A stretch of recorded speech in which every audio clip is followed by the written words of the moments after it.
Hello? This thing on? How's everybody doing today? I was a minute late. Maybe 2 minutes.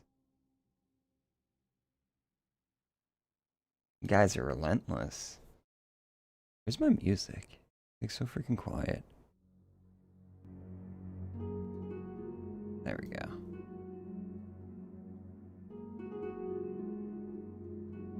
How's everybody doing today? It's already been 3 weeks since I last streamed. I really thought it was only like 2, but apparently it's been 3.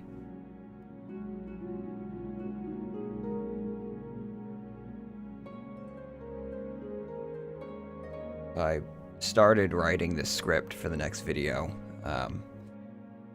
I kind of have to take it a little slow because I still have a bunch of stuff that I have to finish testing and recording. So today I want to finish all my like combat testing and stuff today. I want to test some of the perks and everything like that, which reminds me I gotta pull up some stuff on the UESP. See, I want to test some stuff with like my two-hander skill, one-handed skill, some block stuff. I just closed a bunch of shit. Alright, there we go. Specifically, like, what I really want to test is those, like, 3 perks that you get for the different weapon types. Like, Bone Breaker, the fuck are the other ones? You know, like, where you do like, bonus, critical damage with swords, bleed damage with maces, right? And then, like, blunt is, you do armor piercing. 'Cause I've always heard that those, perks are kind of, like, worthless for the most part. Except for the blade one. The blade one's actually pretty decent. So what am I looking at? Skyrim skills.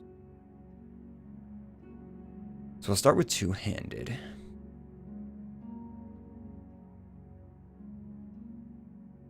Just going through this real fast, taking a look.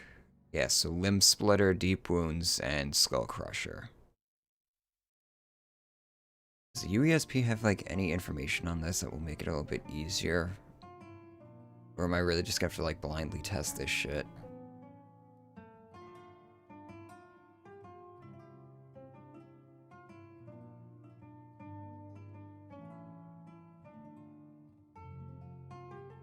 How was college? I dropped out yesterday.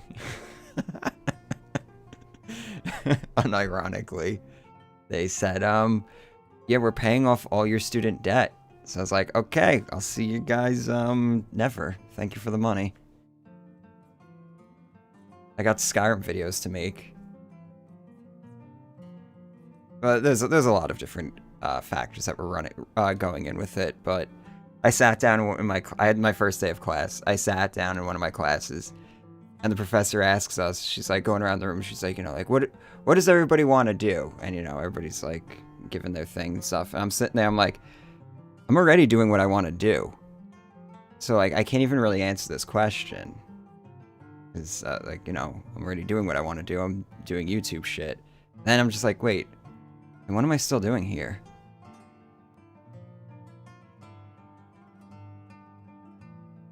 I would not recommend people live the sort of life that I live. I'm very reckless with a lot of decision making. Not really, but alright, so let's see. Limb Splitter causes extra damage over a given period of time based on the material of the battle axe used. It's stackable and ignores armor. Things that don't bleed, however, such as undead and Dwemer constructs, are immune to the effect. See, that's what's nice about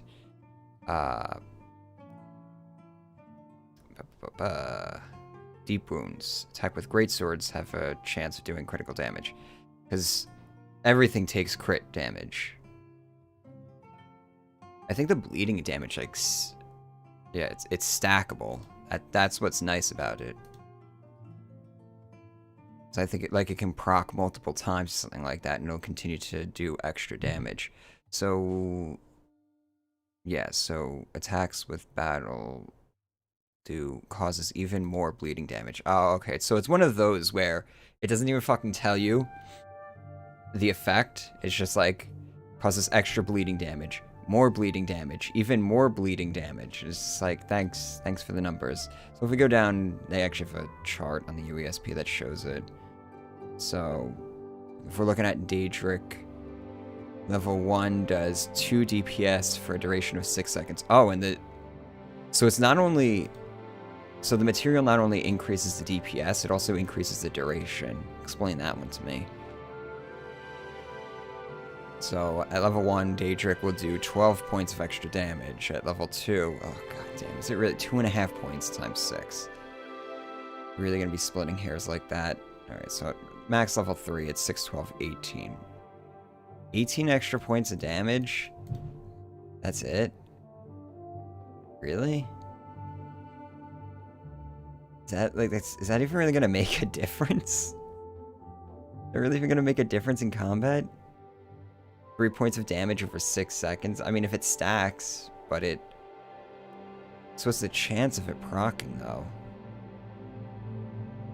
Great swords and battle axes swing faster than warhammers. To balance this, warhammers deal more damage than... blah, blah, blah, blah. Yeah, I know that. I understand that. One-handed skills can easily exceed this level of damage with dual-wielding two-handed weapons retain the ability to block. However, yeah, so that's the cool thing about two-handed weapons is that if you stack it with like block effects, two-handed with the block skill is actually really fucking potent. Problem is that you lose the shields, and the shield is another thing that can have extra enchantments on it, things like that. Some of these shield effects it's one of the few items that can actually have magic resistance on it, so you lose that. If you're using certain shields, like, what's that one? You know, the one that you get from Pyrite. Fucking... Damn, why am I blanking on that? But yeah, you know the shield that everybody uses. That actually has a special ward effect, so shields are kind of nice. Spellbreaker, yes, thank you.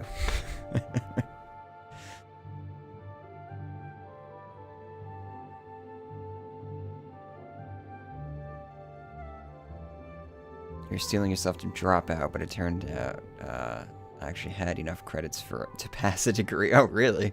I wish that was that was my case.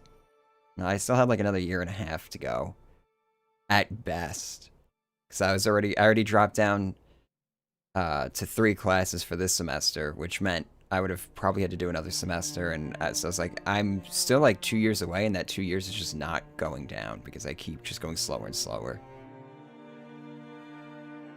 So then I was just like, I think I'm just done. I'm not going to be using my degree. Why am I even getting it? There's even less information on... I'm really just going to have to test this in-game, aren't I?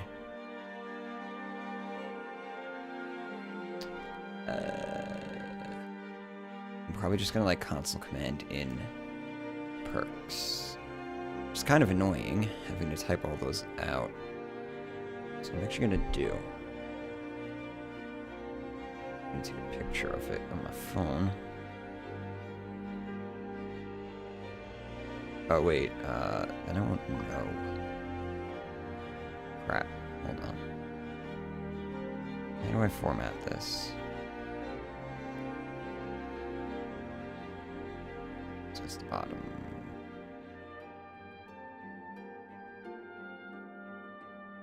So,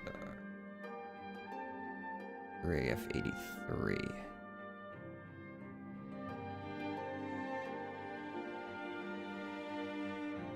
Alright.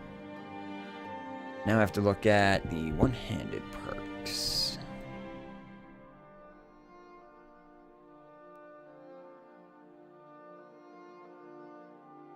So what I realized the other night, I was like, should I actually be talking about archery in the combat section of this video? And then I realized, so magic has destruction. I would also argue illusion is, they're both offensive abilities. Combat has archery, one-handed, and two-handed. So you have 3 offensive abilities in combat. Stealth has none, except for maybe pickpocket, because you could pickpocket, like, poisons onto an enemy and kill them that way. So I think I'm right with bumping archery over to the stealth character in video 3, because I really don't feel like having to cover 3 offensive combat styles in one video. That's really kind of annoying.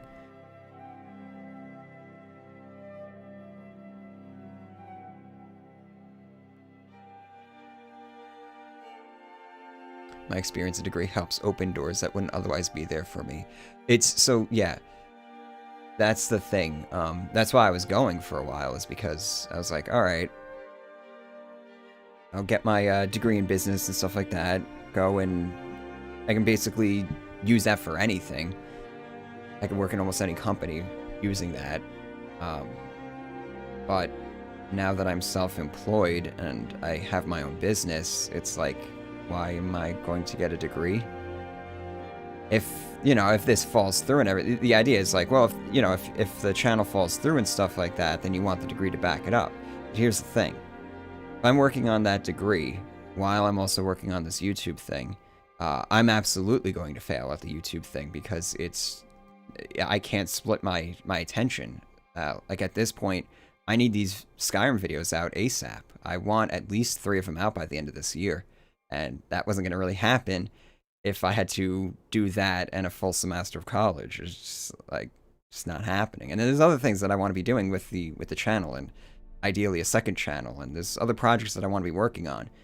So it's all about just how you devote your time to different tasks and things like that. It's what we call it as opportunity cost. What are you giving up in order to do something else? Why is YouTube already... I've literally been live for 12 minutes, already telling me to run an ad. No, I'm not running an ad. But yeah, it's like, it's opportunity cost. What are you going to give up in order to pursue this opportunity? So then you have to look at it in terms of what opportunity is static and what opportunity is perishable. College is an institution. It will always be there. My credits will always be there. I might lose a few if I transfer to a different school, but I still have my associates. So there's certain things in that are a lot more reliable, that can wait. YouTube does not wait. What's going on, Patrician? And Salty, I saw you there too. I'm on a little bit of a rant right now. YouTube wants ads every 4 minutes. Yeah, so if you have like mid-roll ads on a stream, the VOD will, like, say the stream goes for like 4 or 5 hours, the VOD will load up like the first 2 hours with like ads every 5 minutes or so. So whenever I start a new, whenever I finish a live stream, I actually turn off monetization on it, because it'll automatically place a crap ton of mid-roll ads that I can't remove until the VOD is done processing. So some unlucky person will be sitting there watching it, and they will literally get like 20 ads in the first hour. That's kind of ridiculous.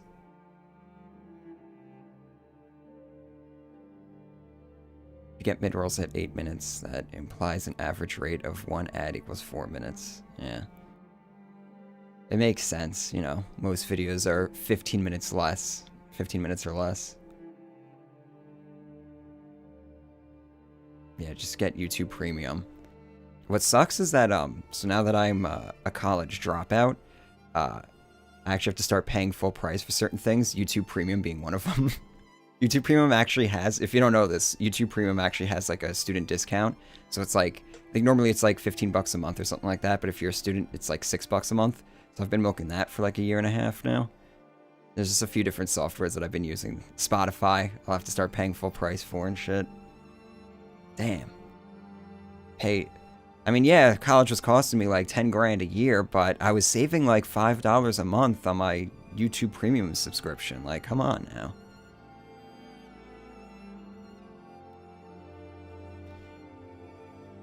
Okay, so one-handed skills.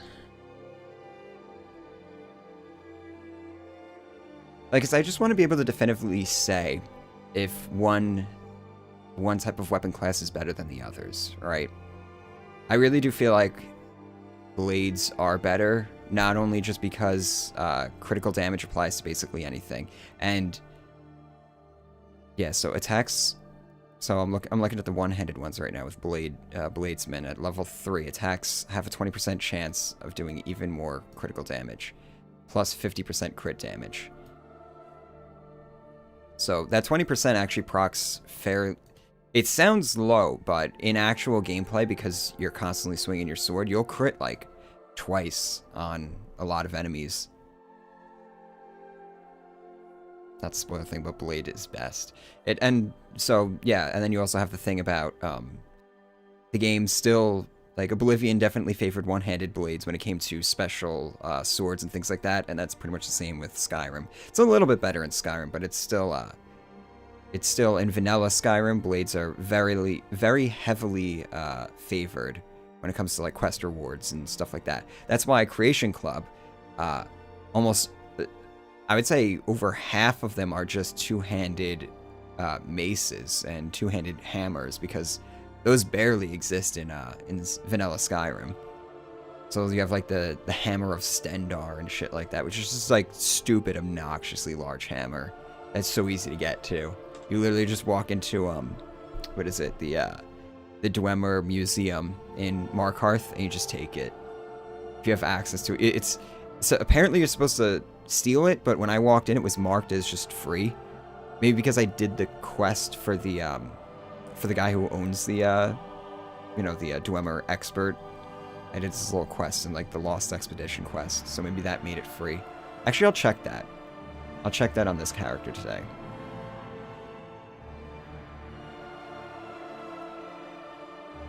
Classic communication problems as well. Random weapons not getting the axe mace perk for no reason. Oh. Making it so that every axe gets the perk. Making it so that every axe gets the perk. Weapons have to have perks flagged manually, so stuff falls through the cracks.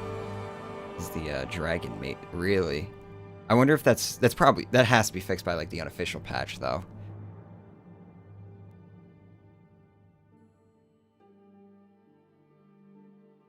Some weapons having stats of others, like how the Ebony Blade has the stats of one-handed swords. Oh, God damn. This is gonna... See, I haven't even really done a lot of the research into this part yet. That's why I haven't been writing it yet. I'm actually writing the dungeon section right now, which is...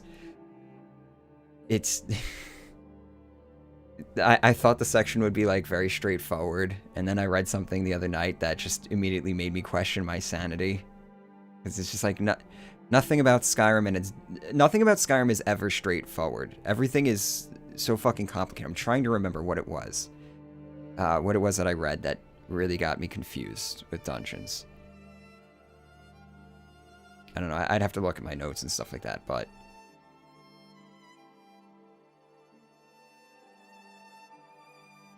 Still procrastinating from writing the script but playing Hollow Knight. Yeah, I got stuck playing Minecraft for like a week straight. I took a week off, and I was going to play a bunch of different games, and instead I wound up playing Minecraft the whole fucking week. And then I started playing, what is it? Rise of Industry? Rise to Industry? Something like that? Hold on, I gotta open up Steam anyway. Tell you what game I've been... Rise of Industry, which is like a economy simulator type game. I started playing that as I was supposed to be writing the script. So I lost a few days to that shit too. So I haven't been as productive as I should be, but been doing good this week.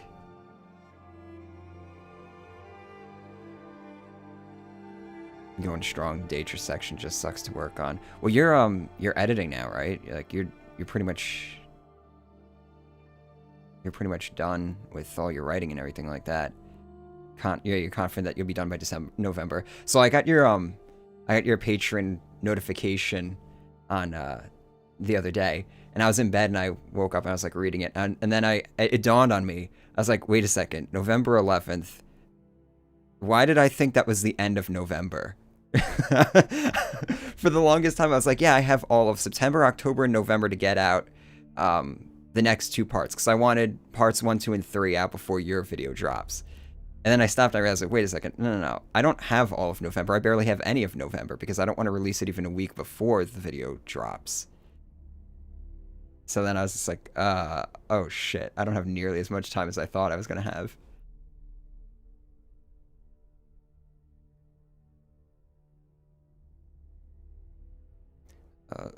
Regarding the Greybeards in action, Skyrim, look for Sadhus. Sadhus are wandering holy men that reject the world. Quite a lot of Hindus think they have insane powers, yet they don't act, and still they're loved. Yeah, I mean, they were obviously going for like a like that's the whole appeal of the Greybeards, is that they are very centered and they're very committed. But my point is that seems to run counter to what even like old Nords really believe, but especially modern Nord. Modern Nords are a lot more action oriented. So it's like the fact that some catastrophe happened that really devastated a great historical, culturally significant part of Skyrim, and the Greybeards did nothing to like help it, even though they probably did have the power to like help. It seems a little bit suspect. October 31st is your deadline. You have to remember that November is overtime. Yeah.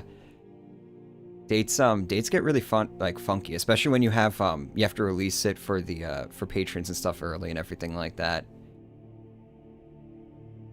So it's like you sit there and you're like, yeah, okay, so the release date is, you know, like October 31st or something like that. But it's like, no, that means I actually have to have the video done a week prior at least.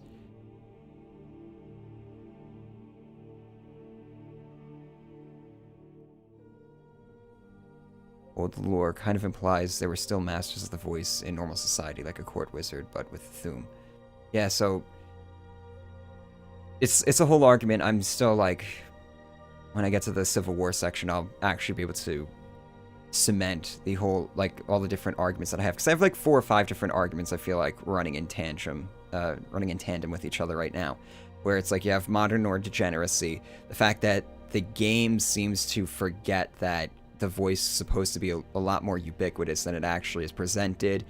The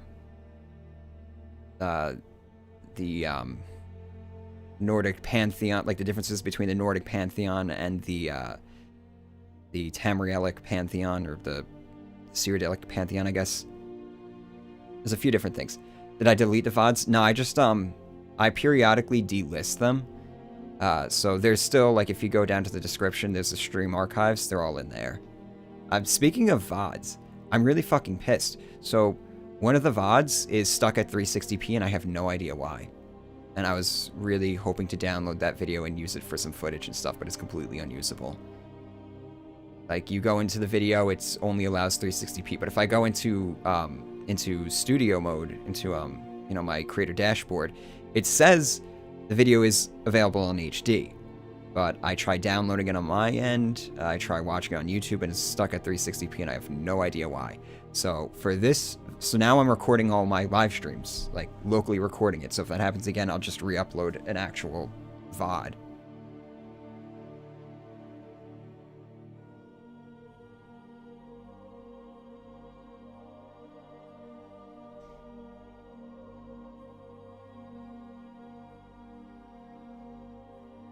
DM you the link.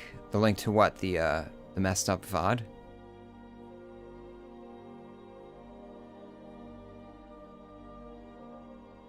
Nords are supposed to be masters of the voice. Why is personality 30? See if you can force an HD download. Alright, one sec.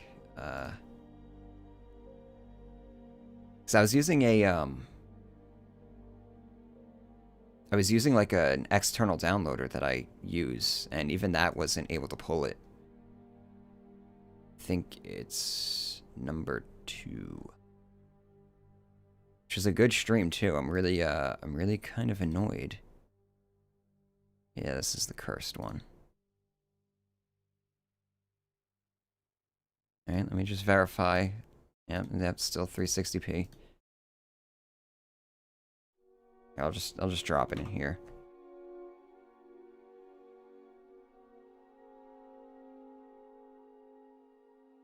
The other thing that I kind of want to... I was debating if I should do some tests with fishing.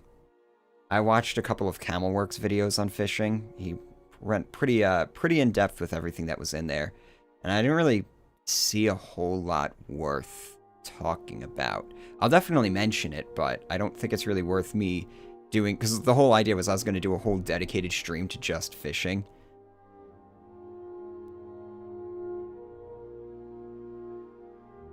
You use YTDLP directly. Yeah, if I guess if it works, I'll try it on my end. It would be nice. It's command line style. Oh, so you know it's legit. Yeah, because if I can re-download it and if I can download it and then just re-upload it, I'll do that. I might actually start uploading my VODs to my second channel, so that at least over there they won't be like delisted. I'm still trying to decide what I'm gonna actually be doing with live streams. I was watching Jeweler. He did a live stream recently where he did like a challenge run for like the worst build he could possibly conceive of in Daggerfall. Uploaded VODs apparently perform better. But yeah, so he did like a challenge run type thing, and what he actually did was he streamed it on his main channel, then he delisted it, uploaded the full VOD to his second channel, and then uploaded like an edited down version on YouTube, and he did like a little introduction to it and everything. I thought it was actually really well done. It's like he took like a 4-hour-long live stream, turned it into like an hour-long thing. I wound up watching the whole thing. I was only gonna watch like 10 minutes, and I wound up sitting there watching the whole thing until I had to go to bed last night. So that was an idea that I've had for a while too, is like taking a bunch of live streams and just like compressing them down into like a 15-20 minute long video that I could upload to the main channel and be like, here's like a little challenge type thing. But I mean, these streams aren't really these streams don't really warrant that sort of treatment. It wouldn't really work, because I'm kind of just kicking around all different things. But if I was to do like a challenge run or something like that, I'd probably wind up doing something like that in the future. I definitely watched it. It was an enjoyable stream. I enjoyed watching it. What else was I going to say? So now that I am a college dropout, this gives me time to actually work on one of the projects that I've been kicking around. I think I talked about it in my Discord channel, my Discord server. I really want to do something Fallout 4 related before Starfield comes out, because I feel like Fallout 4 is going to inform a lot, or Starfield's going to draw a lot of stuff from Fallout 4, and I want that fresh in my head before Starfield comes out, because if I'm almost certainly going to make a Starfield video, so it'd be nice if I have like something concrete on Fallout 4 done before then. But that means I have to like get working on that shit ASAP. I don't know if it would be like a deep dive deconstructed video or something like that. I gave up on all my ambitions of doing stuff ahead of Starfield. All we can hope for is that comes out like in May. Yeah. Skyrim is just such a fucking beast. I wanted to do like a Bannerlord video or something like that, because Bannerlord's coming out soon, but I don't know. Fallout 4, oh no. Yeah, so I was gonna do a live stream where I just play Fallout 4. And the premise of those live streams would be to just determine how deep I need to go with that sort of video. So I would just go through it. It'd basically be me just like refreshing how vanilla Fallout 4 plays, because I haven't played vanilla Fallout 4 since the game fucking launched. Ever since then, I've been playing it modded, and even then I haven't played Fallout 4 in like 3 years at this point.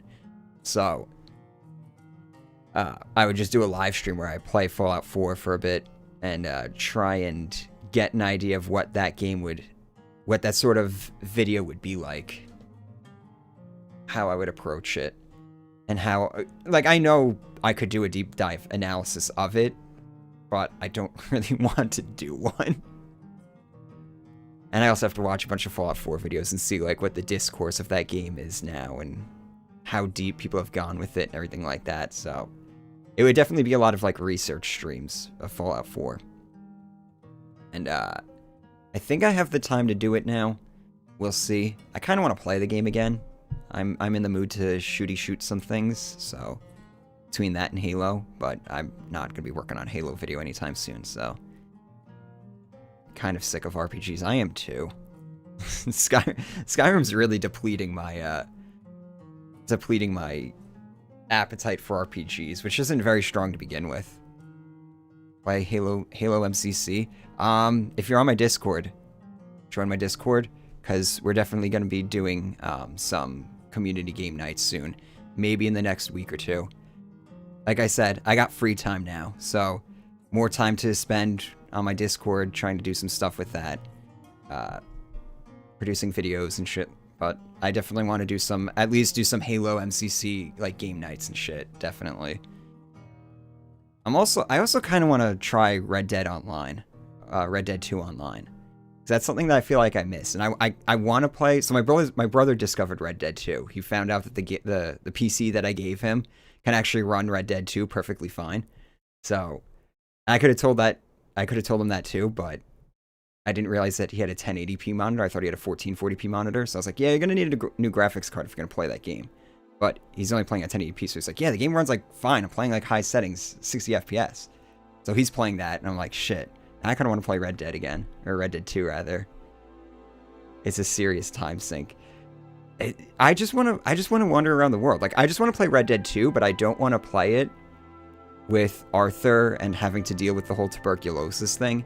So I'm like, maybe Red Dead 2, like Red Dead 2 Online. Maybe I can just kind of like wander around and just shoot the shit with that. But if I do play RDO Online, message you. You can help with the grindiness. All right, we should yeah, definitely. I don't know, do I even have the fucking game installed? I think I uninstalled it recently. Oh, right! And fucking Victoria 3 finally has a release date. I'm so excited for that. I'm more excited about Vicky 3 because I've been waiting for that game for like a decade. So, and I have hopes with Vicky 3 because CK3 was actually pretty good. From what I hear, I haven't played it, but Vicky 3 I'm definitely... I'm going to do the irresponsible thing, buy it on launch, and play it. I've been waiting too fucking long for that game. So, we finally have a release date for that thing, and I'm pretty psyched. Come on, Epic Games Launcher. Every time I launch it, it has to sit there for 20 minutes updating. RDO is always going to fail. That's why I'm curious about it now. I'm like, is it bad? Is that why it failed? Or is it just too esoteric for a lot of players to get? Is it something that I would really dig? Because I haven't even tried it at all, so... GTA Online might be your white whale when you hit max level in RDO, naturally. White whale as in just playing it, or like working on a video for that? Because a GTA Online video would be kind of interesting, I'm not gonna lie. Yes, I do still have RDO 2 installed. So maybe I'll play that tonight, actually, after I'm done streaming. Speaking of streaming, we're like 40 minutes in. I really should actually get some of this testing shit out of the way. It's gonna be a lot of just like me fucking around with some stuff for a little bit and then chatting. This is definitely a more disorganized, chill stream. Next big project. So you know what my white whale is, Patrician? It's RuneScape. I think next year I'm going to commit myself to finally starting a project with RuneScape. And if I do it, well, it's going to be after the Morrowind video. Once the Morrowind video is done, I'm going to really start to branch out a little bit more. But the RuneScape video that's going to be like a 2-year project. But GTA Online would be a very interesting project for sure. I'd like to check that out. Would either of you consider doing a Divinity Original Sin 2? Yes. Short answer, yes. That I own that game, or I own the original. I own one. I don't know if I own 2, but I definitely want to play both of those and if I play them, most likely I'd wind up doing videos on them. Old school RuneScape, of course. I'll probably mess around with RS3 a little bit just to see, but mostly I'm an old school RuneScape player, so that's really what the series would be about.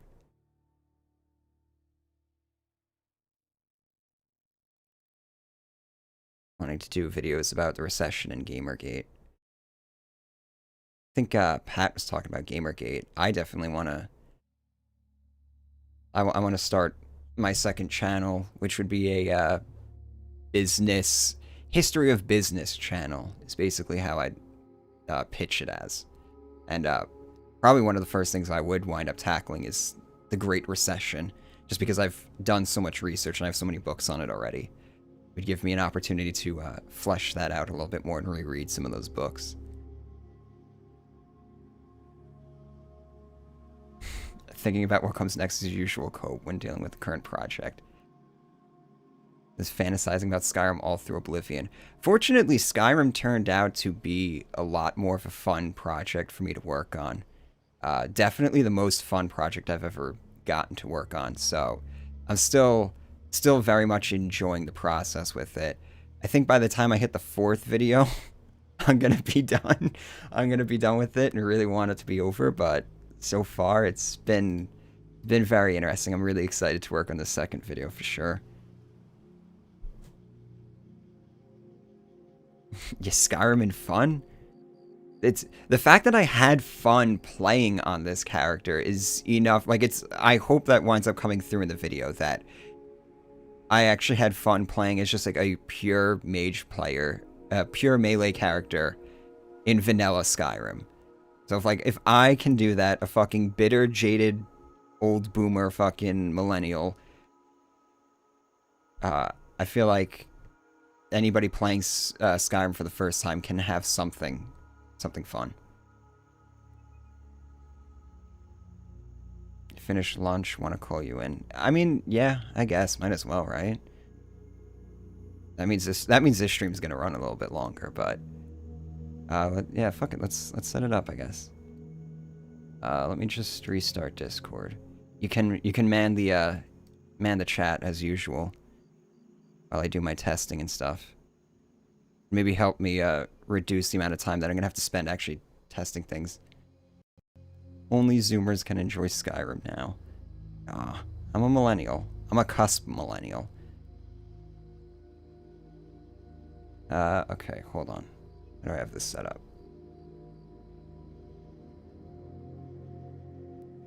Let me call.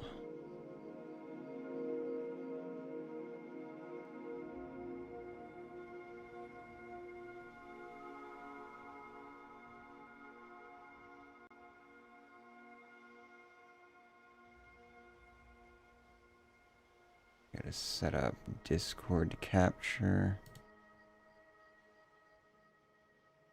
Now I gotta turn on my own Skyrim music because obviously I can't listen to the stream anymore.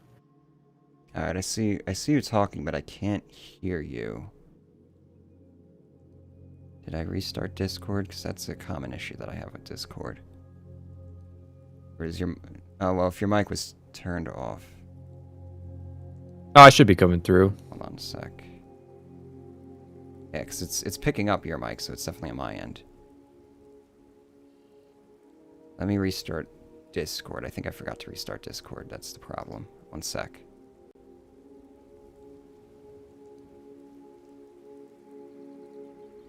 I think I closed it, but I didn't restart it. Oh. Am I still not coming through? Right. Can I hear you? Someone said... Hold on. Let me call back.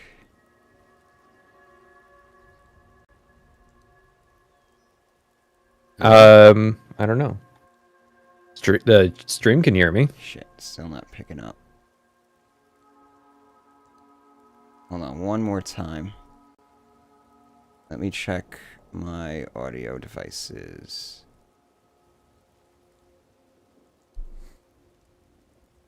Discord.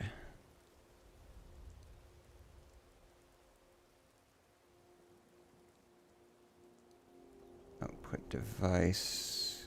Go to... God, I have so many different output devices. It's not even funny. I literally have like 15.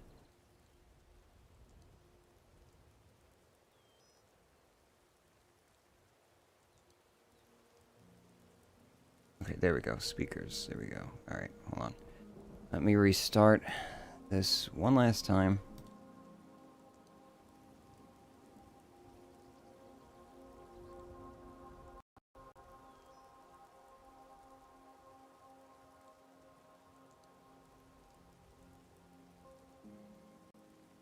Hello?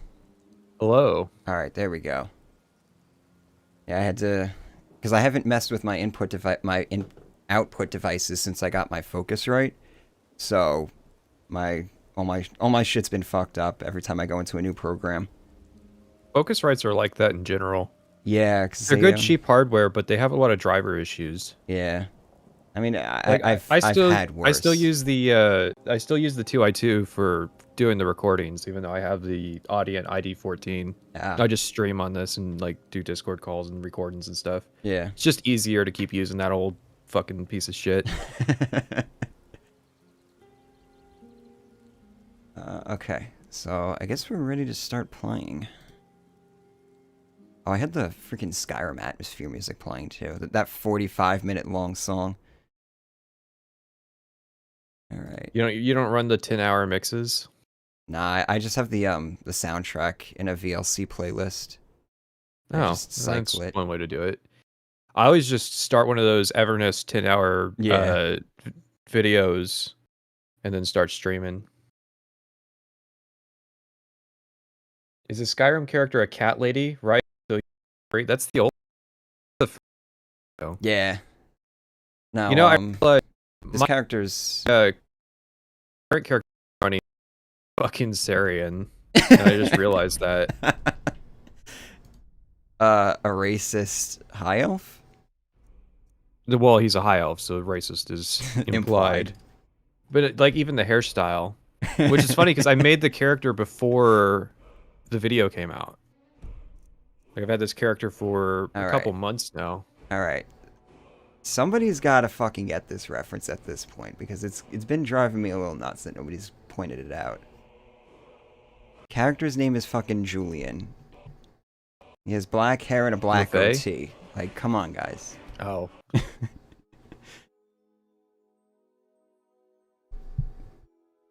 How many people have actually watched Trailer Park Boys in here? Oh, see, I don't really watch that much TV. So I've seen clips from Trailer Park Boys. Like I really like the Home Improvement clip where he cuts through the water line with a fucking sawzall. I reference that all the time. It's such a good show. I gotta rewatch it soon.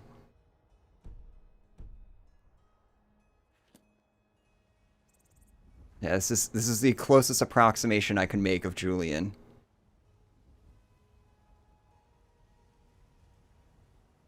Alright, so what I think I'm gonna do first is just give my character a shit ton of perks.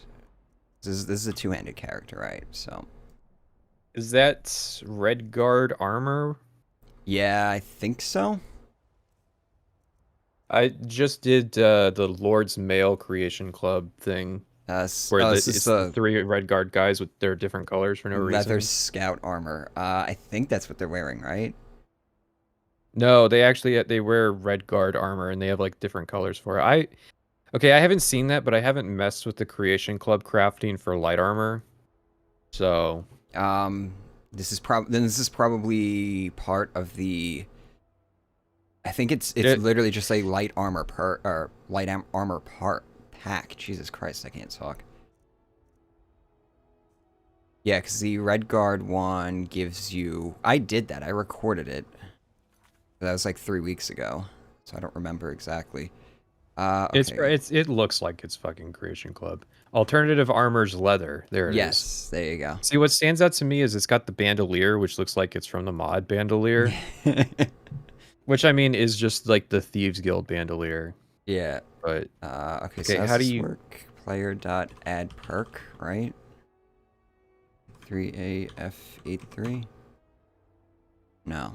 Hold on. Okay, I never saw this creation. Cliffside Retreat.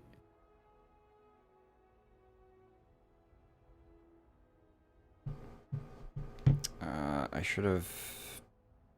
Oh, it's one of those. I love the creations that start with a note. You mean all of them? Well, the ones that start with a note that you have to find. Oh, so half of them. Yeah. It's just like, how do you start this creation? Oh, you have to look it up. Yeah, yeah. You have to go into the Bannered Mare, find this tiny ass book in this. Let me ask chat this. How many of you even knew that General Tullius has a bedroom? Let alone that there's a note in his bedroom that starts the Lord's Mail creation.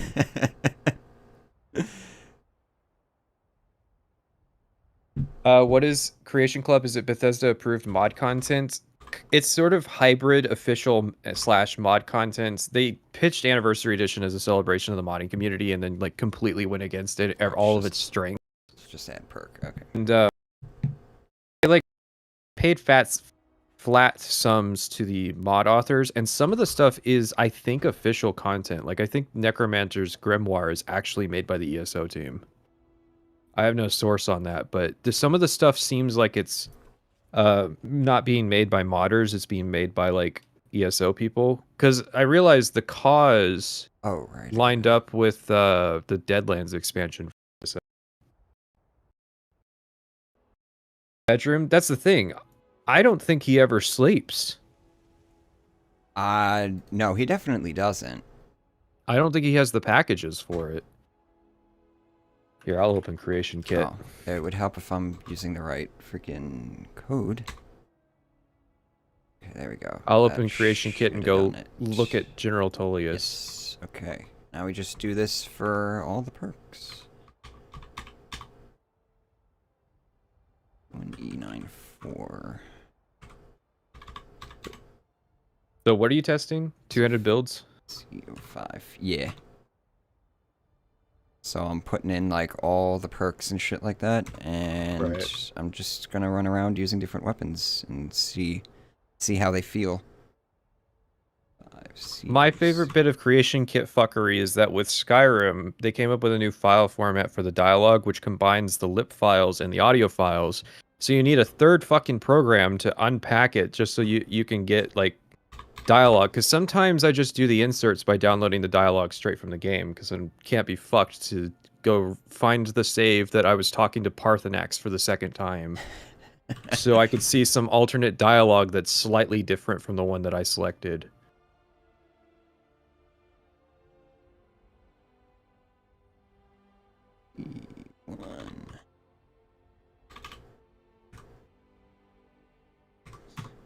So what is your favorite weapon added by Creation Club?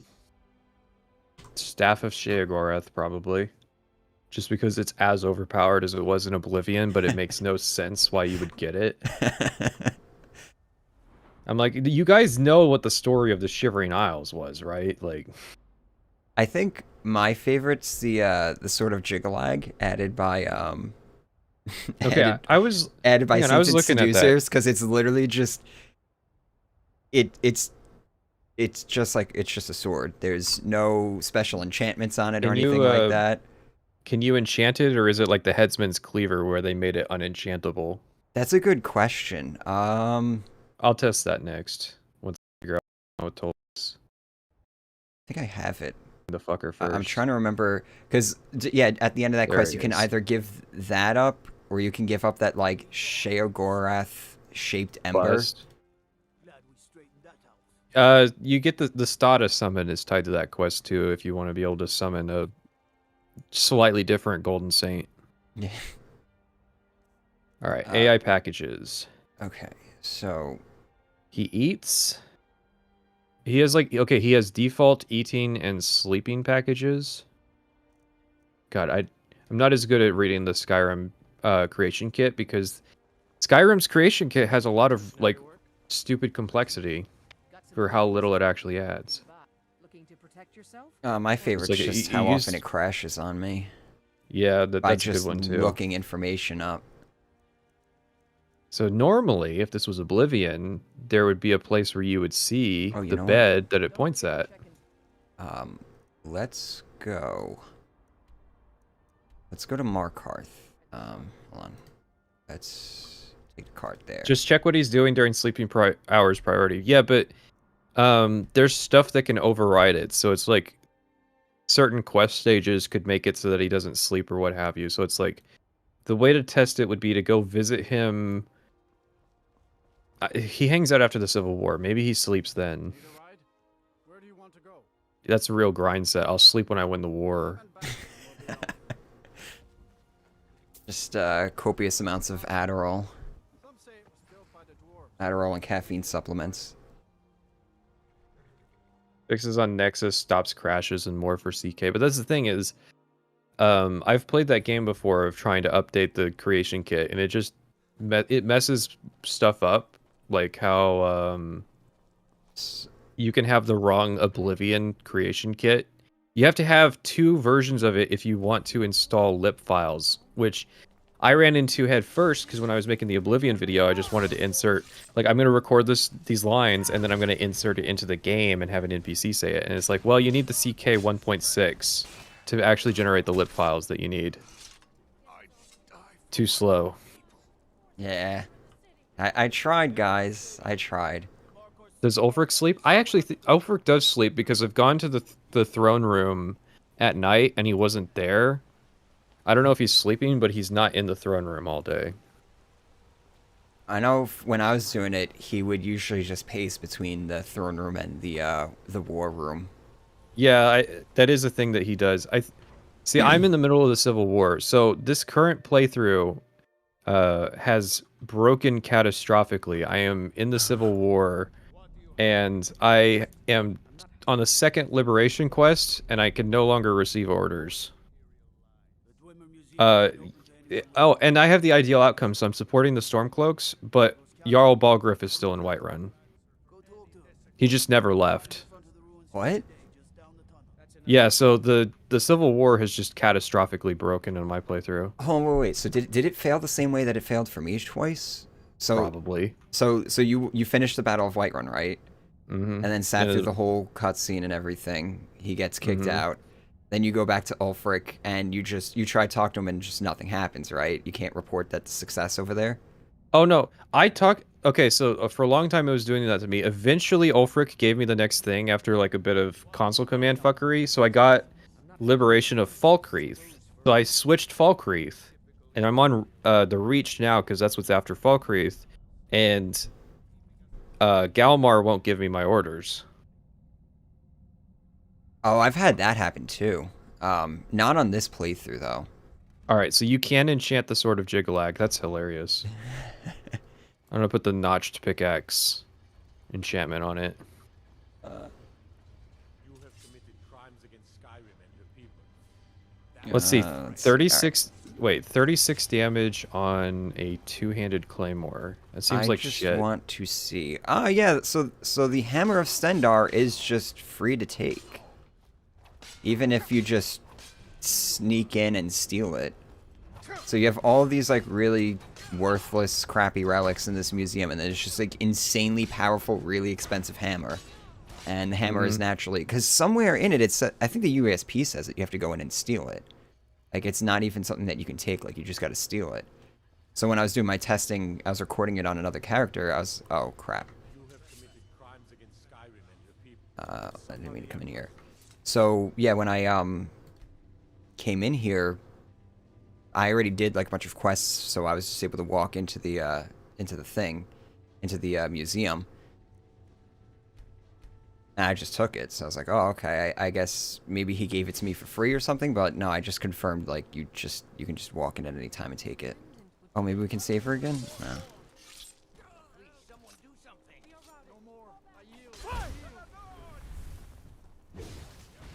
Yeah, it doesn't say it's stealing. Maybe it's like a if you can do it, it's so impressive that they just let you have it. If you can just walk into the museum, you can have it. Get through the adept level lock. Well, it's Stendarr's hammer, so it weighs 100. Yeah. Oh yeah. It's a fucking nightmare. Are you all right? Did you see what happened? Before?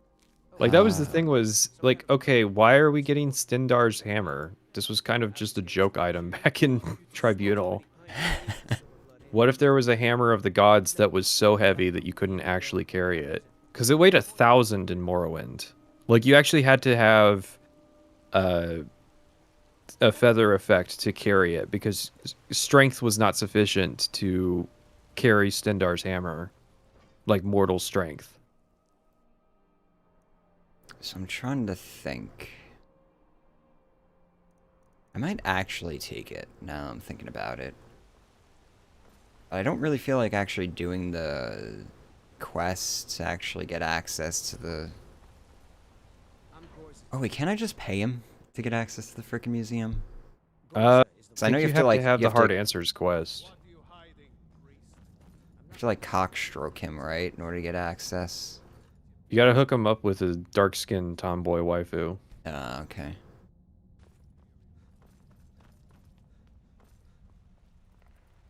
I don't know if he gives you permission when you don't have like any reason to actually be there. Excavation site is closed.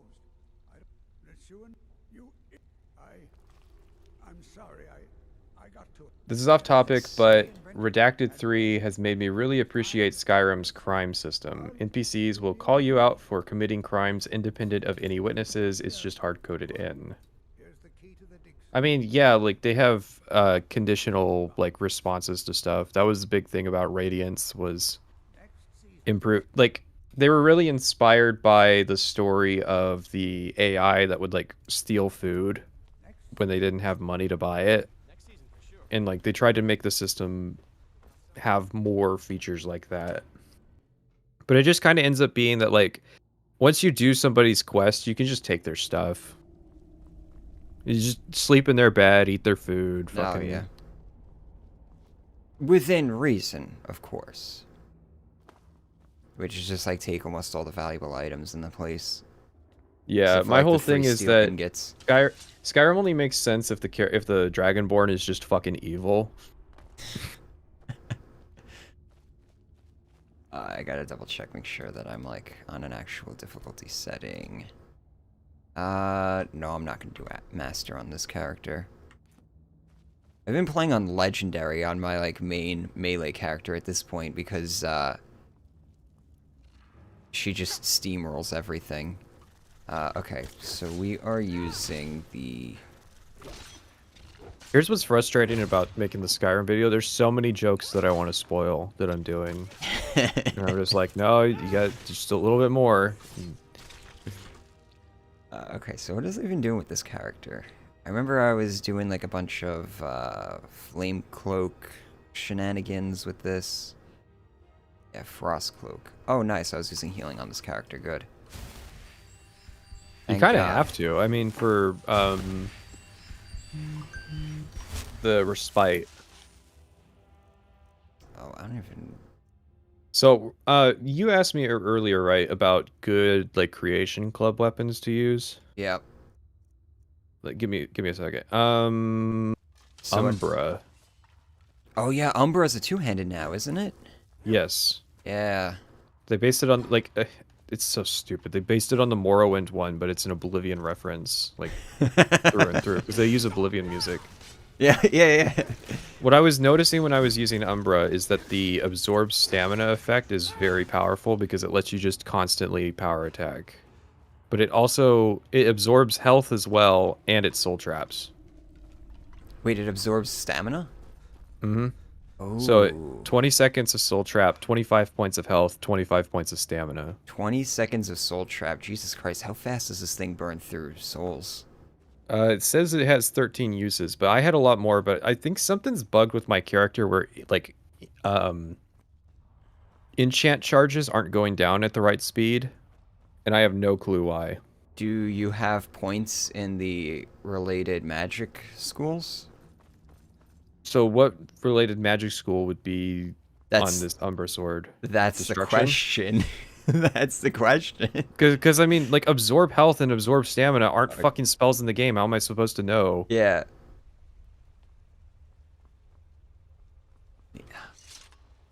You must have at least one joke about blowing up the 360. Oh, I have a really good joke about blowing up the 360. I edited it the other day. You have my I think it was yesterday. use the key. Okay, yeah, there we go. Yeah, so you gotta kill the thing to get the... So you go kill a giant spider and you get access to this fucking giant Right. stupid hammer. I didn't know if that quest was tied to the Thieves Guild one or if you could do it at any time. No, it's not. I knew it wasn't because I did it on my warrior character because I was doing all the... I was going through... This was a grind. I literally sat through for 2 days just grinding through anything Dwemer related in Skyrim. Why?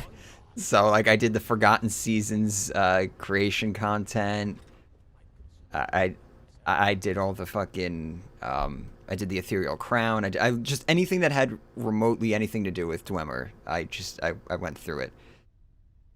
I'm trying to get into Bethesda games. Which series should I start with? It all depends. Do you like guns? If you like shooting stuff, you should play Fallout. If you like bashing stuff, you should play Elder Scrolls. Oh, right. Because So- you don't want to shoot stuff in Elder Scrolls. It's fucking boring. Don't listen to private sessions. It sucks. It's the worst. Don't shoot... And you don't What, and you don't want magic? to yeah, and you don't want to bash stuff in Fallout. Melee's not that good. So that's one of the things that I have to test for the before I start writing the combat section for this next video is I got to go into Fallout 4 and see how if they like because I remember them making some improvements to melee. Like I just have to refresh my memory on what it actually was. It's a lot of like feedback, really. Yeah. So like if you kill somebody with a melee weapon because their like limbs explode, it's very satisfying. I think the hit detection's slightly better. I know. Yeah, I'm trying. I don't Like remember. I I'm really just gonna have couldn't to play it again. couldn't put my finger on what it was about Fallout 4's melee that I was enjoying. I really think it was just me running around in power armor with a sledgehammer. Yeah. Okay, so I got a hammer now. The problem is that the hammer depletes 20 stamina from the wielder per hit. That's cool. Yeah, I think this is probably going to be a meme. Yeah, this is literally just a meme fucking weapon. Like I didn't even get it. I was like, yeah, I'm not messing with that.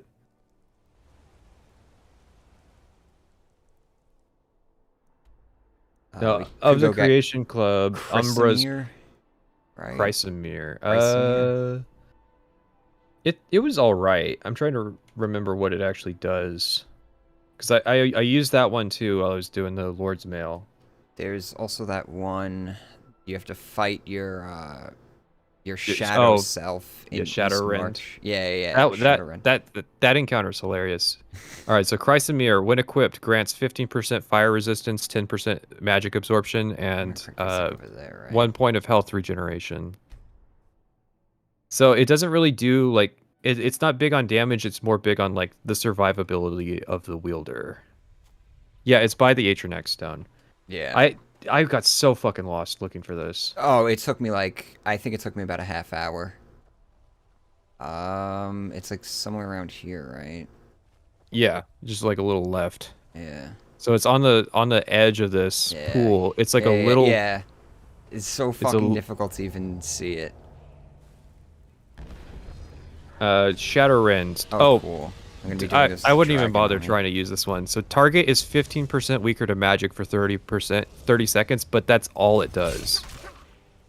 So to use Shadowrend effectively, you have to... There's always a dragon encounter with this, too. To use Shadowrend effectively, you have to constantly switch back and forth between magic and melee, which is dog shit in Skyrim because of the hand system.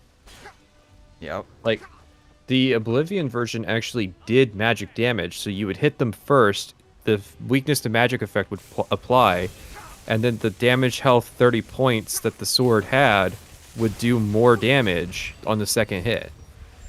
Seeing if this dragon's actually just gonna kill... Like, if I have to even fight this dude, if I can just get the dragon to kill it.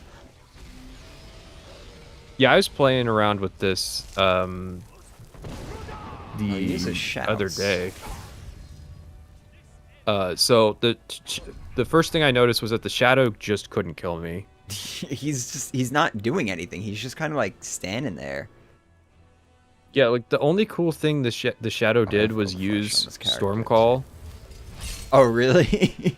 Yeah, so he'll use a random shout. He's not very situational with what he'll use. Using lightning spells on me, even though... I mean, I guess it's because I have destruction, right? But... No, it's just the way they work. For some reason, they like using spark spells as the novice level destruction spell that they use. But eventually he switches to using the melee weapon. See, the environment's not doing his AI any favors either, because, like, I can just hop up on here and he just doesn't know what to do. I have no... Why did they set it here? And there's no pretext for what happens. It's just... Yeah, there's a geyser out in the East March that Shadowrend is currently at. Yeah. I wonder what weapon he's even using. I think he's using, like, a steel two-hander? Or is he he's using using Shadowrend? Shadowrend. Yeah, he's using Shadowrend. What I love is they'll summon familiars even if you know better magic. So I know every conjuration spell in the game, and he would still only summon familiars. And so it's like, if... oh yeah, I'm pretty sure it used Lightning Storm on me. But it didn't do anything because I had 100% shock damage resistance by chance. Why? This was the other thing was I had just done like alchemy glitching, and so I had taken a fortify restoration potion and put on my gear, not realizing that permanently like increases the stats of the gear. And so I had like 1000% shock resistance from the dragon mask. So that was the other reason he couldn't kill me. It was I was literally could invulnerable not to do any damage. damage. Alright, and there we go. Put him out of his misery. Congratulations, now you got Shadowrend. This fucking dragon is still, like, it's just not fighting me whatsoever. I've been ignoring it the entire time. It's just going around killing all the random mobs. There's like a lot of like random creatures in East March the dragons get distracted by. Yeah. And if you don't want the axe, you could always go and take the sword instead. I think they're both two-handers. Right? Yeah, you can just activate it again and get the other one, but target is 15% weaker to magic for 30 seconds. I mean, yeah, actually for this character, that's not bad because the whole how are you gonna use that though? So the whole thing with this character is using cloak spells. Mm-hmm. So like I would go in. But do you know how damage application for cloaks work? Is it like an updating tick, where if they get hit with weakness to magic, it updates the cloak spell effect, or does it just keep doing 8 damage? That's a good question. Once again, Skyrim not telling us how shit works. Yeah. I'm not gonna be able to even test on this fucking dragon here.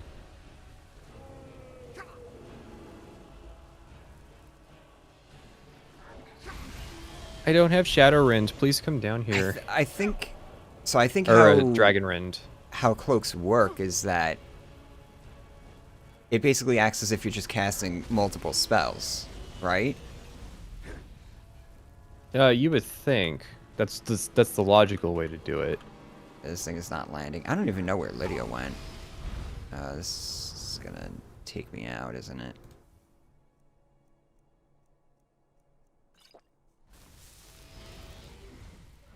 I don't have Dragonrend on this character. There came a point, I tried for a really long time to get through. Jesus Christ, this thing's really not going to land, is it? Best part is you can't even kill dragons with console commands.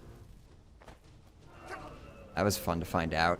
But yeah, I got so sick of it on my melee character that I just gave up and I went and fucking ran through the whole fucking main quest on that character too, just so I could have Dragonrend. Cloak probably isn't even a damage over time. I think how Cloak works is that it puts a Fire Cloak effect in their status effects. And then, so, to think of it like how Morrowind or Oblivion would apply magic, because it's the same engine, yeah, okay. the effect will have the same magnitude. The only way you would do it is you would have to hit them with Shadowrend, and then try to get the cloak effect to reapply. Because I don't think it dynamically updates the amount of damage it'll do. Yeah, I'm just wondering if, like, if they're standing next to you the entire time, is it going to update the damage, or do I have to, like, run away and then run back to them? Well, and it might be like how Fortify Destruction doesn't fortify cloak spells the way that you would think. It doesn't just increase magnitude. Yeah. It also increases range. Which is fucking bizarre. No, resist and weakness doesn't retroactively apply to previous effects. Well, then the fundamental question is, do cloak spells, like, reapply their effect? Just gonna walk away from this dude. Or do you have to go out of range, wait for it to expire, and then go back into range? Let's see. And 15% to 3 damage per second is still 3%. Yeah, that's the other thing, is that Shadowrend is 15% weakness to magic. So, I mean... Oh, it's back.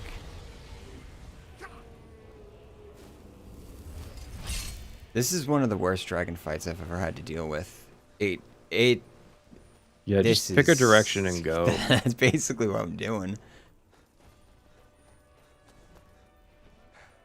I'm just trying to think if I should, like, even bother getting any special weapons for this, or... I don't think I really even want to bother. Like, I could go try... I would recommend I think my Umbra. game crashed. Yeah, my game crashed. Okay, well, that takes care of that. Typical Skyrim shit. Yeah, if you're dead set on two-handed weapons and you want to use the Creation Club, there's not so Yeah. probably see. There's the Ice Blade of the Monarch. How about that?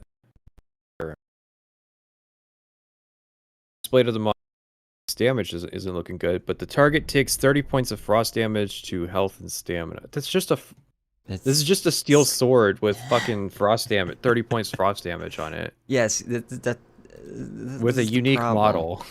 This is the problem with these fucking creations. Is I found the armor to be extremely overpowered in a lot of situations, with just to how easy it is to acquire them, and then the weapons are almost the complete opposite. You should definitely get... Okay, you want the Fists of Randagolf. Because they fortify blocking 20 points, fortify two-handed 20 points. Where do you get those from? Let's see. Was that Oh, that was the contest. Yes. Got it. So it's a quest, Caught in a Web, which is on a table on the upper floor of Candlehearth Hall. Yeah. I need to write down that I need to go do this creation. I don't even know where I would talk about it. I guess my go-to is, if it's Morrowind Nostalgia Bait, I talk about it in Dragonborn. I think a lot of my stuff is going to be saved for the last video, because I'm going to have, like, a section at the end where it's just, like, kind of fall through topics. After I finish Dragonborn. I've been pretty good about integrating stuff in appropriate places. Yeah.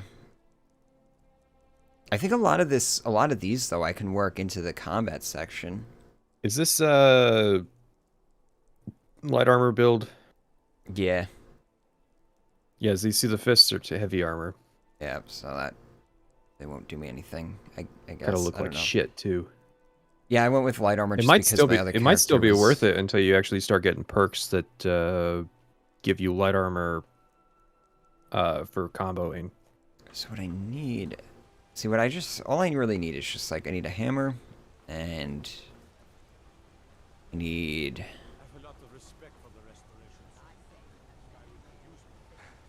mace, right? Fuck am I, what am I getting? Hammers and maces are the same thing. A great axe, that's what I need. From Battle axe. Creation Club, I think your only option is... No. I'm just talking in general right now. Okay. I just need to... I'm just gonna go and swing some shit. Where is Lydia? You know what? I don't fucking... Have you actually looked at the Headsman's Cleaver? Headsman's Cleaver. No, I haven't. It looks like a World of Warcraft weapon. So it is one of those. It is the reason why I thought the Sword of Jiglag can't be enchanted. It is a battle axe, but you cannot enchant it, and it's Orcish tier.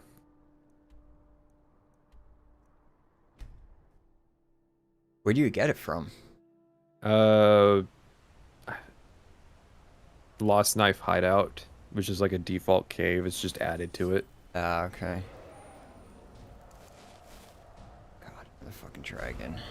It's it's like on that cliff range between Whiterun and Iverstead. I just go into this house.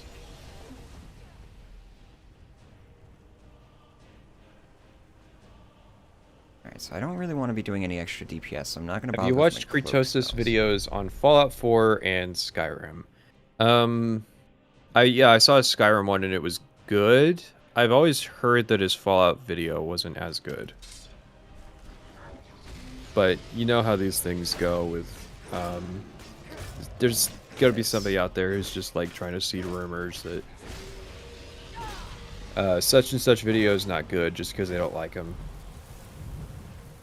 Okay. I like that the UESP went to the effort of getting a picture of Umbra's face, but why is he lying face down dead in the picture? For the Skyrim one? Yeah.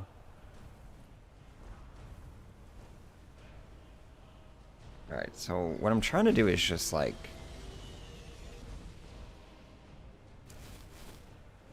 Do I have... Can I dual cast this? Oh, thank God I can. Alright, so what I'm really trying to do is just get to like a location where I can just run through and try and get like an apples to apples comparison between these different weapons. These fucking constant dragon fights are really... I mean, I think cramping my style Draugr right now. are the good testing ground, just because you keep facing the same Draugr Deathlords over and over. Yeah. Yeah, I'm just trying to think off the top of my head, what would be like a good location I could go test shit? I could... I mean, any of the Whirlwind Sprint places. Yeah, my recent thing has been, okay, I'm talking about this artifact, I'm gonna go get another Word of Power and just use the item while I'm there. Actually, you know what I can do? We could go to the Umber one, because that is a Draugr tomb. Yes, it is a dungeon. That is... I have a really Champion's good joke about that Rest. dungeon, because it's so fucking stupid. Is that dungeon added by the Creation Club? Or did they Yes. just... Yeah, that's one of the very, very few that are actually added by the Creation Club. So, God. There's a journal in the dungeon that explains the location, and it's written, of course, by a Vigilant of Stendar, because when you're a lazy Creation Club modder, the Vigil of Stendar is like fucking crack. They love using the Vigil. No, I guess none of them ever played Dawnguard. Like, didn't even start it. So it's like, you will have the Vigil show up almost always after they get wiped out. Because they show up in the cause, which you can only start after level 46, but the Hall of the Vigilant gets destroyed at like level 10. Yeah. The best part too is there is a quest, there is Creation Club that will take you to the, like, it starts at the fucking burned out place. Yeah. So it's like So- somebody there was aware of this. I've just been having so much fun imagining the person who plays Skyrim for the first time with the Anniversary Edition, just all of the content, and just being so confused by some of the stuff. No, so the premise of Champion's Rest is that Nords love proving how tough they are, so they just set up this Draugr crypt to like reset. Like, so like a Nord would go in, he would do the Draugr crypt, and then he would come out the other side, and it would all reset so that the next Nord could do it. Now, you might have noticed that sounds like an amusement park ride. So I have a good joke where I use the Bethesda Land thing. I don't know if you even remember that from 2017.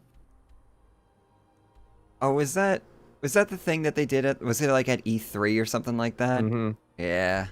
Yeah, they came up with this graphic of like all the Bethesda properties, and they called it Bethesda Land. Yeah. Okay, well, I'm just trying to think real fast. Alright, I'm using healing spells on this character, so it's fine. No, the Creation Club is like, it's just free content for if you're a video maker. It's so there's so much opportunity to make fun of it. It's I feel like I should give them some sort of writing credit just because so many of the jokes and stuff, it's just an endless gold mine. Yeah, literally all you have to do is just play it for 15 minutes and you'll have ideas for good jokes. It really does just fucking write itself. Like, somebody asked me too, they're like, should I play this? I was like, are you a content creator? Then no. There's really nothing here for you. That's the thing. You're paying to make your game worse. Yeah. Like, I know it sounds like a lot of fun, but if you're just playing it for the sake of playing it, it is fucking tedious. It's some of the worst content. Like, consistently, if there was a free version of the Creation, it was better. Yep. Wasn't okay, Bethesda so this is Land a advertising vigilant for report. Creation Club? No, Bethesda Land gets associated with Creation Club just because it was like the same year. Yeah, that's the One of. I'm sure there's 6 more in this fucking place. Nothing's more satisfying than being proven right that textual dialogue is superior for modders. Unfortunately, the implementation here. Well, that's the thing. If they just came up with a dedicated, like, dialogue menu window for Creation Club content, it probably would flow a lot better because you could actually have dialogue. Yeah. Like, it's hilarious how Ghosts of the Tribunal tries to do the quests with dialogue.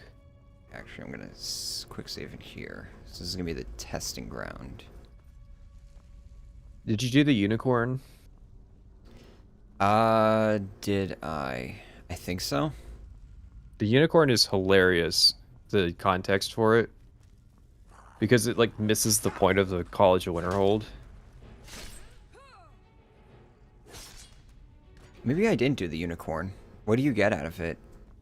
The fucking unicorn Oh, as a mount. Oh, It rights the wrong no. of not being able to put horse armor on the unicorn and back in Oblivion, so you can finally put gaudy horse armor on your Oh, nice. unicorn mount. I thought the But no, so- I thought the unicorn in what's it called? In Oblivion was supposed to be the last unicorn. Yeah, that's the premise. We got to time travel a unicorn forward in time in order to explain why it's in Skyrim. So, Wait, who do we know that messes with time? The Psijics. So the Psijics moved a unicorn forward in time to Skyrim so that the Dragonborn could tame it as a mount. Not so that, but like, it's just like, why wouldn't they send it to Artaeum then? And the Psijics' whole point was non-interference. They have like the prime directive. I thought why you were would they making that up. And no, it's even better because ESO changed the unicorn lore that they're like creatures of hearsay, so they're like native to the hunting grounds and like occasionally hearsay sends them to Nirn. Okay. And so it's like, okay, if that's supposed to be the canon, then why the fuck would the Psijics even care about unicorns? They're fucking Daedra. Yeah, wouldn't they just? Oh, I guess they did summon it out of time, right? Mm-hmm. Do I have veggie soup on this character? Please tell me I do. Oh, nice. Is the unicorn official or Creation Club? It's Creation Club, which means it's official. Here's the thing. There's no such thing as Bethesda canon. It doesn't exist. When they make Elder Scrolls 6, they're not going to care about any of the past games or ESO. Yeah. Bethesda's policy has always been, if canon gets in the way of whatever they're doing, then it goes, right? And like people treat that like it's a bad thing. No, that would be a great thing if what they were doing was making good games. Like if there's some fucking piece of canon that gets in the way of you telling a good story, yeah, just bulldoze it. Yeah. And the thing is, every time that's ever happened, nobody ever complained about it. It's that they bulldoze canon and then they do it so that they can justify why there's unicorns in Skyrim now. No, you can't even kill the fucking unicorn. That's what pissed me off. I tried multiple times to kill that fucking thing. Oh, so it's like the Dwemer fucking automaton thing where it's unkillable. Does it have unlimited stamina too? No. Well, it might. Because I'm a vampire and I ran out of stamina fighting a bear, and so I couldn't like gallop with it. Oh, But now Jesus that I think Christ. about it, it might have unlimited stamina. Because that's what I loved about the dwarven one, was that it was it had unlimited stamina. Damn, that dude's like really fucking my shit up. You set a date to release your Skyrim video. What was the date? 11/11/22. The release date Bethesda gave up. They gave it up for me. You know, I know Todd, right? Alright, is the Staff of Hasadoki worth doing? Yes. Soul Trap, knockback on Oh, impact. this is fuck. Creates a... What the fuck? How does it create a ward while not attacking? It also fires like an automatic rifle. Alright, I'll put it down. the guy that you got to pick it up from fires it off like insanely fast. I still have to do it on one of my characters. I saw like a YouTube video of it. It looked hilarious. All right, I guess I'll put up this fucking thing. No.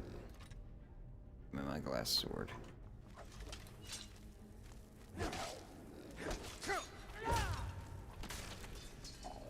Oh, you know what I should have done? Let's give myself some of the, do I really care about these other perks much? Sideways power sweep and the paralyze attack.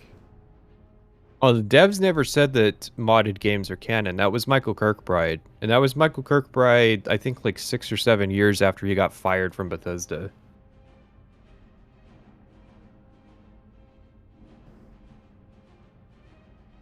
Staff works really well on followers because they don't miss. That's the other thing that I gotta play around with, is giving some of this crap to followers and seeing what happens. There's a vampiric ring that you can fish up during the fishing creation, and you can give it to a follower, and then they'll have vampiric drain, so they can just run around, you know, stealing everybody's health. I find that kind of funny. Followers all in all are kind of funny. Yeah. I feel like I'm gonna have to like keep mentioning them throughout my videos, because I spent so much time like talking about like the whole Boehner incident and everything, but I didn't really get to the full extent of just how fucking weird and wacky followers can end up being. Mm-hmm. Just with like the equipment that you can give them and everything, it opens up so many different avenues for I potions and observed shit. on my mage character that Jizargo got more gear upgrades than my actual main character. Because Jizargo got to go through the whole heavy armor roster. I think it was heavy armor. It might be light armor. I don't know. It might as well be heavy armor. He's got a maxed out armor rating. Oh, that's the other thing. And enchantments that turn him into a god. How I'm gonna broach that subject, because I spent all this time, you know, like getting the best gear.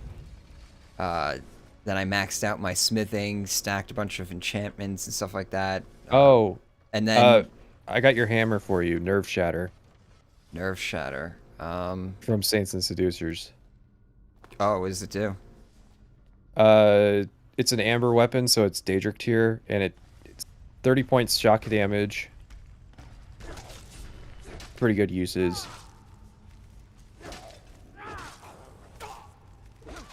I really hope Bethesda keeps going down the New Vegas follower style. So I actually disagree with that assessment, and I know that's gonna come off as controversial, but I explained it a lot better in the video. I actually found an interview today where Todd Howard was talking about it, and so this is an interesting tidbit. At one point in development, every character in the game could be made a follower.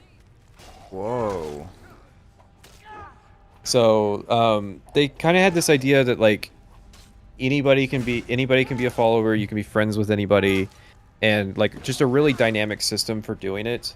Because I mean, every character in the game has skills, so it's like if every character can be a follower, that like massively opens up the pool. And my thought process was Fallout should have the dedicated like really detailed followers, but you should only get the one.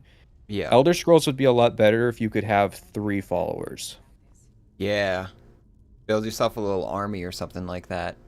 And so, like, it's like, yeah, on a per character basis, they're gonna suck. And Todd Howard actually says that. He's like, yeah, we have a lot of followers, but per character, they're going to be worse. But it's that freedom of being able to recruit more that we're kind of striving for. The dungeons aren't designed for 3 followers. Yeah, Skyrim's dungeons aren't designed for 3 followers. If you say we can have 3 followers in the next game, they can fucking make dungeons for it. Yeah. But you mean to tell me they're going to commit more to quantity over quality? Yeah, and that's the thing is, if they listen to the majority of like Skyrim reviews, then yeah, who continue to that's what I observed. You can see it with Serana, although it's interesting that Freya wasn't more like Serana, but yeah. you can see it with Serana where like they were already going back on the like quantity of followers versus quality thing. But yeah, it would be great if you could have a gang of followers, and it's like anytime you get equipment, there's a lot more opportunity for it. So it's like instead of getting light armor and going, welp, I guess I'm not even gonna pick that up because it's not worth the effort of like trying to sell it. It's like, well, somebody in my crew uses light armor. So it's like a Dragon Age game or something, like a party-based RPG. Yeah, I'm thinking of like Ross Scott's video on Dungeon Siege where he had like 8 followers. Yeah. And like, yeah, that sounds like a really cool thing of just being the head of a party, because it would match with the like Dungeons and Dragons thing that Skyrim has going on in it. Yeah, that would be interesting. Because what I found was the most interesting combat encounters in Skyrim were multiple person combat encounters that involve lots of enemies but lots of friends as well. Because I did the Ironbind Barrow quest, the one where there's the lizard mage, the Argonian, and the chick. Yeah, so I did that, and that dungeon was pretty fun because I had Jizargo, I was using the Sanguine Rose, I had myself, and then I had those 2, so it was 5 people. Yeah. And then just like going through the dungeon. I was like the quest with your with the blades, where you go and kill, go on a dragon hunt with your blade companions and shit. Yeah, those interesting. That was the thing was if dragons weren't so easy to dunk on by default, that actually would be an incentive to side with the blades. It's like, oh, I can get easy access to dragon shouts by having a crew of dedicated dragon hunters with me. Also, as assuming that you would be able to call on a whole army of them like that again. Weird. Yeah, like directing them. Yeah.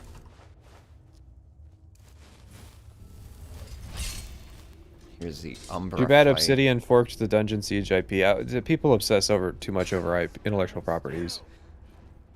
Here's the thing: if you keep that mindset, then it's like we're gonna get to series that have like 27 entries, and it's just gonna be ridiculous. Like you can make a new thing and have the same general design principle. You don't have to have the Dungeon Siege intellectual property. Oh yeah, Umbra's gonna kick your ass, by the way. So he's invincible until he does the Darth Vader thing. And I've fought him a couple times. I don't think I actually have to really fight him. I'm just going through trying to get a feel for the different weapons that I'm using and shit. Like, so now I kind of have an idea of what like the great swords feel like. Let's switch to Umbra, everybody. Barbas is a good follower. Oh. No, you want to make a deep cut like that? I can cut fucking deeper. Umbra's supposed to be destroyed at this point in the continuity. So there's these 2 fucking Elder Scrolls novels, Lord of Souls and whatever the fuck, Umbriel, where the whole plot of the story is that Clavicus Vile got Umbra back and did some shit. And the finale of the story is the destruction of Umbra. So it shouldn't even exist. Because it's not even a Daedric artifact. It's just a normal-ass enchanted weapon that's evil. Are you going to cover Deathloop, Pat? No. Why the fuck would I? I would cover Prey before I did Deathloop. That's the thing. In the Arcane roster, you've got options. I never play with followers. I prefer playing the game solo. I'm pretty sure there's no data on it, but I'm pretty sure most people play the game solo. I want to say maybe half of the Skyrim reviews we saw had like Lydia with them. Yeah. But it's like, if you haven't played Skyrim as like a melee character with a magic follower, you're missing out. That's the thing is, when I conceptualize legendary difficulty, it really is a difficulty designed around using everything that's available to you, and part of that everything is like good followers, alchemy, enchanting, smithing, Giving your followers the best gear possible. magic, powers, what have you. Yeah. Shouts. Okay, so this one... So what I'm supposed to be looking at right now is armor Well, yeah, of course. penetration, right? Lydia's big advantage is... Why would you look for armor penetration? Well, Lydia's big advantage that's what this is... is. That's what this is supposed to be doing. It's just armor penetration. The question Well, is... do what the Draugr have armor? Yeah, like, that's the question. It's like... I know, I'm pretty sure only humanoid enemies that give black souls actually have armor ratings. I'm pretty sure... Yeah, I'm almost positive dragons don't have armor, so this... Yeah, they don't. This thing is... Chorus completely don't have fucking useless armor. on that. Lydia's advantage is that she talks to the nerdy boy that can barely talk to women. It's a woman who comes up to you, and that's why people like her.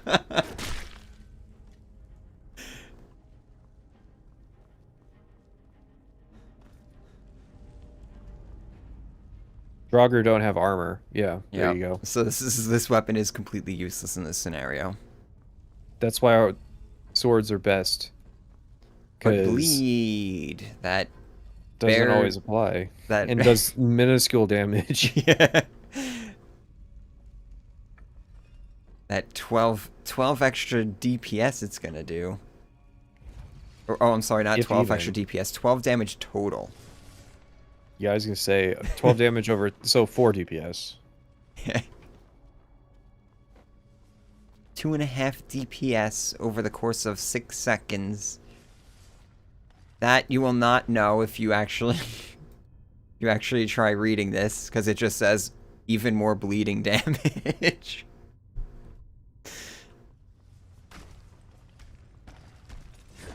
Yeah, and then the weapon numbers are like, so maces are slowest, but they do the most damage. Yeah. Swords are fastest, but they do the least damage.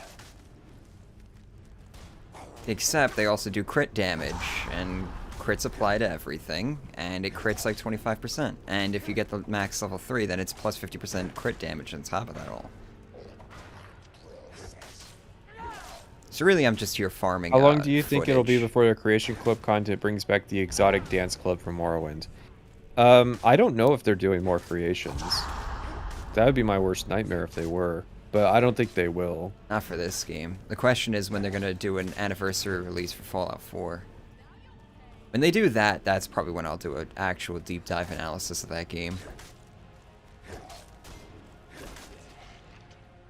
They're like, get some Creation Club content out. We got one sucker who will buy it all. Free advertising. I'm still pissed. I spent $80 fucking buying Creation Club shit before Anniversary Edition got announced.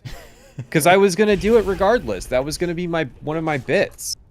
Was that I was gonna include the Creation Club stuff. And then Bethesda was like, hey, $20 and you can have all of it. No, we're not going to refund you the money you already spent. Yeah. So it's like I spent $80 so that I could show off that Knights of the Nine armor's in Skyrim.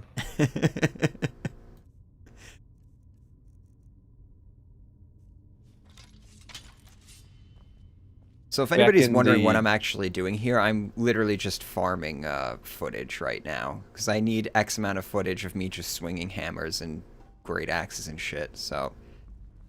why is this a problem you have to solve? Is there any actually good Creation Club content? Not really. No. Like, okay, you would think they gave away 4 pieces of Creation Club content for free to really sell people on Anniversary Edition, and all of them are dog shit. So that should really tell you that the Creation Club is not good.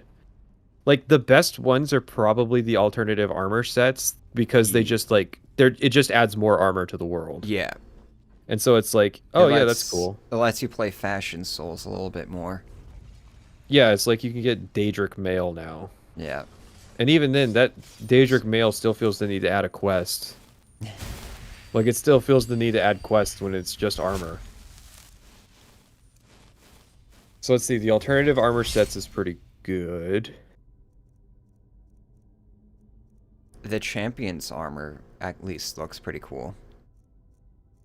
That had some unique gear and shit. Farming is a hilarious meme of a creation. Yeah. Gold Brand is great if you know what's going on with the Dark Brotherhood storyline.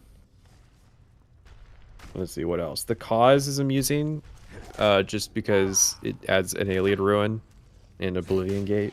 Oh, right. That's one that I still have to do that one. I don't know if that's probably not going to appear in this video anyway, but... Bone Wolf is amusing. Do you know what Bone Wolf does? Doesn't it, like, increase your damage to undead? It increases your spell effectiveness to undead by 25%. Basically, it's more Necromage. Yeah. So yeah, you can I found out about that too late for my Syrian character. You can stack the Bone Wolf and the Bloodworm Helm and reanimate stuff up to, like, I think it was level 75. So, like, you can reanimate Archmage Verther, or Archcurate Verther if you wanted to, from Dawnguard. Mirror Watch is probably the best house creation. Yeah. It's probably one of the best houses in the game. It's badly integrated into the world, but... How about Ghost of Tribunal? Ghost of Tribunal fucking sucks. I don't know how to break that one other than it sucks. It doesn't really add... So, like, the Cause, at least, for being Oblivion bait, still adds new dungeon types to the game. Ghost of the Tribunal is just Dragonborn dungeons with, like, really bad dialogue system and a bunch of, like, Morrowind's nostalgia-winkery. And I'm not impressed by Morrowind nostalgia-winkery. Where the fuck is Ghost of the Tribunal? There it is. So it's like, yeah, it adds the Endoral armor set, but it kind of looks like shit. It adds the robes from Morrowind, but you can't enchant robes very well in Skyrim. And there's a creation club that add-on that adds robes that, like... Gives you better enchantments and shit on it. Yeah, but... So it's like, that's out. What else is there? You could, you got, like, True Flame and, not Magebane, Hope's Fire. Those are dwarven to your weapons, so they nerfed them from Morrowind. They added the Robe of the Lich, though the Robe of the Lich does is just Magicka regeneration. Which you will note, every fucking robe in Skyrim does that already. They added the Masks of the Tribunal and Dagoth-Ur. Those are a novelty. I think I enchanted the Mask of Vivek and gave it to Jizargo just because I thought it was funny.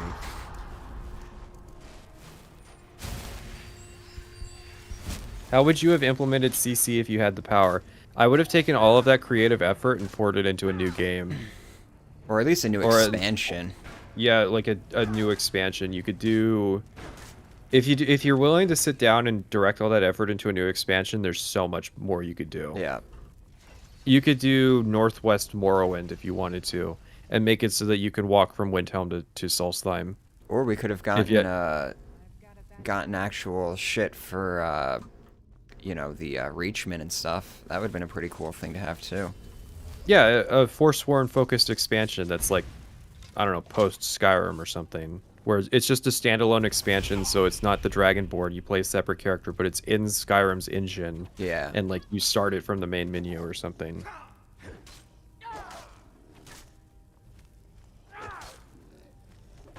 Yeah, I think the fundamental premise of CC was just completely and utterly flawed.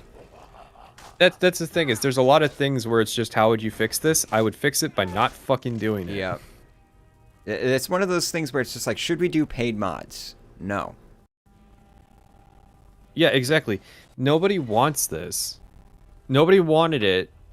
You, like, And survival we mode is like the biggest example. We knew of, that like, from Oblivion. They themselves have made fun of horse armor and shit. And then what do they go and do? They literally institutionalized horse armor. I just did that today. There's a clip of Todd Howard making a joke about them doing horse armor in Skyrim, where the punchline is obviously that they're not going to do that, and then it just cuts to fucking horse armor in Skyrim. Yeah. So it's like you can find hilarious like tidbits of them being like, yeah, we're never going to do something like horse armor again. And the thing is, the DLC for Skyrim wasn't that bad. No.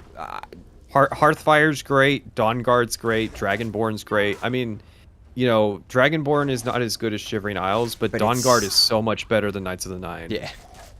So it like evens out, and Hearthfire's better than all the housing mods from Oblivion, other than like Frostcrag Spire's cool because it's broken.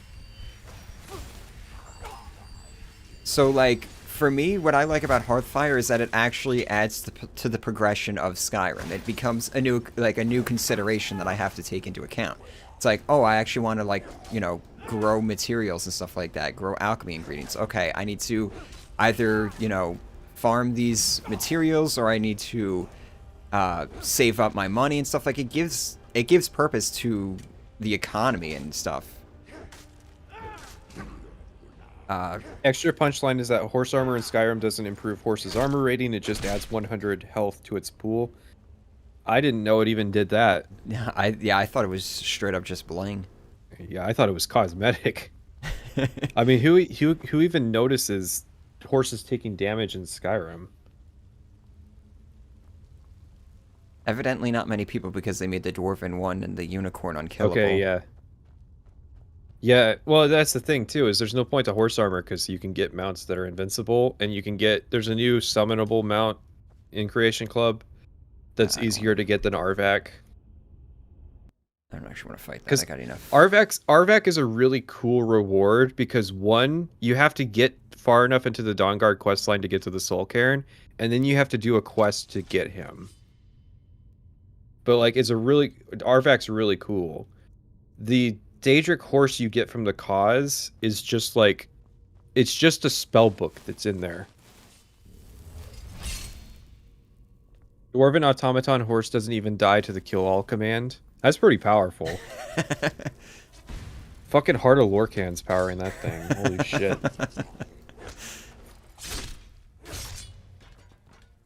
Frostcrag Spire is missing in Skyrim. You can see the cliffside it's on from Skyrim, and it's just missing for zero reason.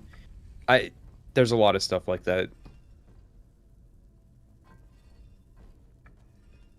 I mean, you can't really blame them for not fucking having a low LOD Frostcrag Spire model on the off chance that someone goes looking to try and see if they can see it from a distance. Maybe it got demolished or something. Maybe there's an earthquake. It collapsed. Maybe Sheogorath blew up his own house to collect insurance money, because obviously Sheogorath is the cock. Yeah, I did think about the fact that the Daedric horse is like post level 46, but I mean, the thing I observe in my video is I did the math, and the horses aren't even worth using in Skyrim anyways. Using a battle axe. Like, unless you're going to be literally galloping straight to a place that's far away and not stopping for anything. So you're not stopping to fight anything. You're not picking herbs on the way. You're not exploring. That's the only use case for horses, because the time to get on and off the horse means that you have to ride it for 20 continuous seconds just to justify not running, because that's how close together the run speed and horse speed are to each other. So I found a nice little way to get unlimited sprint in Skyrim, where if you just keep doing like forward power attacks with one-handed weapons, and you just keep spamming attacks afterwards, you can just literally run forever. So you can basically run as fast as a horse without actually having to get off a horse or get on a horse. If you use Aura Whisper while sneaking, you will sneak at run speed.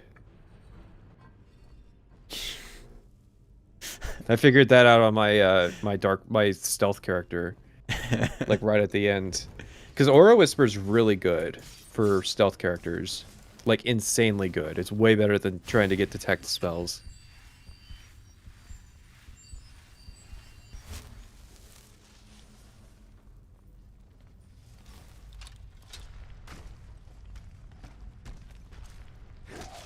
You can bypass the level 40 requirement for the cause if you're brave. Wait, okay, so if you do the cause without getting the quest, you can still get to the Oblivion Gate? I didn't know that. I figured there was a hard limit, like you had to get the quest.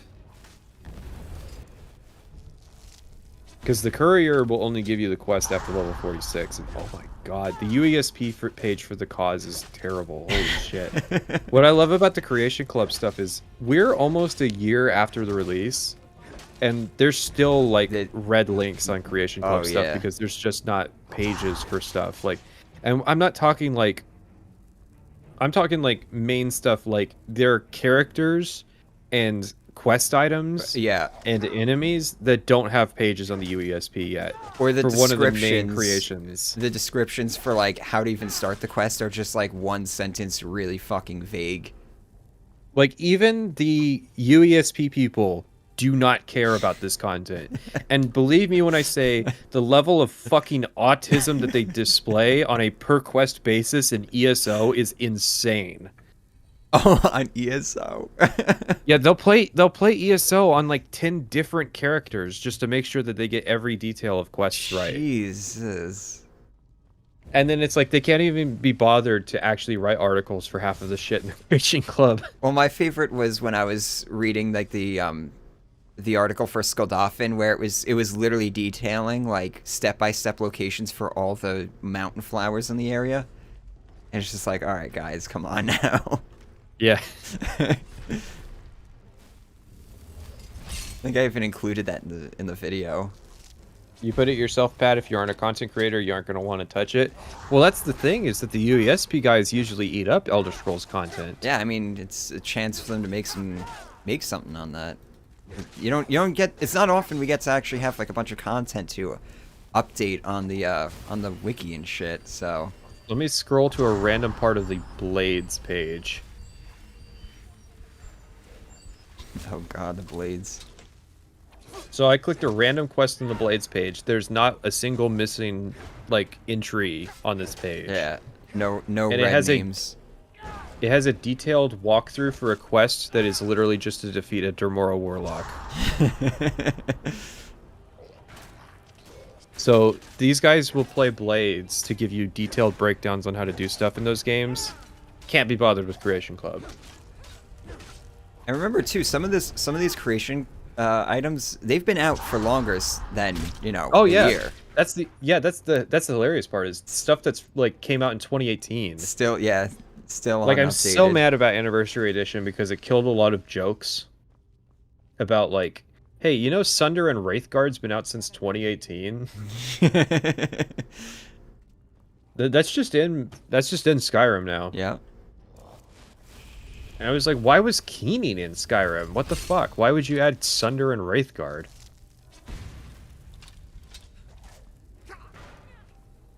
I like that you reduced Keening down to like a useless knife, because it really is. It's worth 5 gold. Fucking thing can kill a god. 5 gold. There you go.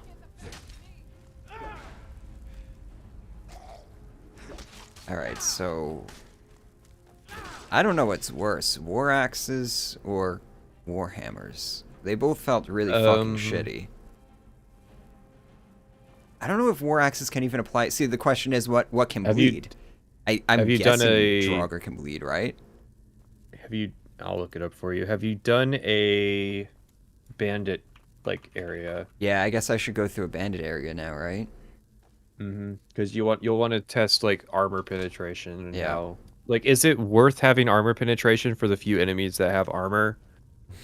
Like, is it just so good in that situation that you'll use a hammer in situations where it doesn't do anything? Well, you know what I do in on my warrior character when I come across a bandit camp or a bandit dungeon is I just go into werewolf form and I just have fun. Just go through and eat everybody. Yeah. So it's like, I don't... If you turn the difficulty, if like the difficulty's on Adept, or maybe Apprentice, Werewolf is fine. I was doing it on... I think I was doing it on Master and I was still What level were you? A lot of it's like level dependent when werewolf is viable. I think I was probably like in the 20s, maybe low 30s. How the fuck do I even get out of this place? I know how I'm gonna get out of here. COC Whiterun. Things that don't bleed, however, such as undead and Dwemer constructs, are immune to the effect. Undead too. Okay, cool. So that Don't means that means the axes was also wrong in here. Don't use werewolf form in dungeons unless you want to backtrack to do all the looting. yeah, Yes. yeah. Noted that. I had to keep pausing my recording in order to like, because I'd go through record on like me slaughtering everybody, then I would pause the recording as I went back and fucking sat in there. And... All right. Are you ready to hear about all the weapons that the hack and slash perk does not apply to? Yes, hit me. All right. The duration of level 3 hack and slash for orcish axes is erroneously twice that of the first 2 level. Why?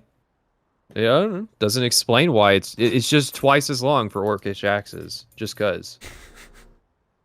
Nordic and Stalrim axes are not included in the list for the hack and slash perk. So, axes from Dragonborn are not included. Level 1 hack and slash will not work for Elven or honed ancient Nord axes because it requires that they be both Elven and honed ancient Nordic at the same time. Again, why? Why would it work like that where it has a conditional where it's checking to see what type of weapon it is before it'll apply the perk?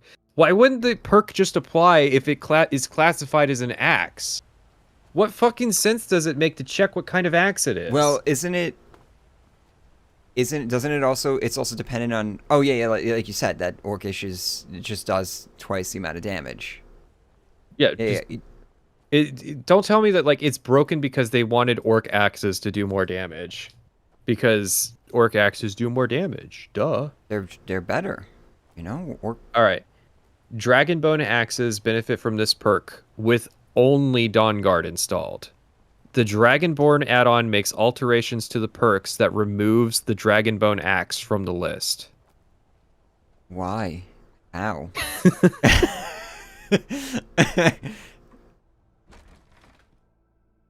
So you have that. So and then wait, you have the wait. fact So if that I have Dragonborn and Dawnguard installed, it will work.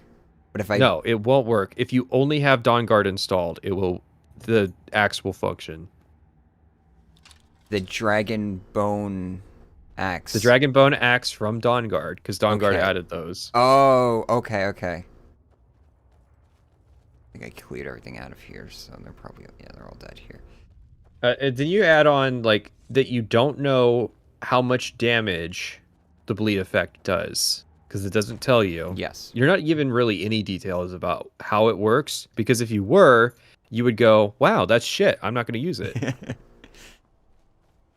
And that like it's just arbitrarily, yeah, it doesn't apply to Dwemer or undead enemies just because, you know, they don't bleed. And it's like, yeah, but it's like just make a gameplay concession.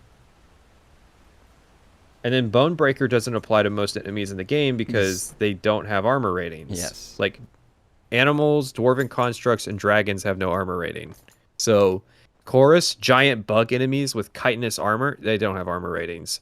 Dwarven automatons that are literally made of like plate don't have armor ratings. Dragons with their scales, no armor rating.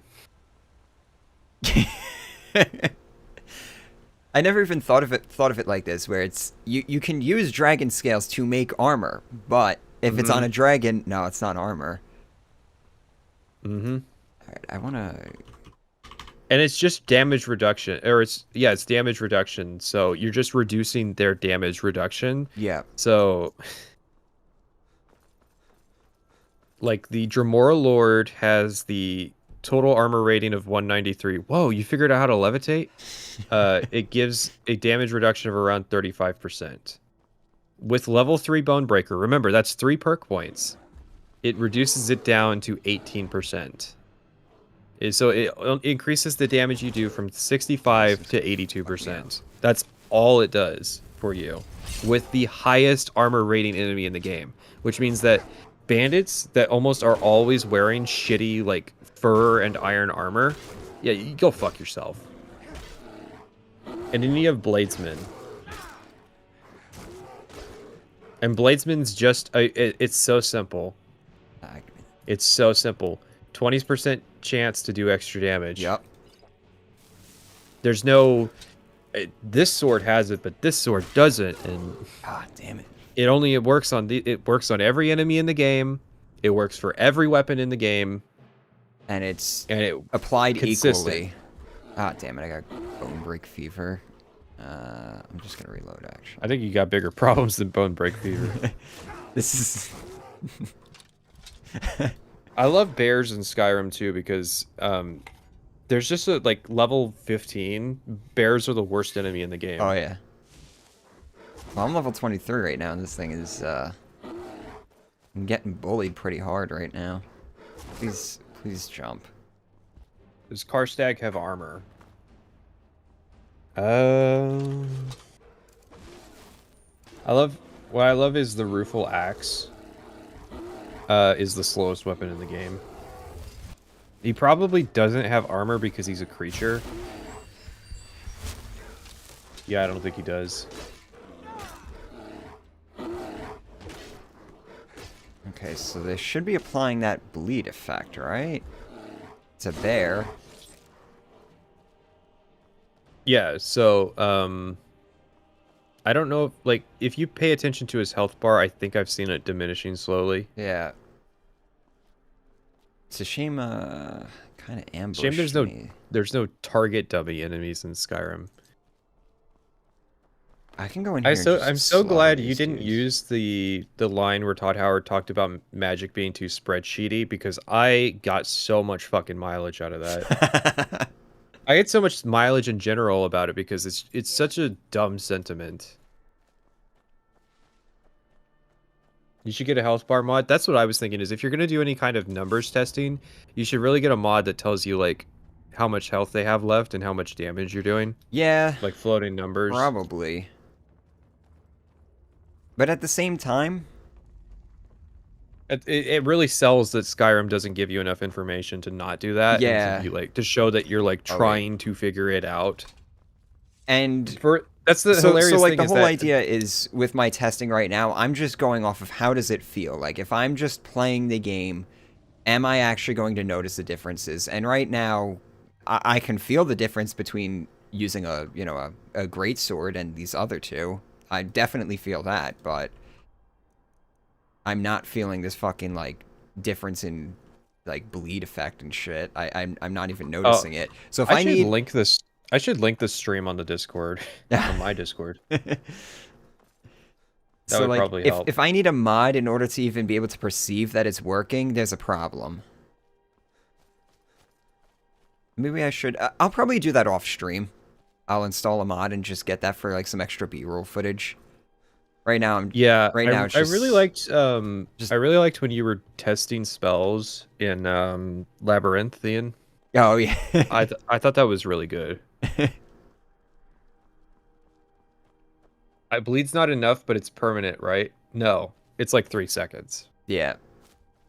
I think it goes up to 6 when you get level 3, but yeah, it's... Alright. Hold on one second, guys. I gotta go to the bathroom real fast. Hey chat, what's up? Let's talk about how the Earth is not a sphere. It's actually a giant dick. What bleed was permanent then? Fallout 4? That might be what you're thinking of, yeah. Because I don't know how it works in Fallout. I know all about Elder Scrolls, but I don't know about these Fallout games.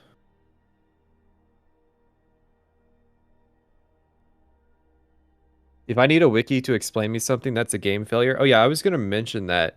They go on so much about how this is just supposed to be a system where you use it and then it just comes naturally to you. You use what you want, right? But then there's so much where it's like, no, if you're going to be playing Skyrim, you really need to understand how the systems work, and that means that there's all this shit that you have to read. And so like in the interest of trying to create a system that is friendlier for people who are trying to just play the game. They ended up making it much more of a nightmare. And it's like the same thing with yeah, it is funny that like I shilled it to my Discord and then he disappeared. The play how you want approach to Skyrim is hilarious when you consider that perk points are permanent, or at least were until like Dragonborn's and legendary skills.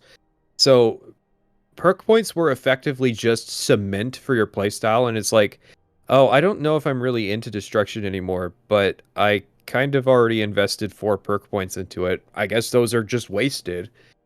So it's like everything that they were trying to accomplish with their design decisions was working against them because it was badly implemented, and so like the inverse ended up being true. Thinking about leveling in Oblivion sure is spreadsheety. Oh, absolutely. The problem with leveling in Oblivion was the health level scaling of enemies' health. That was honestly like the big problem. Was with Morrowind, it was fine because it was so easy to cross like the power threshold and become overpowered that even if you like, you could probably use the Bitter Cup to dunk your endurance as low as it can possibly go and still go pretty smooth in Morrowind because of the fact that it has static enemies that you can deal with. All right, I'm back. Yeah, you went AFK as soon as I shilled the stream. That's- I was talking with chat about how Bethesda made a big deal about how the game is play as you want, right? But the perk points in vanilla Skyrim without legendary skills or Dragonborn are literally cement for your character. Yes. And it's just hilarious how everything that they tried to do seemed to work against them. They tried to make magic less spreadsheety, and now it's like, it's so spreadsheety that I actually have to bust out my own spreadsheet and keep track of this shit because the UESP can't really explain it concisely. I feel like I contradicted myself where I'm like, you don't have to bust out the spreadsheets, and then literally about 20 minutes later, my destruction section, I'm using a spreadsheet to describe like damage fall off. Yeah, that's the thing. It's like a fundamental failure in everything that they tried to accomplish. They wanted they wanted so much, and then like, because it's hilarious hearing them talk about it and then like seeing what's in the game, and so it's like, wow, you guys fucking failed at that too, wasn't it? 80 skill points weren't enough prior to legendary. 80 you mean 80 perk points? Because default max level's 81. It's not that it's not enough, it's more that okay, so we're going with this idea that like you can switch your playstyle at any time and still be comfortable. So you're using destruction magic for the first 10 levels, and then you like kind of get into doing hybrid one-handed weapons and destruction magic, and then you realize you actually like using shields more than destruction magic. Well, those 4 perk points that you put into destruction to make it better are just gone now, just gone. And so that's 4 perk points that you're behind, and that's not counting crafting skills where it's like, okay, so I invested 8 perk points into this crafting skill, but now I have the set of equipment, an in-game set of equipment. I guess those perk points are just gone. Most people in Skyrim never reach level 80, so it's more like 40 to 50 points. It's actually more like 30 to 40 points if you base it off of Skyrim reviews, because most Skyrim reviewers do not go past level 45, if that. A lot of them don't even get past the mid 30s. The fuck is this dungeon? I just need a good testing dungeon.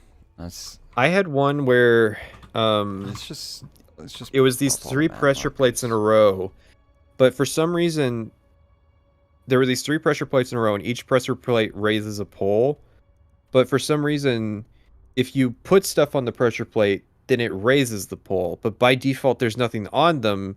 So what is that? I think it's at Labyrinthian. I don't know if the game bugged out and didn't spawn the items on the pressure plates for me to move. Oh. Or what? Or they might have gotten knocked off. Well, I didn't see where like these urns had rolled off or anything. They might have. It was just this random dungeon where like I was just putting shit on the pressure plates, and I was like, wait a second. the solution to the puzzle was already solved by default, and it's not a puzzle. It's just 3 pressure plates. Oh, I know where I can go. I can go to Broken Ore Grotto. Oh, great. That first sneak point is such a misplay to put over the first perk level. 5% per point, where enchants give 40% around per item. Yeah, and some perks lie about what they give you because they just have the wrong numbers associated with them. And you might be thinking, wait, isn't it as simple as just correlating? Like, if I was coming up with a system where I was describing what the perk does, here's how I would do it.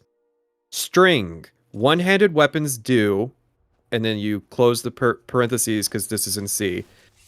Space plus space, and then the variable number that is the perk value, and then space, open parentheses, or open quotation marks. They use quotation marks. More damage, right? And then if you're playing around with the numbers behind the scenes, and you change the number, it changes the variable, which will then change the perk description. So that way you don't have to go in and go, I assume it's just like a fucking text file that has all the descriptions in them, and they're lining them up because they're fucking stupid and don't know how variables work. I know that, and I've never fucking published a game. You know what? I just realized I didn't know that you can run into the Silver Hand before doing any... They're just bandits. Yeah. If you soul trap them, they literally will say, like, if they're too high level for you to soul trap or something, I forget what it is, but they will say at the top left that the bandit class that they are. I'll type out in chat what I meant. Can I even do this dungeon then? Fuck. I'm just trying to find a bandit dungeon that I can run through consistently.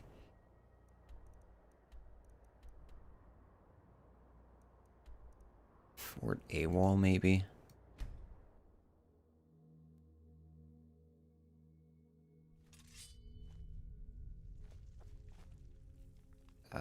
I really don't want to fight. Okay, let's see if I can actually go through Gallows Rock. I don't hit any quest locks or some bullshit like that. So that's how you would do it in... What the fuck language does Unity use? It's been a minute. You gotta forgive me. C#. So that's how you would do it in C#, which is pretty similar to the... I think they use... I know they use Visual Studio for their engines, so I have to imagine it's some flavor of C. Because the quest scripting language that they use, which is one of the most dumb things, by the way, I don't know if anybody's ever played with the quest scripting language, is also just a flavor of C. It's their own flavor, but that's not Papyrus, it's the same, is it? It might be. It's called Papyrus in Skyrim, I think, but it is. Oh, okay, yeah. It's just kind of like baby C. Yeah. And so it works on the same like object-based principles.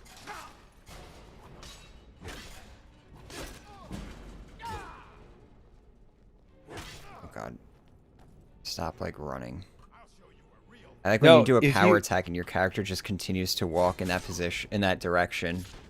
I think if you're gonna give, if you're gonna do game reviews, you should at some point at least like open Unity and try making a game. You don't have to make a game. I'm not one of those, you have to make a movie if you're ever gonna review them type of people. But I do think that it is like a necessary piece of context to know. Like, a lot of film reviewers build their own credibility by the fact that what they're doing is very similar to making films. They're making videos, right? But video game people don't have to do that because making videos is a lot different than making video games. Yeah.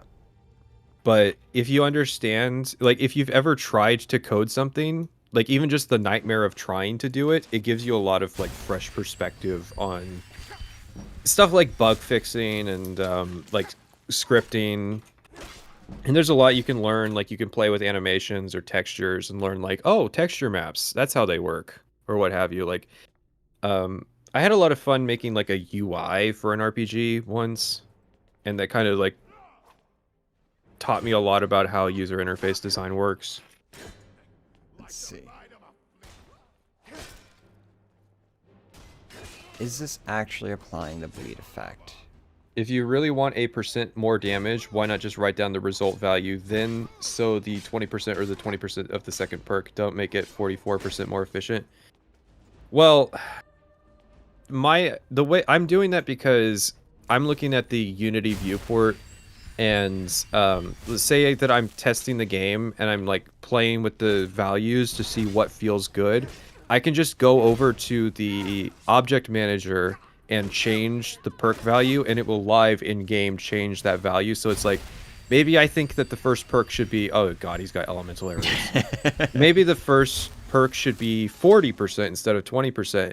Instead of having to build the entire thing, you could just do that in the object manager in Unity, and then it's like, oh, well, 40% felt a lot better than 20%.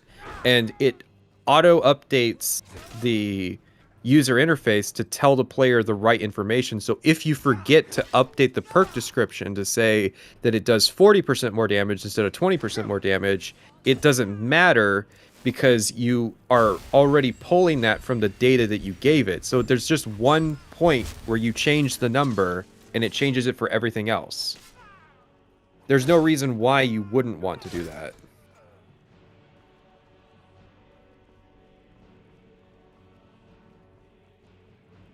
All right, I'm gonna call it. I don't fucking. I cannot see this. I cannot feel the difference. This like bleed effect at all. That's my observation is. And these are lower level bandits too. Like I'm pretty much stomping them right now, and I still can't fucking see them. Yeah, no, it's a minuscule difference if you switched the models around without telling somebody. So it's like you gave not a silver sword. Let's say you gave an iron sword the properties of an iron mace, and you just did that for all the weapons. So like all the maces are axes, all the axes are swords, all the swords are maces. You would like players wouldn't really notice. So I mean, I figured the thing to do with melee is just go sword and pick the sword perks. And honestly, you could probably get away with not even picking them for a long time if you felt that there was better things to spend your points on. Oh yeah, no, I sat on them for a while.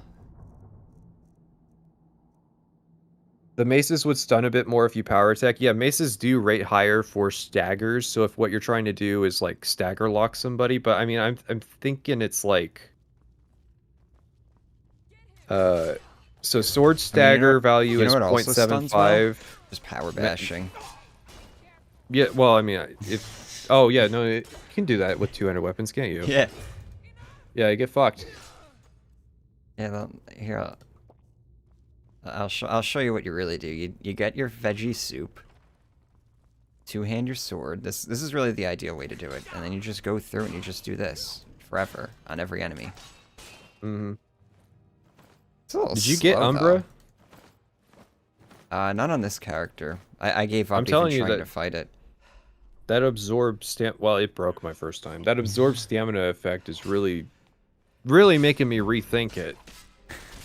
Oh shit, I got fucked by this dude. You can do that with a torch you scrub, but he's doing two-handed weapons. I mean, if we're talking one-handed weapons, then you could just run shields, at which point you can stun lock anything with shields. Dragons are my favorite thing to stun lock. Hold on, I gotta actually...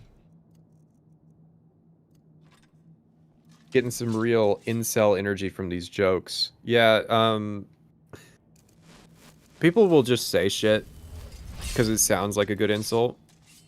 All right, there we I've noticed that being a thing on the internet. I forget. There was one that I would use as like a good example, and I cannot for the life of me remember it, but it's like, okay, it's monotone. A lot of people will say use monotone as an example of like something that somebody is doing wrong. So they'll say like, such and such person is very monotonous. No, they probably aren't. Trust me. If you've never dealt with a monotone person, then you don't know how bad it is. Like an actual monotone person is borderline unlistenable on YouTube. They would not get past 1,000 subscribers. One of my friends he's pretty damn monotone. And it actually causes him a lot of problems in real life. Like, people misunderstand what he's talking about, his, like, intentions. Like, they have trouble reading him, and, yeah. Like, borders on medical condition. Yeah, it's almost a speech disorder, I think. Yeah. And he also has something I had no idea existed, which is called, like, tongue-tied. There's an actual medical condition for it, but, like, his tongue is, like, it's not flexible enough. So he has trouble, like, pronunciating certain words and shit like that. He can't roll his R's at all. And, like, I've seen it, too. Like, he can't stick his tongue out. It's very interesting. A lot of people don't conceptualize speaking as being a physical action. Yeah, because it comes so like, natural to a lot of people. When I think about doing my big ol' how to make long-form videos video, so I'll think about that occasionally when I'm working. So it's like, when it comes to vocal presentation, you have to remember it's a muscle. Yeah. You got to practice with it. You got to stretch it out. So it's like, yeah, I'll talk to myself while I'm riding my bike, and it's kind of weird, but I'm literally doing something for my job. Yeah.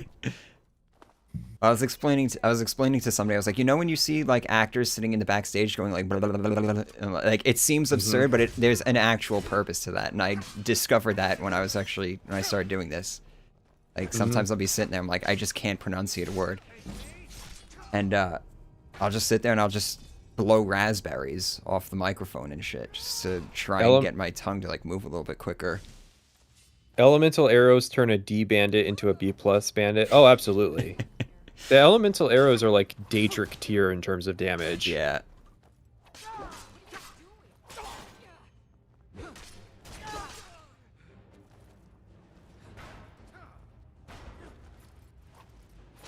Oh, there we go. There's the decap. Well, I gotta warn you, there's a lot of video ideas that I'll have that I'll talk about, and I think people get excited to hear me, like, see me do it, and not realize that a lot of that is just me dealing with, like, the current video that I'm working on. So it's like, while I was working on the Oblivion video, I was thinking about the Skyrim video. That's when I was buying Creation Club stuff and, like, coming up with jokes for the Skyrim video. Yeah. While I was working on the Oblivion video, like, last summer.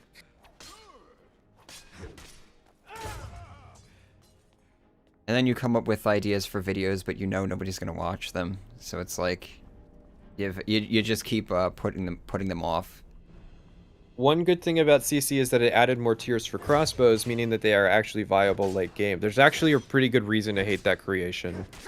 I mean, beyond the fact that it just adds them to a merchant stall, it kind of invalidates a lot of the Dawnguard quests that were designed around progressing the crossbow, and now it's just like, oh no, you could just make a Daedric crossbow. Like, I'm really imagining the Daedric spirit that took the shape of a fucking crossbow. Has either of you considered doing a video on Witcher 3 at some point? I don't know if I'm ready for kids. Yeah. That seems to be the outcome. No, Witcher 3, oh god. I was thinking about those CD Projekt Red games and, like, the logistical nightmare that would be trying to cover them. I already don't have enough motivation to play most RPGs, so to do a video on that would be like, that'd be a year-long project at least, and I'm not. There's little reason to choose Dawnguard over vampires with that Creation Club. Yeah, that is true, because the Vampire Lord's progression stuff is on the vampire side, and so it's like, I kind of lamented today not having the restoration spells for damaging undead, but then I was like, wait a second, I know these fucking Creation Club spells that do even more damage.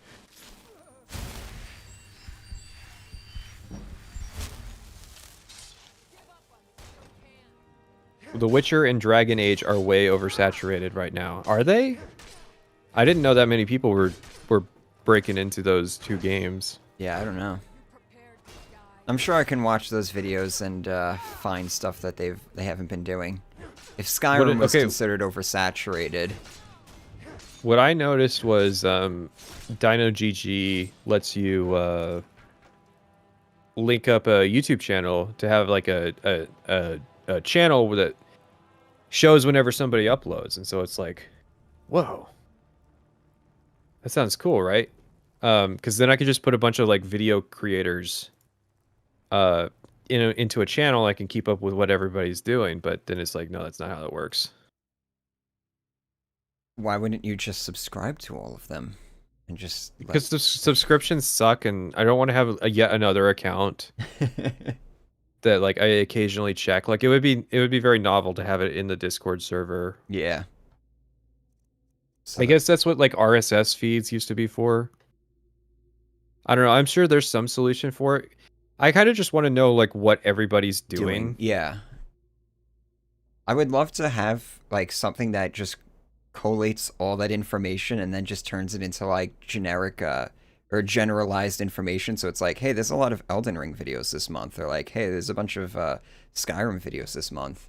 So I could actually like see the trends that way. That would be kind of interesting. All right. I'll be right back. So I'm thinking. All right, I have to go through this with the Warhammer now. Fuck. All right. And then we get to do this with all the one-handed weapons, which is also going to be fun.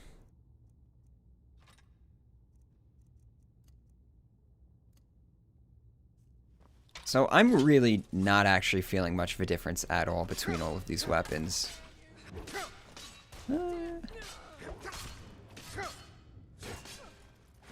Actually, the Warhammer's, hold on a sec. Hold on, I might actually immediately recant my statement there.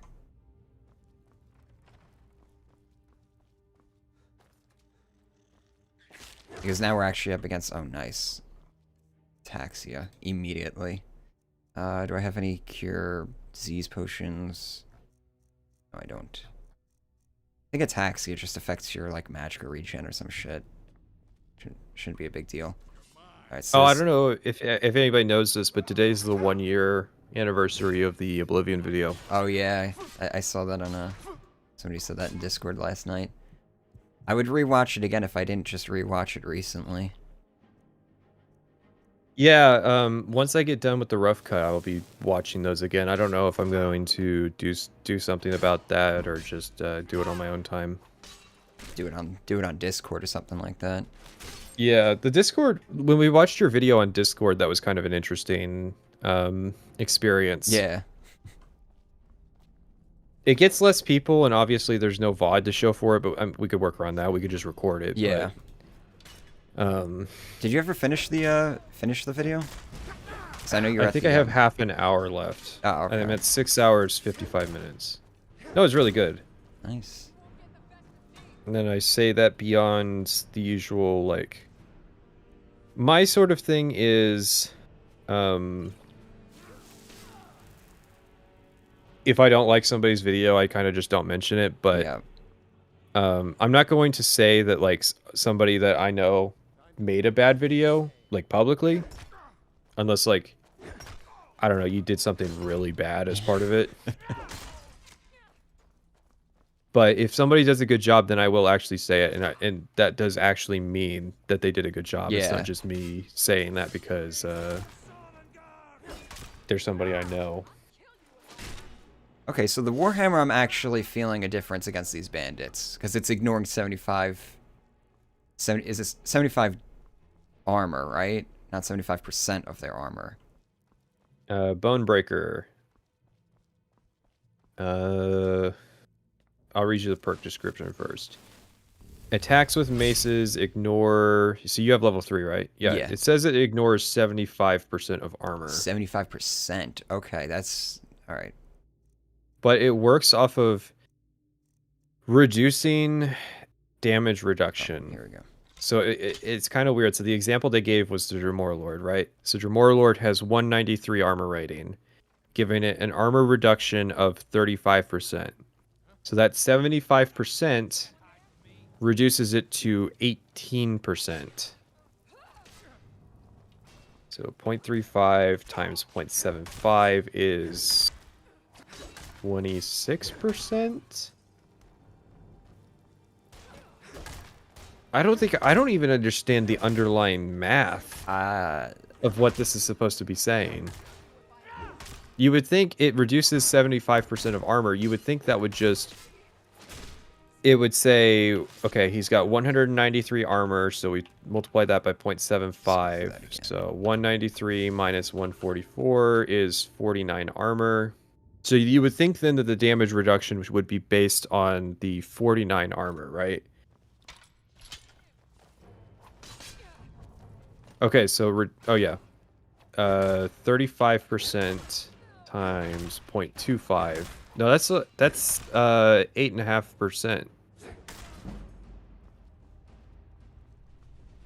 6 armor rating isn't twice the percent as 3 armor rating. No, because it takes that it takes that integer value and converts it into a percentage of damage reduction. So to understand this perk, I have to look up how armor rating works in Skyrim. And mind you, they came up with this so that it would be simple and you just use it. Just see what feels good. And it's like, well, it doesn't really feel good, so I'm just going to pick what's best. Oh. Okay. Guess we got a nerf it. I see an exponential line chart that says armor ratio, and it has displayed armor rating and multiplier to physical durability, so... God, fucking arrows are so obnoxious. So, because I remember armor rating or damage reduction being a thing in Fallout New Vegas, and a lot of people were all confused about it and shit like that. So, Fallout, like, you know, the Bethesda Fallouts were like, no, we're just going to use straight armor rating and stuff. Except in Skyrim, it seems like they combine the fucking systems. YouTube still has RSS from back in the day. Well, a normal system really? just wouldn't get rid of stuff like that, so I guess you could do an RSS feed. Why does everything in Skyrim seem so obscure? It doesn't want to tell you anything. Yeah. It's terrified. Is the problem. It's terrified of showing you numbers. So it's like, you don't know what the enemy's armor rating is, so you don't know what their damage reduction is, so you don't know how effective your damage reduction perks are. And so it's like, okay, just boil it down. How much more damage per second is Bonebreaker going to give me versus if I was using a greatsword with the sword perk? You only know once you hit them. Well, and that's the thing is, you don't want to like invest yourself in something when you don't even understand how it works. But you also don't know because certain enemies are, you know, immune to it and other enemies aren't. So it's like you can be sitting there struggling with one enemy, then you go to a different dungeon, you're just like stomping everything. And it's like, okay, now, like, am I supposed to now carry around 2 different weapons? And it would be one thing if like swords were good for bandits and axes were good for animals and maces were good for undead, right? Or if we Like, went if there back and we was- used, you know, different item types and stuff, like silver is good against vampires and shit like that. Remember when you needed to use silver or like Daedric against ghosts? Yeah. Alright, I think I'm done doing this test. You don't know. Yeah, I'm more confused than when I started. Let's put it that way. I'm gonna have to install like a mod and actually sit here off camera, just... Honestly, you might as well do it live. I'm curious about the numbers. I'm looking for Morrowinds. Alright, let's see. Do I have... Does Sky UI allow that? Do I need a different mod for that? I'm sure I have to activate Sky UI regardless. So I mean, the ghetto way to do it is to get AV for health after you swing. Yeah, that would be Like, getting the mod is just kind of a convenience yeah. aspect.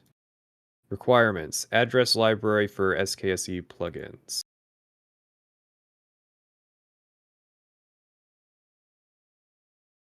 Oh, I didn't know we were going to have to install stuff.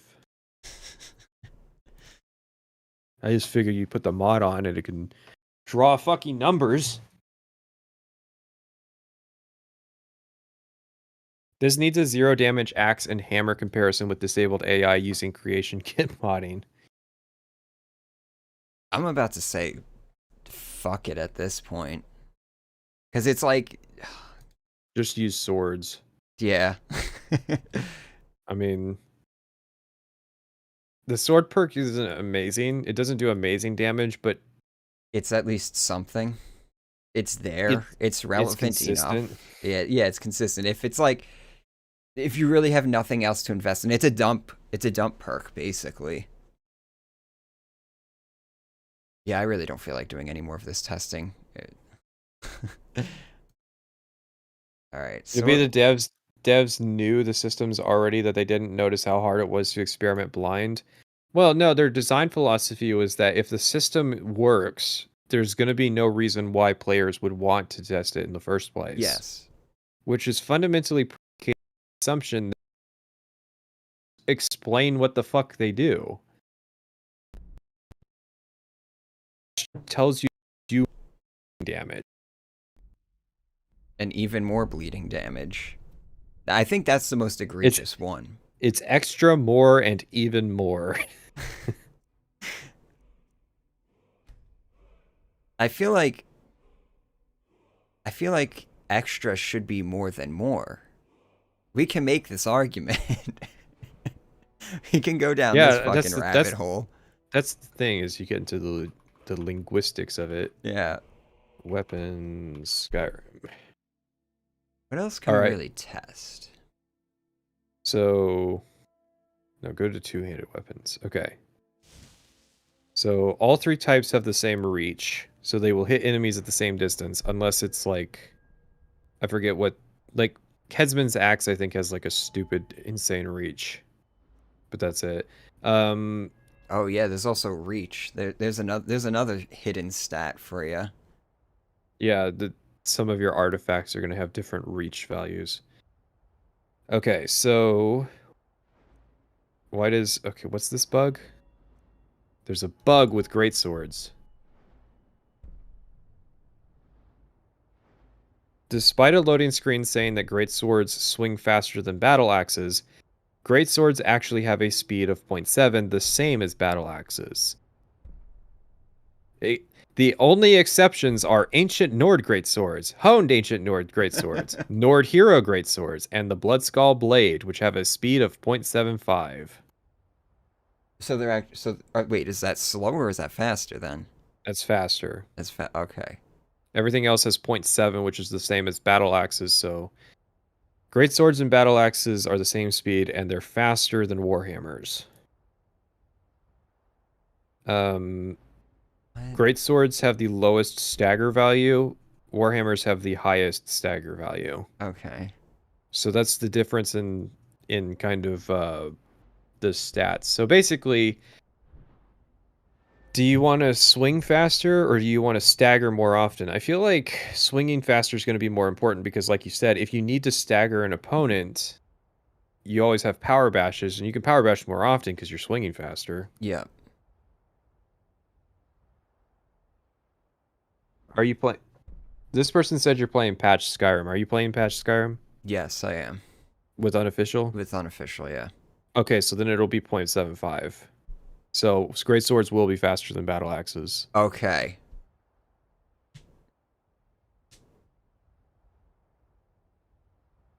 See, I'm just so used to not having unofficial patch that this is kind of my exception.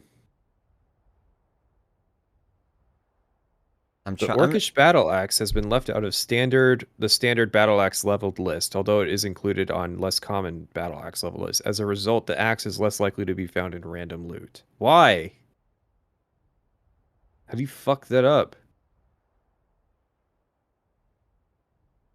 Yeah, I regret doing this with the unofficial patch at this point. I mean, if you're starting a new character, Are you starting a new character, or have you already played it? Nah, I've already played it. So, And at this point, like, I've played almost all my characters, so it's like I might as well ride it out to the end. yeah, Guys, use I the Blood regret Skull not Blade. using. I actually do have I, the Blood Skull Blade. I'll show you guys a fun thing that you can use this sword with, actually.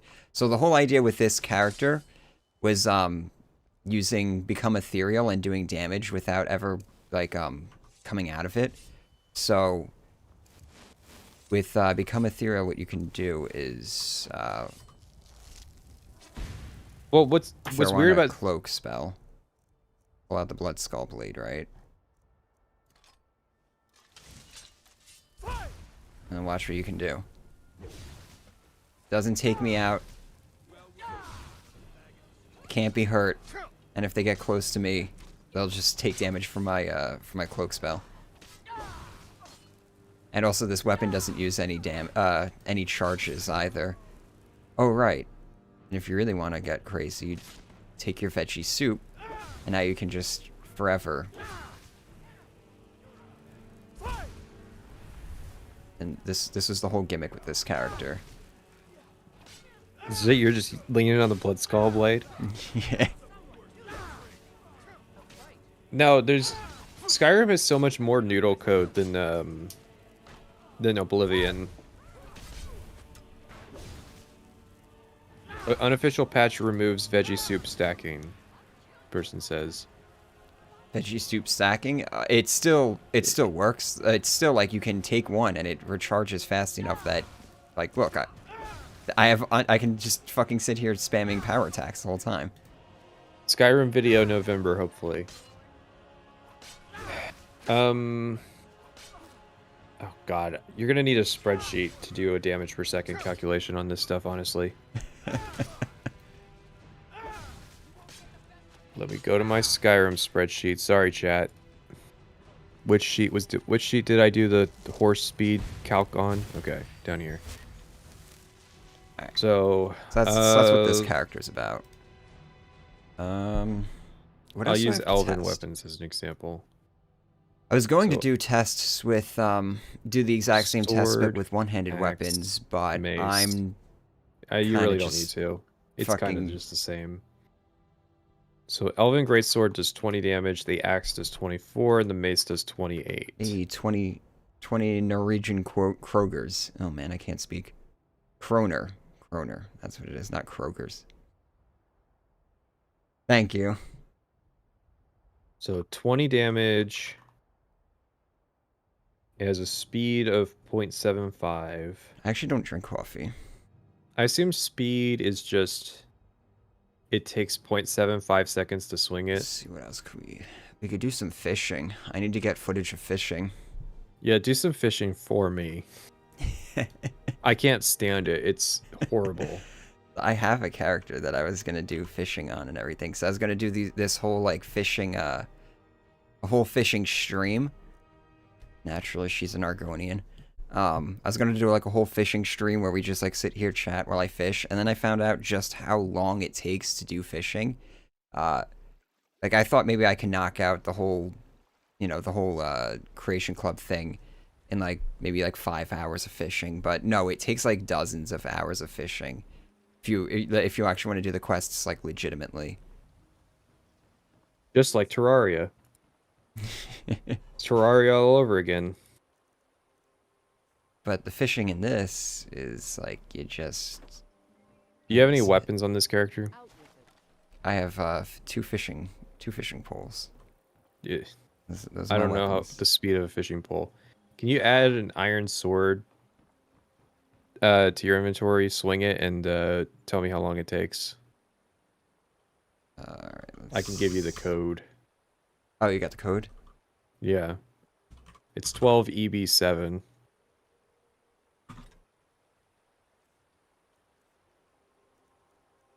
Oh, I had 3 ironstone swords on me actually. Oh, hold on. Let's drop the other fishing rod. So like, I don't know how I'm supposed to calculate how fast it's going. Just time it in your head. 1/1000. It should be 1 second. Oh, it should be 1 second? Okay. Is it? Looks like it. I'm All just right, and then- following along with my, Do you want to try... Let's try like a slow weapon. So Iron Warhammer is 13981. was it? 13981. It really does all swing back to Terraria. Alright, let's The see, game, the in-game clock could be used to count every 2 seconds. Well, I'm just going off of my, If it's OBS. like, if it's 0.6 of a second, then Yeah, it seems to be going off sync, so it's... I don't know, it's actually kind of hard to tell. Well, let me resync this. Okay, go. Yeah, it's definitely... It's slower than a second, that's for sure. What is the speed on it supposed to be? it has a value of 0.6. I have no clue how it's calculated. I mean,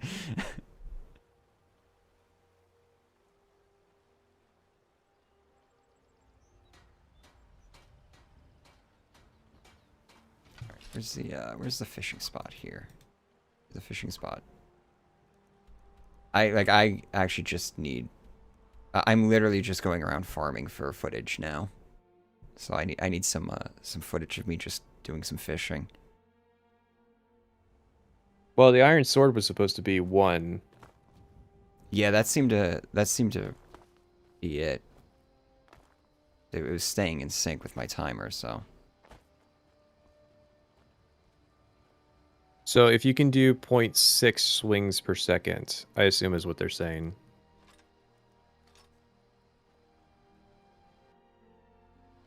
This is Skyrim fishing right here. All right, so delete that.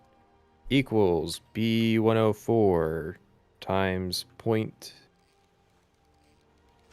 This is the sword. I love how it has to it fades to black because it's I guess it's a canned animation or something like that. It's so fucking janky. You also can't do it in third person, which completely ruined I had a whole... Have you seen those fucking those like videos online, their live streams actually, of just like lo-fi hip hop beats to study to, and it has I've seen them recommended, and it has like just that girl sitting there, like just this animation of this girl sitting there, just studying. That's what I was gonna just make like something like that, but in Skyrim. Like my character's I've seen just sitting videos there getting fishing. recommended of you are in absolute nowhere for 10 hours and 35 seconds. What the fuck is that? Yeah, I have lo-fi no girl. clue. Okay, so I was gonna assuming make that's how it works. Lo-fi girl, but she was gonna be an Argonian fishing, and that's like, cause how I usually open up my streams is like 30 minutes of me just with like that flash, that like animation thing. I was gonna do that, but then I couldn't go third person no matter how hard I tried. That's how I ended up watching Camelworks' fishing videos, because I'm like, alright, if anybody will know how to record third person fishing, Camelworks will be it. So if I see him doing it, then I know it's possible. So I went, checked, and he had, you know, like 2 hours worth of videos. Not once did he have third person fishing, so I knew it was impossible.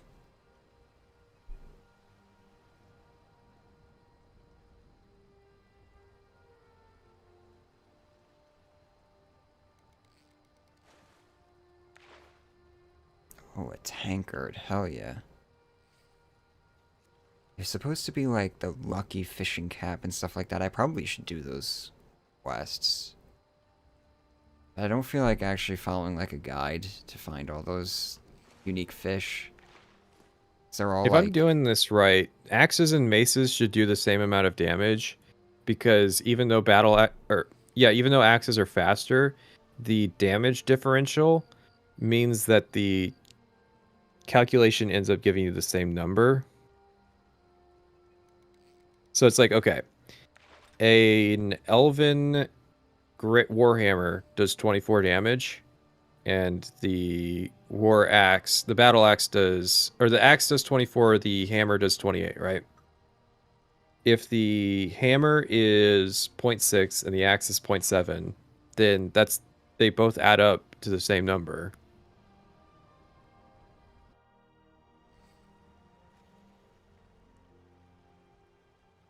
But see, the increase in speed, even with the unofficial patch, despite the lower damage, despite the increase in speed, does not add up for swords. Swords will actually do less damage. But the perk applies more consistently.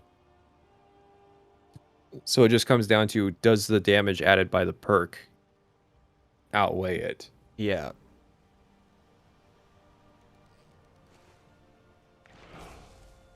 Iron Mace of Dismay. Oh, they played like a cute little sound effect because I found like a unique item. Oh, what?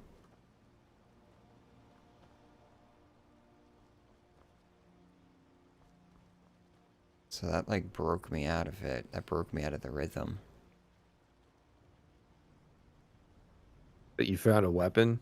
Yeah, I fished up an Iron Mace of Dismay. Just how much junk is in that river? Well, it's obviously not from a fucking PlayStation playthrough. Dropping shit in the river. That's some shit I would do in, like, Ark.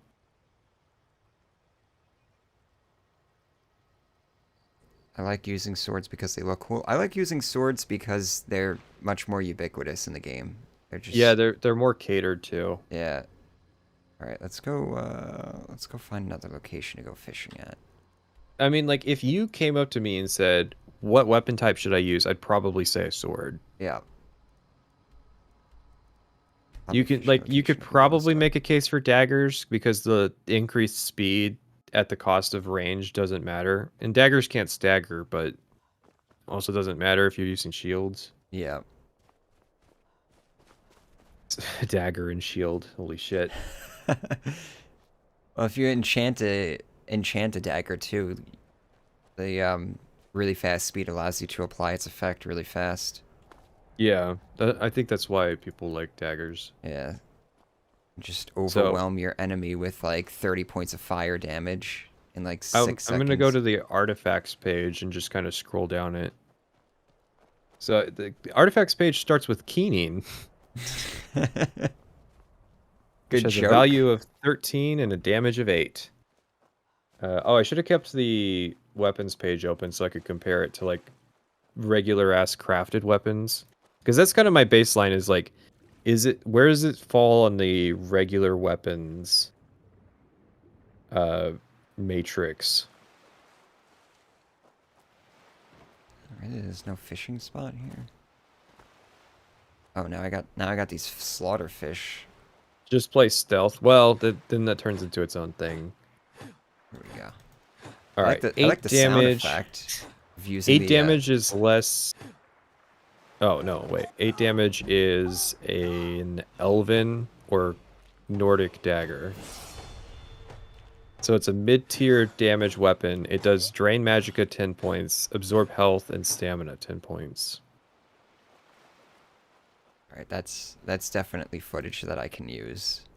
So you killing a slaughterfish with fishing rods? Yeah, that's fishing right there. I mean, you just gotta use tempering to make the fishing rod do like 200 damage. I have a madness bow that has I stack overflowed the value. That's actually I'm actually gonna check that right now. I wanna see I'm pretty sure the fishing rods can be tempered. We're going to my my main character.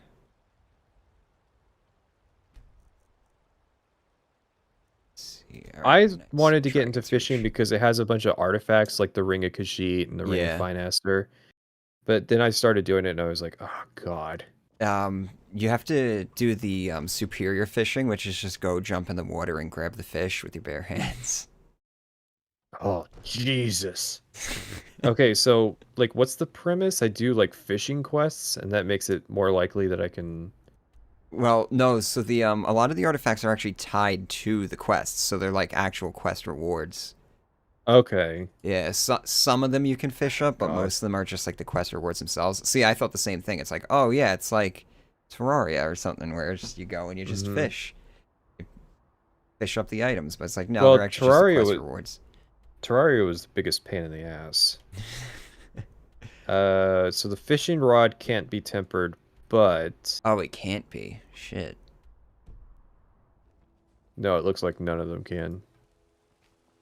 Because they don't have a, it says not available. I don't think there's a material or tier for it. But you could still do the alchemy thing of making a potion fortify one-handed damage, like 5,000%.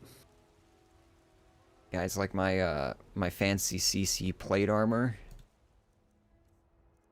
I'm over the armor rating limit.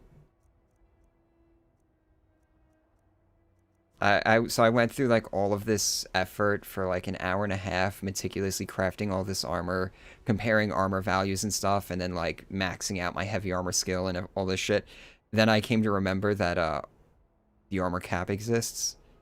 So And it didn't matter. yeah, so I had like my armor when I equipped it was like close to 3,000 armor, and it's just like, well, that was a fucking waste of time. Ultimately pointless. The Ring of Khajiit lets you move 10% faster. What? Fuck. Oh yeah. There's not even a page for the spell it lets you cast. It lets you cast hide, but it doesn't tell you what the fuck that does. I'm trying to remember. Oh, the Ring of the Wind lets you move 15% faster. Vampiric Ring lets you cast Drain Life. That's fucking... Vampiric Ring was a god item in Morrowind. That's Literally the other, kill anything. That's the other thing too. It's like they basically use this thing as just like to shoehorn in a bunch of fucking nostalgia bait items from other Elder Scrolls games. Mm-hmm. All right. Back to the list. Marin's Razor. 11 damage, 2% chance to instantly kill. 11 damage is Daedric tier. So I got mileage out of running it in Oblivion. Just like a poisoner build using Marin's Razor. Because 2% chance per swing is alright. Well, this is looking a lot like my other footage. Actually, that's kind of funny. Yeah, I will. I'll record this a little bit. Mace of Moleg Ball. 16 damage. That's a mid-tier mace. Damages stamina and magicka and soul traps. That's kind of the problem, is like it's hard to notice damage, stamina, and magicka. What, like regen effects? No, it just like the flat values. Just damage. They just have 25 points less stamina. So it's like they can't power attack and they can't cast spells. Guys, I got the pogfish. Oh, thank God. I fucking... All right. We've got our first... yeah, this is the first creation item. Mace of the Crusader. 16 damage, so it's another mid-tier item. 15 points of fire damage. So glad I got the fucking meme cringe fuck... Ugh. Pog.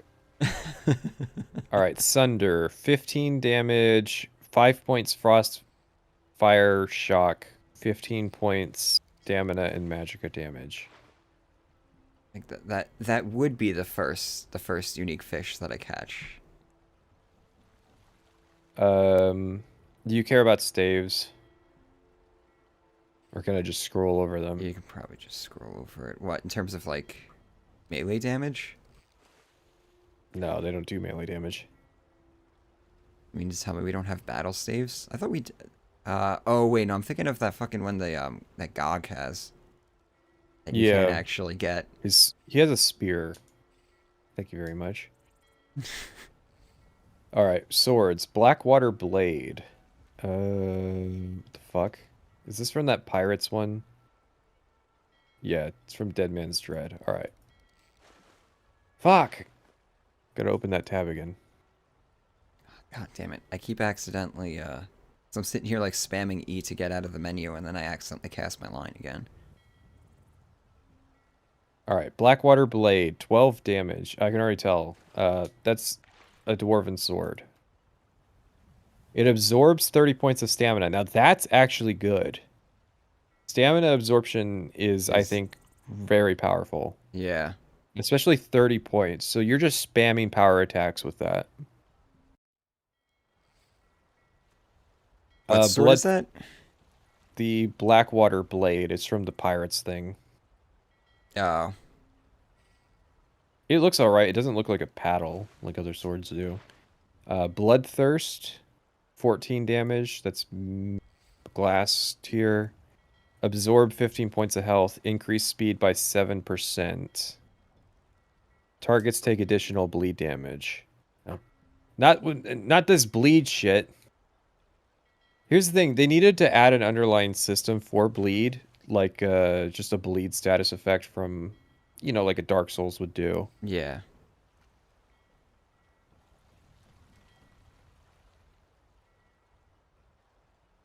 Chillrend.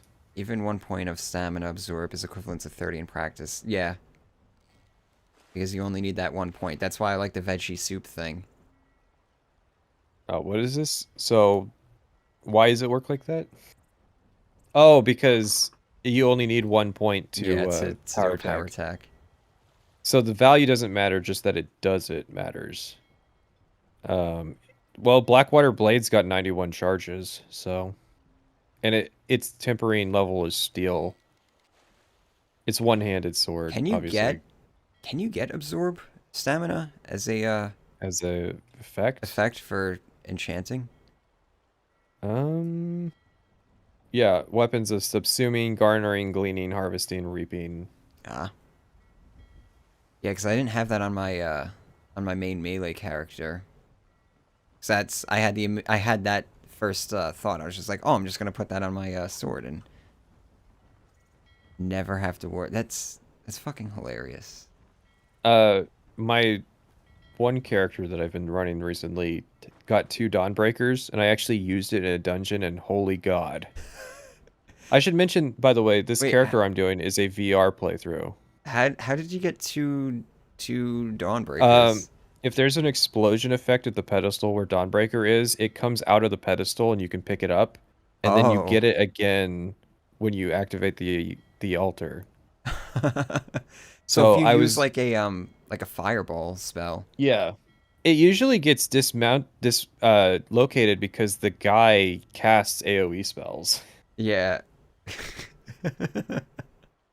So on two different characters, That's definitely have gotten patched 2 by the unofficial Dawnbreakers. patch. Probably.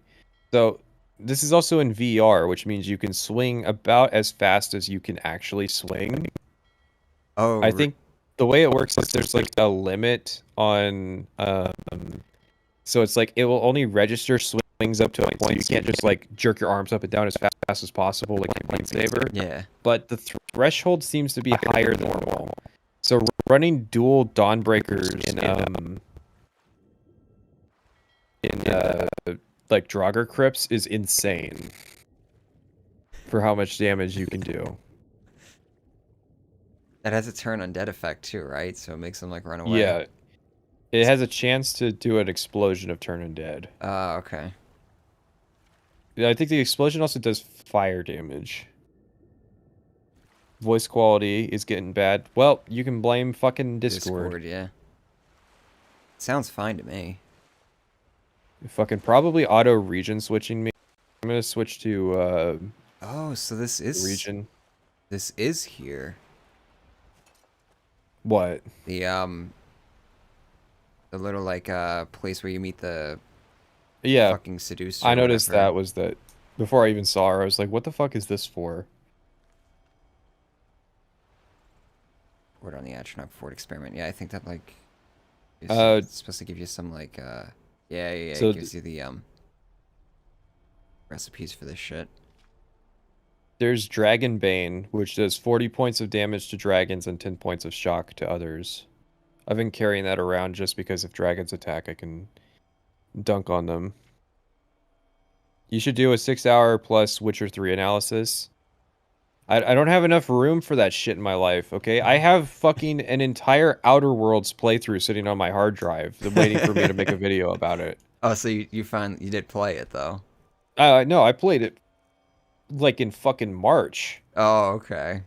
It's gonna turn into the nightmare where I have to play it again, which that's actually not the biggest deal because I do want to play it on Supernova difficulty. Yeah. I just don't want to play it. Dragonbane is called right, but no double. If you're telling me, I don't think you can get dual Dragonbane because it's like a world item. Maybe there's something with it. Hang on. All right. Oh, it's leveled. Oh god. So you have to wait. This didn't even make my list of leveled items. I made a list of all the leveled items in the game, and this wasn't on it. Okay, so in the main quest, you have to wait to go to Skyhaven Temple until level 46, so you can get the highest version of Dragonbane. I Thane a Falk Wraith on any of my characters. So now I need footage of baking. Oh wait, Oh god. CC houses. Yeah, the Whiterun one. I'm talking. Harkon's sword. If you play a vampire, will let you absorb health and stamina, and will drain magicka on hit. As Patrician TV who's speaking. The Patrician TV. No, I'm not I'm the guy who runs his Discord server. So he just links it on his channel, and then I run it. We have the same voice. That's how we sell it. Mirak's sword is stamina absorption. I see. The Tundra House has Daedric tier though. I think also Nightingale Blade I know is pretty good, but it's a leveled reward. It does health and stamina absorption. Oh yeah. Baking surface, because this is how baking totally works. Let's see, I'm just gonna scroll through this shit. So like I've lamented not getting this. The Dawnguard Rune Axe is a one-handed war axe. It's the only axe artifact, one-handed war axe in the game that's an artifact. It does 10 sun damage for every 10 undead you kill since the last sunrise.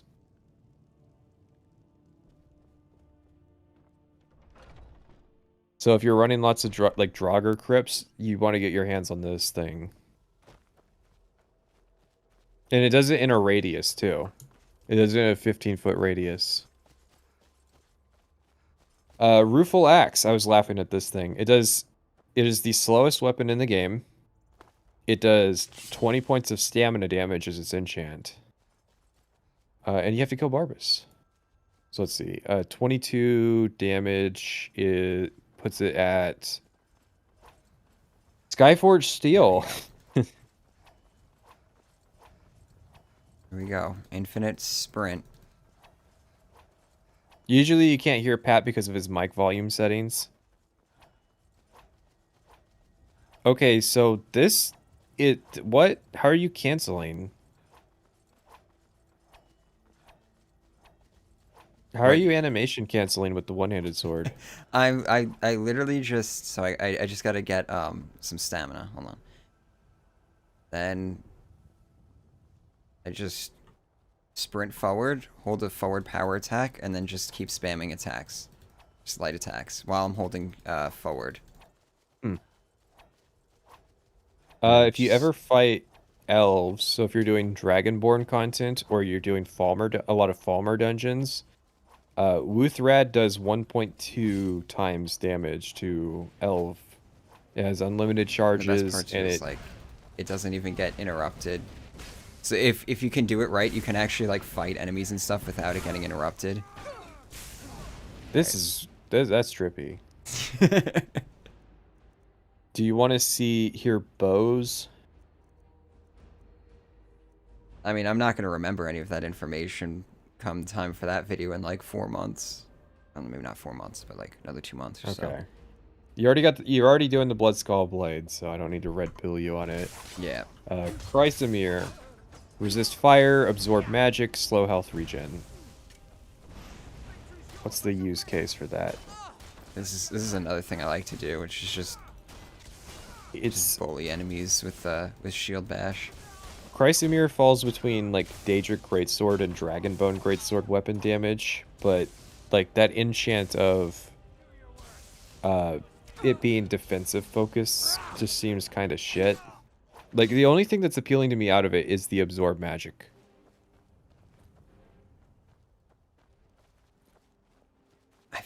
Am I crazy? I feel like I'm moving faster when I lift my shield up. Because I have the, You are moving faster. Like, you're moving normal speed. Yeah. So I have the perk that increases, like, your movement speed when you have your shield up. But I swear, I feel like I'm moving a little, just slightly faster than if I'm running normally. Or is it just, like, perspective? It's probably gotta just be a perspective thing. I think it's the view model bobbing. Yeah. So, like, the sword is staying still. Do you... Have you... Yeah, in third person, it's obvious I'm not, actually. I have a pretty good quote about werewolves and how they came up with a trick to make it seem like they run faster than they actually do. Oh, yeah, they, like, pull back the FOV and all that stuff. That was in, The guy doesn't even know how it works. He's just like, yeah, you, like, pulled back the camera and... Yeah, dude, you just increase the FOV, that's it. The Ebony Blade. So you're using unofficial patch, which means you might actually... Ebony Blade might be better. Let's see. Can you temper it with the unofficial patch? I think I've already... have it. I think you can. Oh, fuck it. Just give me the potatoes, too.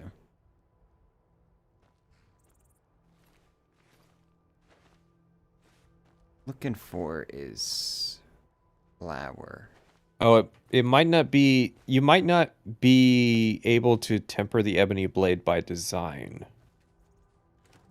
Because there's a lore book about it, how it can't be, like, affected by forges. Oh, okay. But it has infinite charges on its absorb health effect, which is 30 points if you kill 10 friendly NPCs. And they changed its damage to be... The unofficial patch changes its damage to be an Ebony Greatsword, which is double what it is in the base game. I imagine it also changes the speed and such to compensate. Is Chrysamere also CC content? Yes. Ice Blade of the Monarch, we already kind of ruled out why you don't want to use that. Fucking frost damage in Skyrim. I mean, you could just sort of Jiggle-ag and chant it with whatever you want. So, let's see, what would be two good enchant effects to put on a weapon? Absorb stamina and... I mean, you could do health? absorb health, yeah. So extra damage and healing. That's probably the most benefit that you could pack into one weapon. Like maybe fire damage instead if you really wanted to. Paralyze 1 second. For power attack spamming?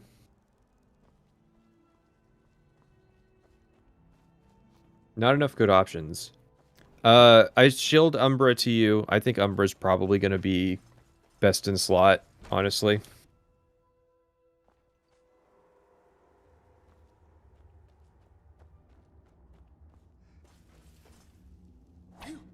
The only problem with Umbra is that you cannot hotkey Azura's Star in Skyrim like you can in Oblivion. Oh, does it, Yeah, because you don't use Azura's Star to recharge stuff. You charge it in the UI. Yeah. So you can't hotkey it. Alright. Damage health 2 seconds.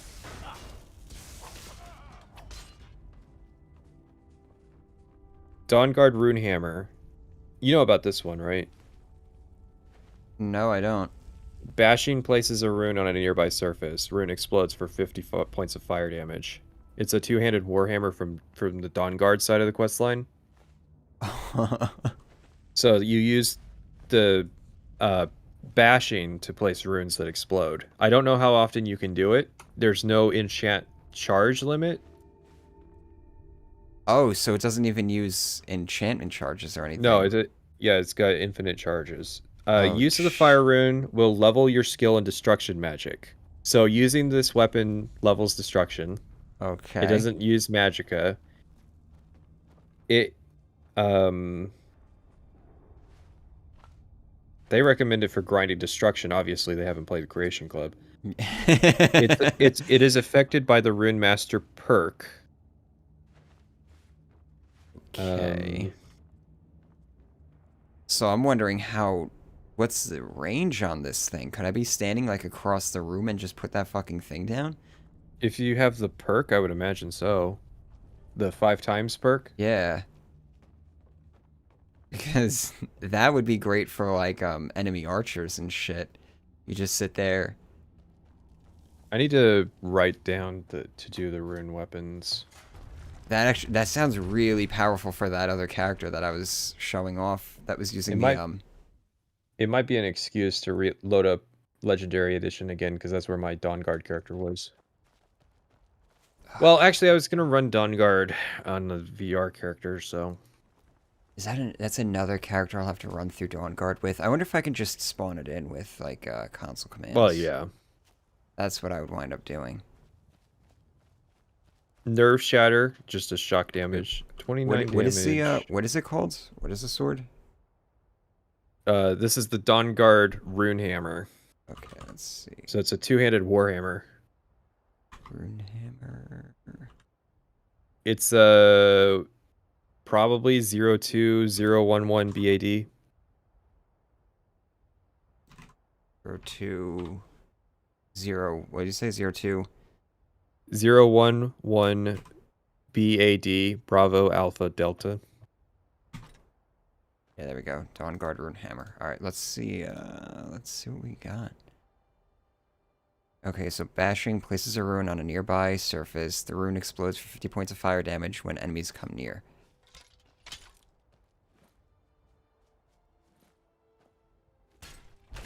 Okay, so it looks like maybe I have to be standing near it. Well, give yourself, hang on. I'll get you the perk code for Rune Master. Okay, so it only puts down 1. Rune Master is 105 F32. Gotta...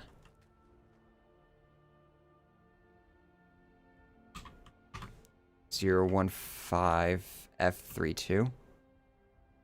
105 F32. 5 F32. Oh, did it use stamina when you did it? Yeah, it does. Wait, did it Okay. use it twice? Yeah, it uses stamina twice. So like you power attack, it uses the stamina, and then it consumes weird. stamina to put the thing down too. So has the range on it now.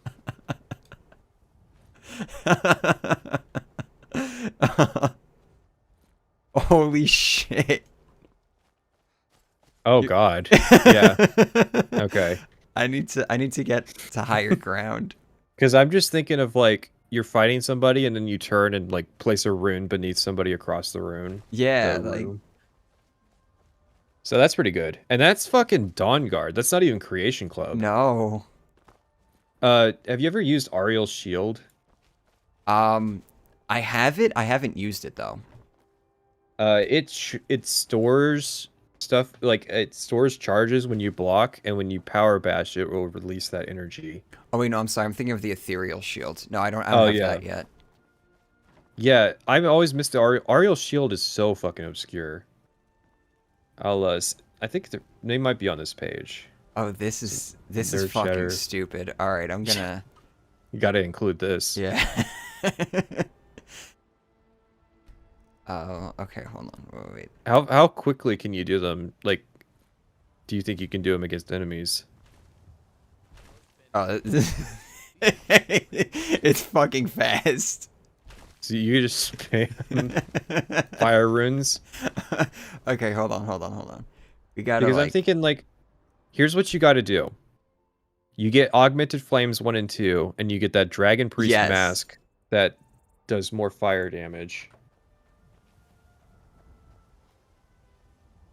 I'm about to hop on Sarian and just fucking console command him this weapon, because like you don't even need like, you know, any sort of skills in like two-handed or something like that. You just it's destruction damage. Yeah, and you just take some veggie soup, so you can just sit here and just spam it. Oh, this is so fucking stupid. Oh.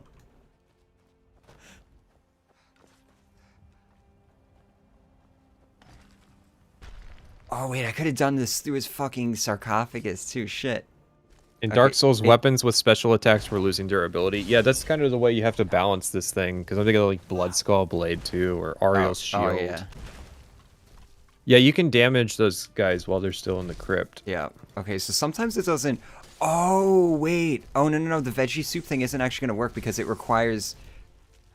It requires X amount of stamina in order to actually place the, The rune? Yeah, the right, because it rune. charges twice. Yeah.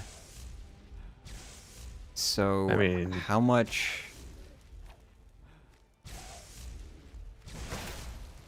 How much stamina does it actually require to put it... Wait, no. No. Wait, so why wasn't it working there? It might... Oh, Frost. The Frost aura on the Atroneck Oh. is stamina damage. Yeah, maybe.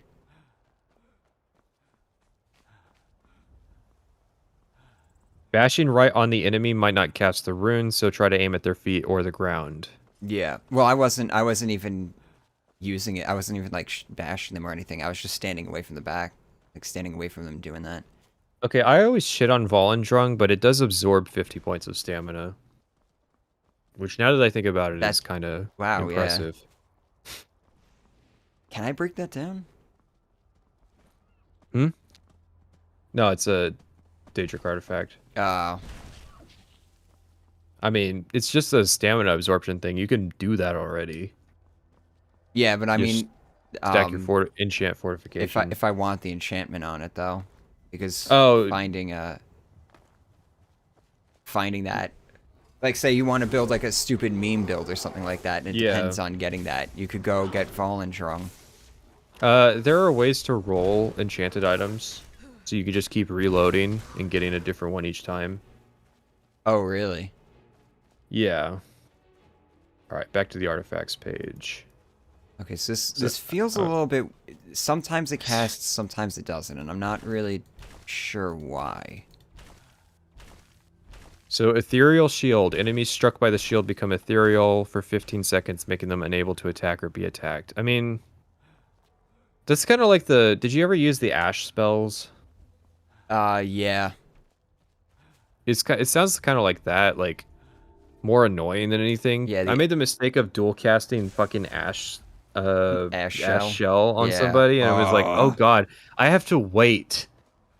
Like, use the wait function. Yeah. Yeah, I was doing some like testing and shit, and I did that to like 4 different enemies, and I hit Lydia at the same time too. Cause I think there's an ash rune. I think there's an ash shell Yes, rune. there's ash shell and ash rune. Yeah, and I used that on an enemy, and it like, you know, AoE'd everything, including Lydia. Ash spells are worse paralysis generally. Well, the notable thing about ash spells is that they take the enemy out of combat for the duration, Yeah. so you can wait by them. Paralyze rune is like pretty much the most powerful version of paralyze in the game, though. So Ariel's shield, when you block 5 attacks, it like powers up. When you block 15 attacks, it's fully charged, and the shockwave it does is similar to Unrelenting Force.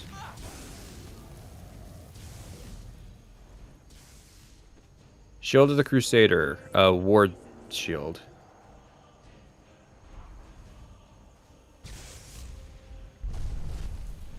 Yeah, that's the CC one, right? Wait. Okay, what the fuck? Why The is- fastened shield of the you might get a kick out of this. The fastened shield of the Crusader is not a shield. It is the only item in the game to utilize the shoulder equipment slot. It does not negate mage armor. Whoa. Why? What's the effects on it? It has no enchantment. It has no Hang on. enchantment, but it's a shield. Can I put enchantments on it? I'm gonna load up right now because I have it at Mirror Watch. Come on, just land. Oh, wait. I forgot, this is the character that I actually have Dragon Rend on. It's alright, my fucking minions. Beating the shit out of this guy. Oh yeah, I'm running around with 2 Night Lord Vampire Dead Thralls. Okay, that's the real deal Shield of the So Crusader. these runes are very like janky with like with dragons, it seems. I don't know. I'm having a hard time like getting to work when I'm in combat, and I don't know. It's like I don't know why it's so janky. I think it's because it's struggling to like detect it under like it's hitting the hitbox of the dragon, I think is what's happening. Probably. So it's like, oh no, it's not on the ground, so it's not going to do anything. It's not on the surface, so it's not going to do anything. Wait, okay. The fastened Shield of the Crusader stays on your back. It's not actually a shield. It's just another armor slot item. Oh, so it's like a cloak, Yeah. like a modded cloak. What? It has the usual... Hang on. So how does the armor of the Crusader work with sinning? Like, since there's not an infamy rating? Does it matter? I didn't do relics of the... I didn't do the quest for it. I did. You just go around and you just pray at the shrines, and I'm assuming if I start committing crimes while wearing the armor, it won't matter. I can test that. I have it. I have all the shit done already too. Just sitting in my house. I go and I just assault somebody. Is the armor gonna just fall off of me? It doesn't fall off. It applies an effect that, like, adds encumbrance and drains stamina. Yeah. Alright, let's But, see. okay, so it stays on your back. It doesn't negate mage armor. It adds, like, 27 points of armor rating. Oh, I didn't test if I can enchant it.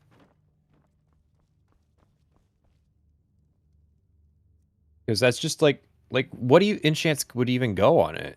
Because enchants are determined by the slot. Wait, which shield is this? It is the fastened Shield of the Crusader. Okay, yeah, the light armor It's version. not the real one. Yeah. Oh, that's why it's not appearing on the mannequin. Oh, is it on? Mm-hmm. Oh, it's on the mannequin's back. I thought it just glitched out. No, it's on the mannequin's back. That's why I didn't see it on this. Because I have the armor on like 2 mannequins in my house. So it's like one has the armor. I mean the shield, and the other one doesn't. Okay, it's not even showing up on the enchantment item list, so Oh, it's so not you an can't extra even- enchant slot. So it's just.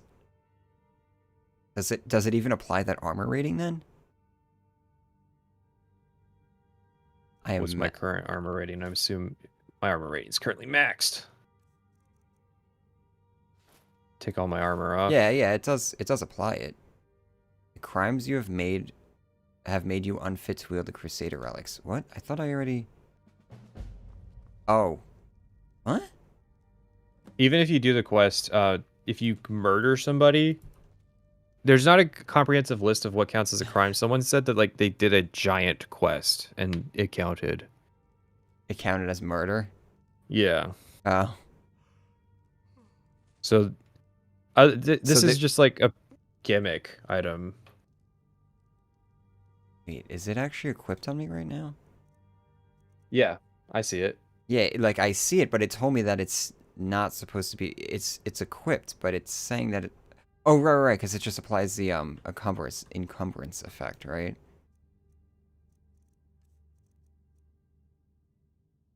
I don't know, it's... Oh, my encumbrance is fine. All right, Dawnguard Rune Shield. 10 bash damage against vampires, and sustained blocking creates a minor sun shield doing 10 points of damage while draining the wielder's stamina. Oh, it takes off 100 points of your total encumbrance. It doesn't add it, it just No. removes it from you. Yeah. I wonder if it's like if it stacks. Hold on. So what happens if I try and wear like all of the equipment? Oh, that's an annoying pop-up to get every single time. Yeah. No, it looks like it just applies it once. Did you ever get the Dragon Priest masks that increase your damage? I did way too late into the game. You probably didn't because of the Mage Armor perk. So I never used Mage Armor perk. Right. So I was fine with using the Dragon Priest masks. Yeah, no, I was using the Mage Armor perks. Well, the way I saw it was the armor rating from like tempering shit was way better than what Mage Armor could give you. Oh, of course it is. Is Mage Armor is not really all that great. I'm trying to remember what I said in my video. Like, it's fine if you are actively trying to avoid using it. Like, you know, I'm playing a pure mage. I want to use Mage Armor. Like, it's fine. It's a little tedious to use, but it's fine.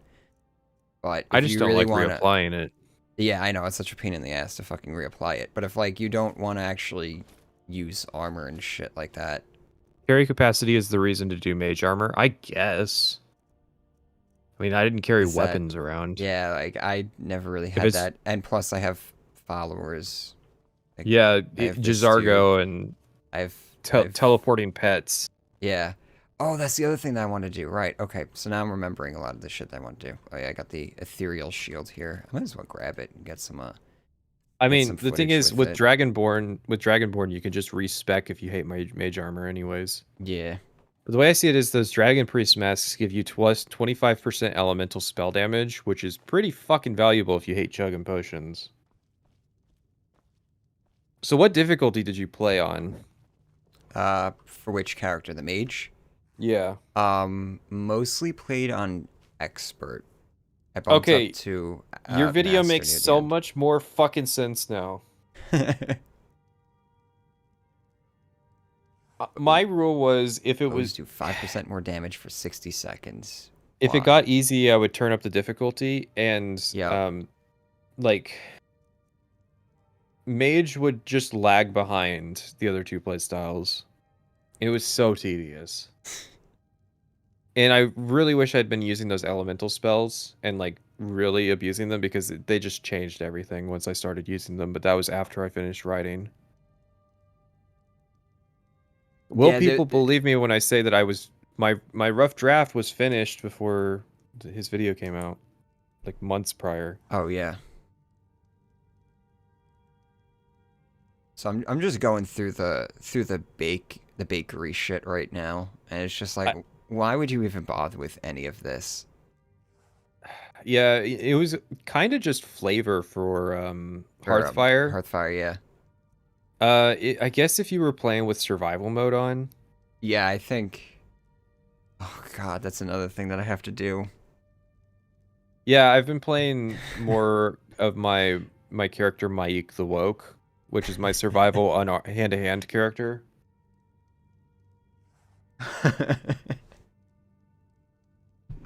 So what I love is Radiant AI actually has responses if NPCs see you rummaging through like barrels.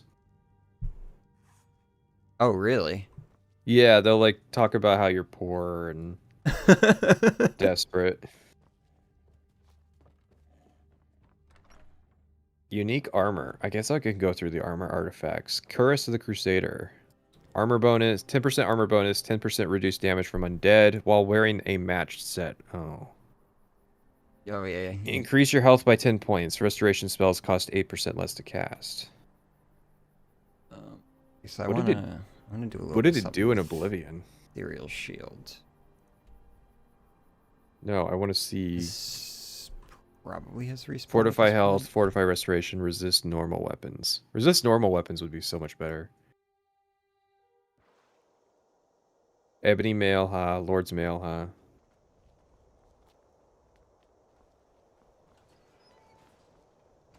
Savior's hide, haha. Did you ever try to using Mirax gear? No, I didn't really try to use it. I haven't either. Like Dragon Breath Spell Absorption for wearing a whole set. How does this work? Alright, so she's ethereal now. And invisible. I like how the ethereal makes her visible, though. Like the effect? Yeah. Is she leaving the dungeon? She doesn't even, like, know what to do. The max tier Draugr are now scared of my character. Like, I don't... You hit level 70, right? I'm pretty sure you did. I'm a mage. I think I capped out at, like, 60-something. 66. Okay, I saw you were high 60s, which is about where I ended, too, on my mage character. Although my mage character did everything, so... I didn't do any... Other than crafting, I didn't do any, like, level grinding, so I didn't use any of the exploits for leveling magic. Yeah. Let's just go through and we'll turn everything ethereal. How's that sound? Can I turn multiple things ethereal? Yes, I can. See, it just seems like a meme, though. I don't see how this could be good. I don't know either.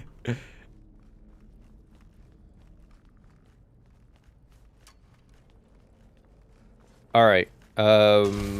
This might interest you. So Keening and Wraithguard, or Keening and Sunder's effects are increased if you're wearing Wraithguard.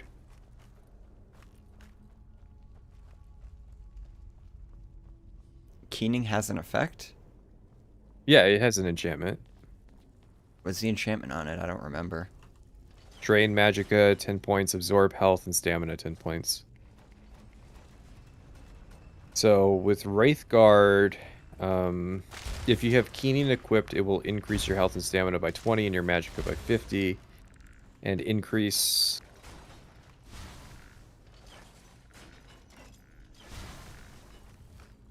okay, if you're using... I guess you have to be using Keening, Wraithguard, and Sunder at this all at the same time. Then you get the increases, and it increases one-handed weapon damage 15% and stamina regeneration by 50%. I don't know, this is all kind of a gimmick. That is a lot of overhead. Yeah, that's a lot of rules. For just increasing the effect. One-handed 15%. Yeah. Did you get the Great Cowl of Nocturnal? Not on this character. Or at least, actually, I should say I haven't gotten it at all. But that's a quest, and its effect is buggy as hell. It is some of the most jank. Is it? I've seen is it the same effect as Oblivion? Yes, but done very badly because Skyrim doesn't really have a lot of the same mechanics that it needs. So you can tell that like it's post-launch trying to add in that whole Grey Cowl thing. Like you can use it for that, but it tends to have a lot more issues than it did in Oblivion.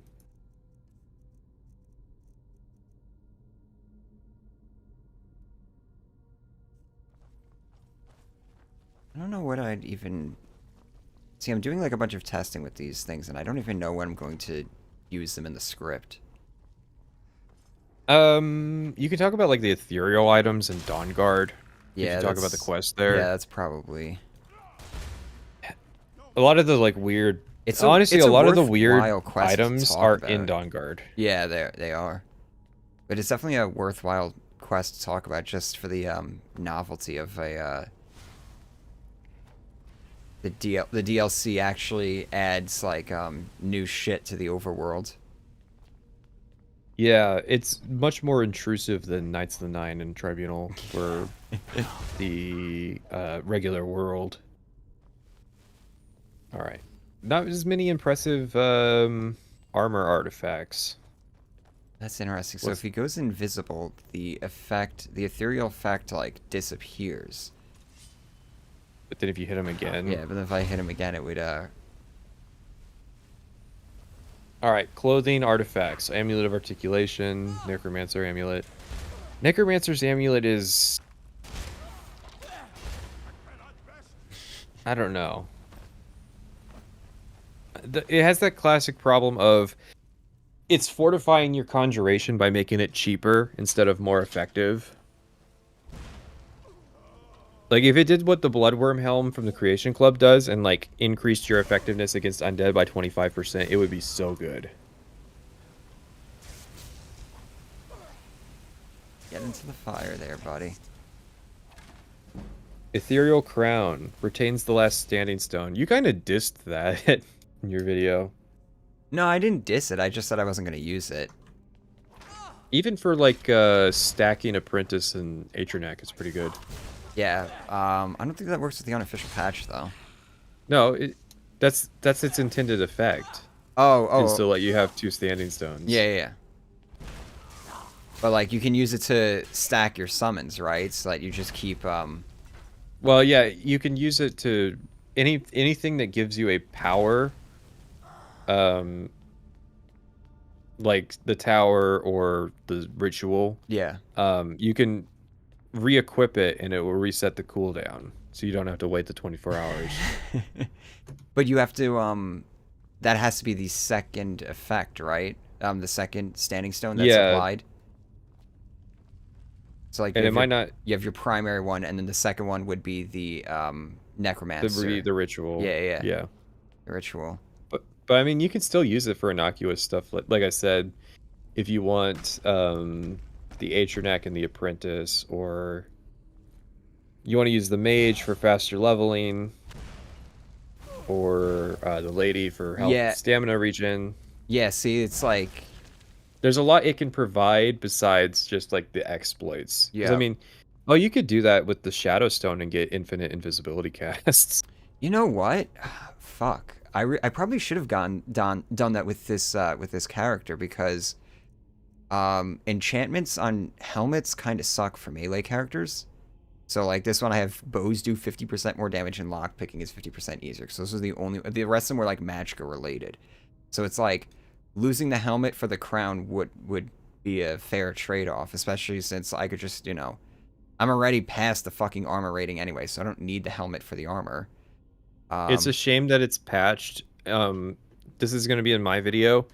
The Falmer helmet and the Penitus Oculatus helmet stack on top of circlets and Dragon Priest masks. Yeah. And so that's fixed for you, unfortunately, but that kind of solves that problem. And it makes sense that you can wear a helmet on top of a circlet. And it looks... My character looks fucking evil with the Falmer helmet. Like... You guys are going to be really impressed with what I did with her.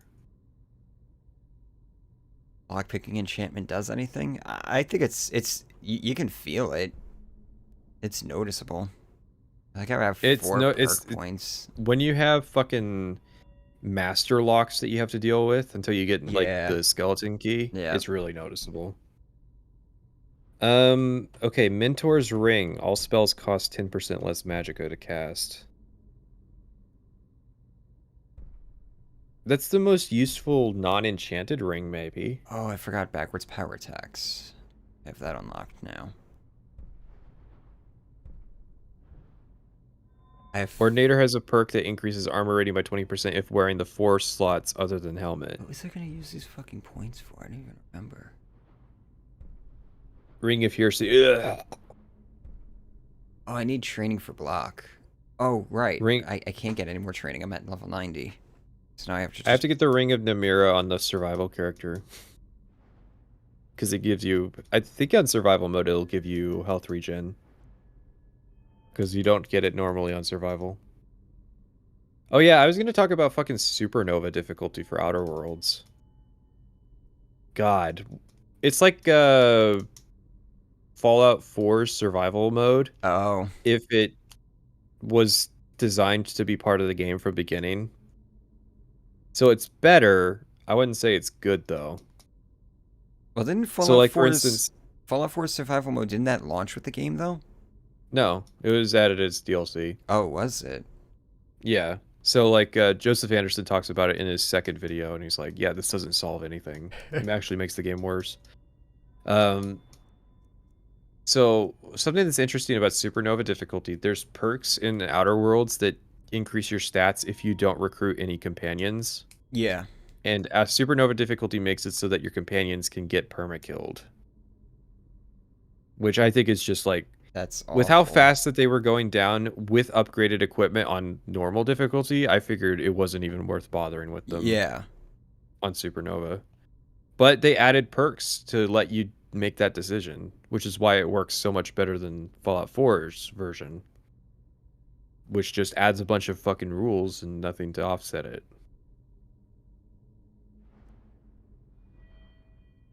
Yeah, so you can't sleep or anything. That's why people install mods now, to just fucking remove the stuff that they don't like from it. Wait, survival mode wasn't part of vanilla Fallout 4? Yeah, I played Fallout 4 on launch, and it wasn't there. Yeah, I played it at launch too, but I know I would not have played the game at launch with survival mode turned on, so... When did they even add it in? I feel like it had to have been really early on. It was early. It was before any of the DLC, I believe. Okay. Added to the game on all platforms on March 29th, 2016. It replaced the existing... Okay, this is what's confusing people. In the game was an existing survival difficulty, which is now called very hard. Oh. So you might have played a survival mode, which was actually just like equivalent to master difficulty. Thanks, and then like legendary difficulty, it's Bethesda. added on top. Yeah.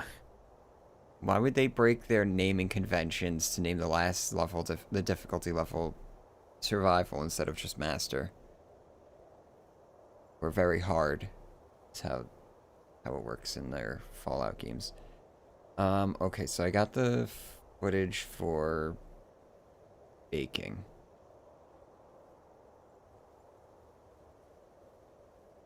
I still don't know when I'm gonna approach Hearthfire. I feel like I should do it in this video because I'm talking about it in Dawnguard. You're talking about Hearthfire and Dawnguard? Yeah, that section. How do you make that connection? Just because they're it's DLC. DLCs? Okay. So like it's framed around, there's part of it that's framed around like the patches that came out for Skyrim. Yeah. And then like Dawnguard or Hearthfire just kind of slots into there. I was thinking I was going to include it in a discussion about the different houses in the different cities and everything like that, and I would just throw in a shit ton of CC houses and stuff. Well, too. I did houses with Hearthfire too. Yeah. So there's houses and CC houses. Okay, so it's just like a whole at the end of Dawnguard. Yeah. Yeah, I'm still. I have gotten nothing done. I'm still not sure how I'm gonna approach like the cities and everything. So I'm gonna have this whole thing where I do a tour during the Civil War.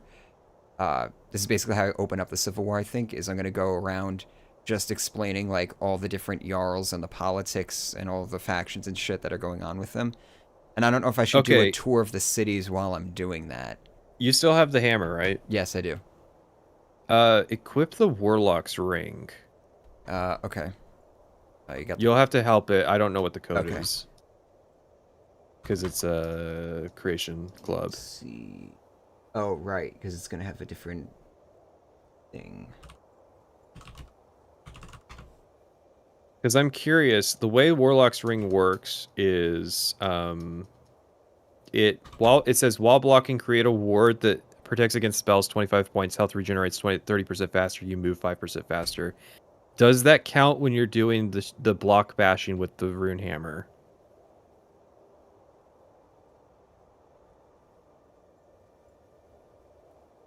Never before have I played a game that is such a mess that you can't talk about one piece of it without having a full understanding of literally everything else.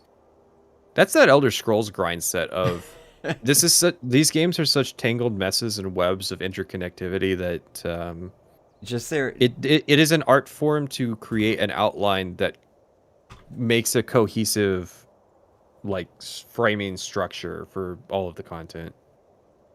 I Oh, mean, wait, yeah, that's he's the testing stuff out, enchantment. so Hold on. of course he's cheating. We're testing out if this works Yeah. because otherwise you have to fish for it.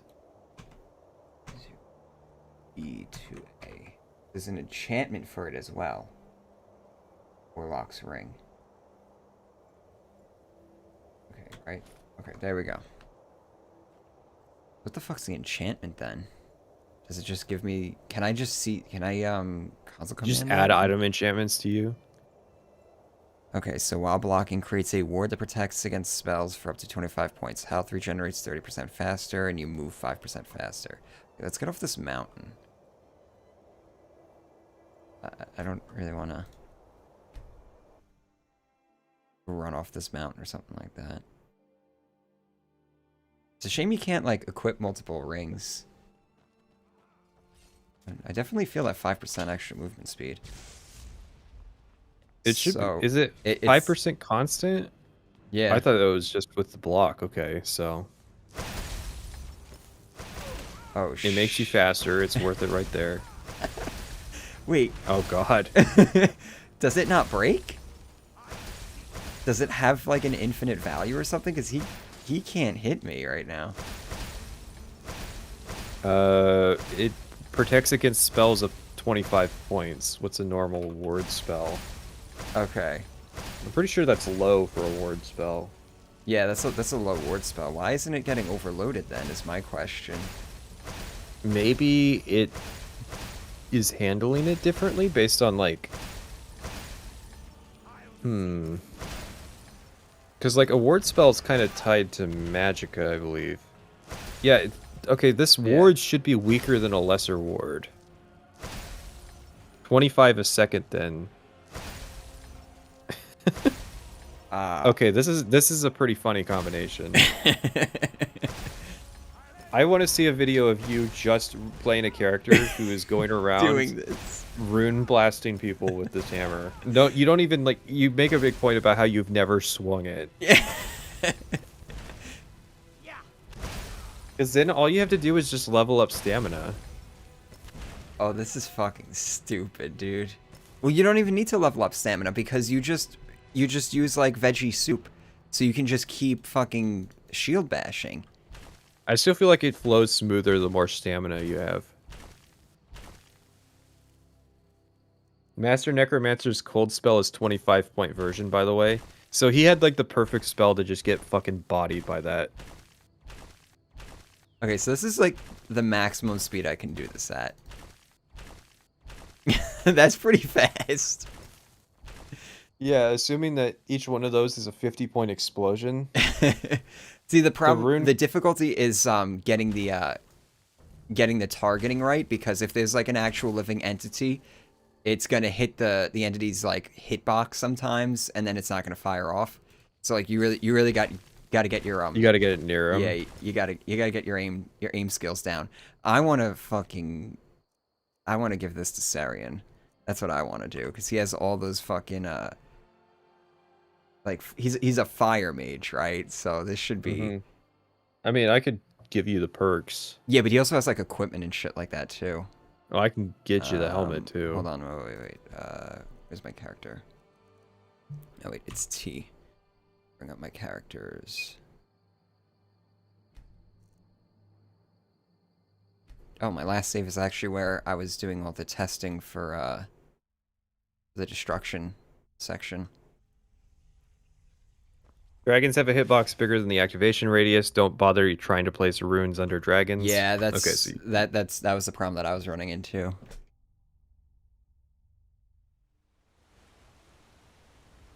Sounds like a pain to come up with the best video structure. I mean, that's definitely where a lot of the artistry is. Yeah. Okay, nice. Because I was just writing about how you and me are gonna have like very different videos based on just like minor differences at the start of each of our processes that results in massive differences. I do like how all my console commands are saved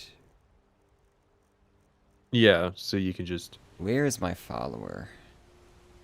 What am I even carrying? Why the fuck am I getting over encumbered right now? You're probably just redlining your inventory. I have a bunch of, like, dragon bones and shit on me. Okay, so... We got the hammer. Oh yeah, I can imagine the Gothic games would We got the ring. drive you crazy. Wait, what was the ring that I was using? Destruction The spells. Warlock's ring? Yeah, Oh, I'm just looking at... You meant the... Yeah, I'm looking at my equipment, if any of this is gonna, like, synergize. You need the Dragon Priest mask. I can do that. Let's go to... I believe it's Azadel. Watch. Oh, you already have it? Yeah, I should have it. You did the Kolbjorn Barrow quest? Oh god, there's something out there. It's at the bottom of the excavation quest. Oh, no, I didn't do that one. Yeah, I can give you the code then. Okay. I think Dragonborn is 3, so it should be 030240FE. 0204 FE, you said? 0240FE, sorry. Okay. One more time. 03. 0240FE. Alright. Why isn't it? Oh, maybe it's not 03 for me then. It's 4. 3 might be Hearthfire. Yep, there we go. Okay, so this increases fire resistance 50%, fire spell damage by 25%. I don't think I really have anything else that's gonna synergize with that. I wonder if I could, if I use, like, fortified destruction potions, if that's gonna increase the damage from it too. See, I never even learned how Fortified Destruction affects runes. I'm going to imagine it's damage. Fortified destruction. Destruction spells are 179% stronger. Let's see. The ring lets you cast those spells. Let me see. We can check it right now. A render. Oh wait, no, that would conflict with... Okay, So- unfortunately you can't use... Azadel's Helm increases rune range. But it doesn't give you a number, but... Oh, it lets you cast rune... Holy fuck. Okay, add this item just out of curiosity. Okay. It's 01 Delta Bravo 98. Is that a DLC item? It's a it's a Dragonborn item. Okay. So 04. What else? Azrael's Helm. Alright. Conjuration and rune spells cost 25% more, but can be cast at a greater range. So, like, yeah. Holy shit. So what's the distance? Hold on, do I have, I should have it. If you, the rune perk? Yeah, I should have it on this. Yeah, I maxed out all my fucking... Because that might be worth more than fucking Azadel's actual Dragon Priest mask. Yeah, okay, so this can place runes 5 times further away. Let's All right. go outside. You ready? You want another? You want to hear another item? His gauntlets. I was just telling you what it does. And his gauntlets make wards 25% less effective, but absorb 50% of the magicka. So, so if I'm using that hammer, I'm not even using magicka though. That's yeah, that is true. What was that? I still feel like What was that item though? that's his gauntlets. Oh, his gauntlets. It is 01 Delta Bravo 99. So just one more than the last one. Bravo 99.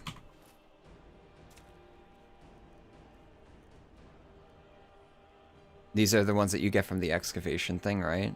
Yeah. Absorb 50% of the magicka from the incoming spell. I wonder if that stacks with the perk. 'Cause what does the perk give us? Restoration. Ward absorb. Oh, of course it doesn't tell me. I think it's 25%.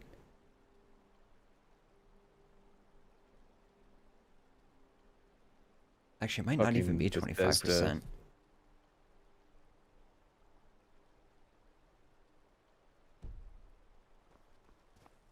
Okay. Let's just see what this looks like. Oh, right. He can't do damage to me because I have the Atronach Stone. Why is it? Oh, because he's like a flying enemy. Oh, and I don't have veggie soup on this character, so... Shield bash thing is kind of... The boots let you water walk, and the armor has a 5% chance of paralyzing people who strike you. Okay, hold on. We gotta do a little bit more prep. I'm not ready to cheese these guys just yet. I need some veggie soup. What effect is giving the ward when blocking? That's the Warlock's Ring.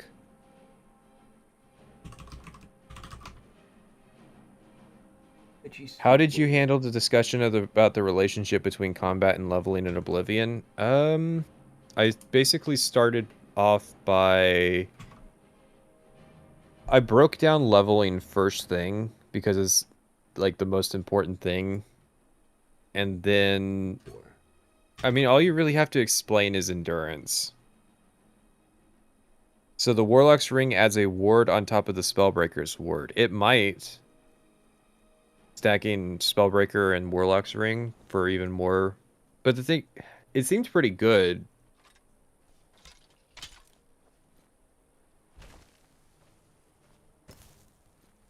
Okay, so I have the helmet equipped, right? The ridiculous long... Yeah. Has the greater range. Oh my god.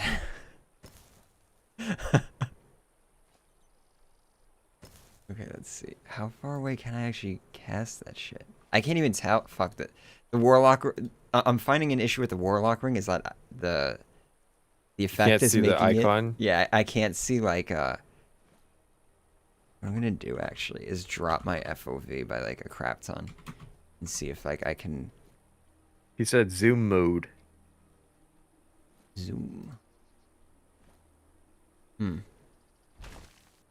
don't know. It's kind of weird trying to, like, get it to go longer distances. I think it's because of the way that, like, it handles surfaces. Yeah. It's harder to do at a distance. I'm sure if you were looking at, like, a flat surface at a distance. I can't even tell if it, like, it looks like But it I mean, laid it down. the range Hold on. that I'm maybe seeing maybe it's is just not rendering. insane. Maybe I'm, like, so Oh, far yeah. away that it's not even rendering the Okay, effect. find, like, something that would be clear. Okay. Like, head towards Morthal. I got this rock here. Alright, so it didn't apply it to that. How far away do I have to be then?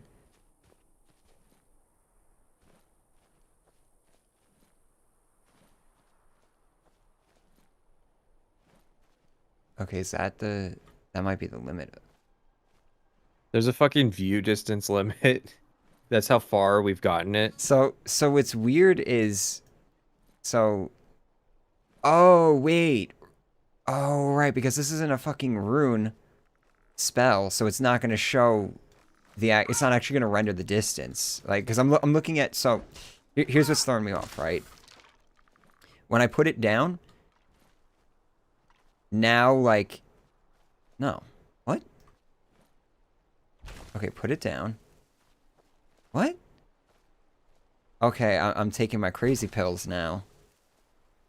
Gamer dementia's setting in. So, the UI will sometimes show... Oh, this is so fucking trippy. Okay, so... Yeah, so if it... apologize for anybody that suffers from motion sickness right now. Actually, I suffer from motion sickness too. This isn't very fun. So, if I fail to put it down, then it highlights my cursor, like, you know, so it shows red when it's not actually gonna lay it down. But then it... What's going on here? So, like, it should be able to apply right here. Then I go to do it. Okay, now it did it. All right, so it's got to be a combination of the UI fucking with me and the angle of the surfaces that I'm trying to apply it on. I mean, regardless, what the consistent range is still pretty damn close. Like if Oh, you yeah, went to yeah. a dungeon, Like this. Like, this is so stupid. Alright, so what we're gonna do is, I guess we'll put the Warlock ring on, right? I can't wait for this. I can't wait for this B-roll to appear in the video sped up. Okay, so what I need now is like a place to fuck with this. Let's see. Is there a way to place 2 runes?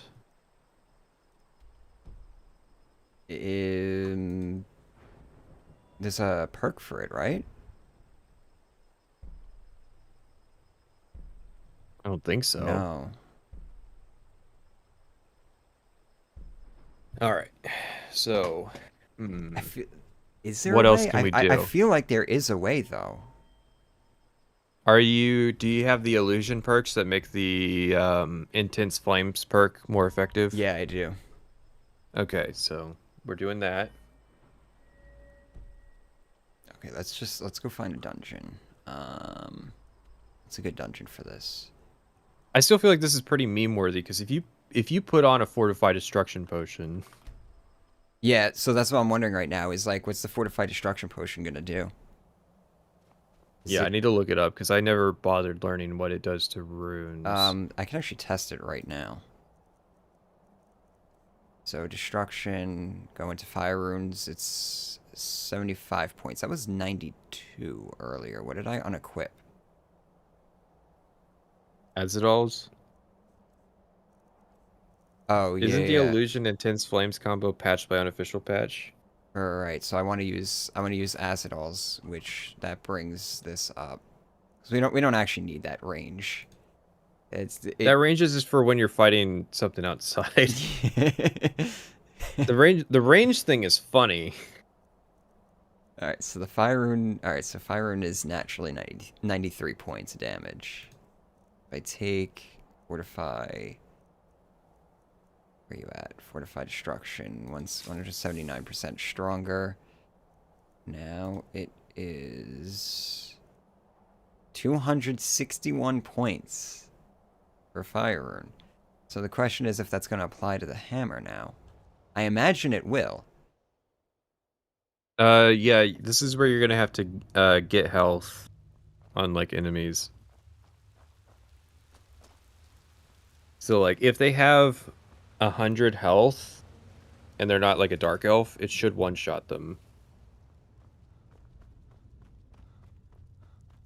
Runes ignore damage reduction from high difficulty. Wait, what? What the fuck? What? Oh, I already cleared this place. Fuck. Right. Okay.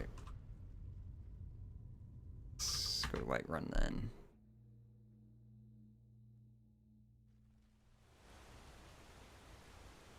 Is that true? Does that say that on like a UESP or God. something? I wish the UESP had more information. I'm sorry, but as there's- good as it one is- paragraph is not gonna. As good as it is, it still leaves a lot to be desired. At least somewhat. Not sure why runes are much more. Okay, so you're just guessing then. All right, I'm gonna fucking load up Skyrim right now. My Anecdotal, legendary maybe. mage character. Spawn me some bandits. Actually, yeah. Fuck it. Why am I? You were running dungeons like as weapon testing experiment, but at this point we're just like Yeah. looking for okay. ways to break the game with Creation Club. Let's go back to Labyrinthian. Let's go back to See, the we're- test hall. Actually, It's not good for us to be together because we're just gonna keep coming up with more and more ways to bust the game. the question like, see, this is the problem that I have though, is like, how am I actually gonna work a lot of this stuff into the video? Because after a point, it literally feels like I'm just gonna be spouting trivia, or like I'm just coming up with stupid builds that would just be better for like a build video. Well, okay, fucking ward bashing seems worthy enough to make the cut. Ward bashing? What do you mean by that? Or not rune bashing, sorry. Oh, rune bashing. Yeah. Oh, yeah. No, that definitely makes it in. This definitely makes it in, and it's perfect too, cause like I have so No, much shit this to is- talk about with This is insanely productive. I love this. I love having trivia shit in my video where I go, hey, you want to hear a bad idea? Okay, so we need some bandits. Oh, wait, okay. Jizargo won't follow me into Labyrinthian, but my 2 Night Lord vampires will. Why won't Zargo follow you into Labyrinthian? I don't think followers are supposed to follow you in. I've gotten them to come in. Well, he's not here. Maybe he did that I thing don't where know they where my follower spawn is right they now. spawn at the back door of the dungeon and then run through the entire thing to get to you. Okay, so All right, is everything dead? see what you gotta be careful of is using some of the later bandits. We could do some seducer bandits for the meme of it. Yeah, hey guys, did you love how bandits had Daedric armor in Oblivion? You want to bring that back? place at me, I think. Let's see, 0009B5. Oh, God damn it.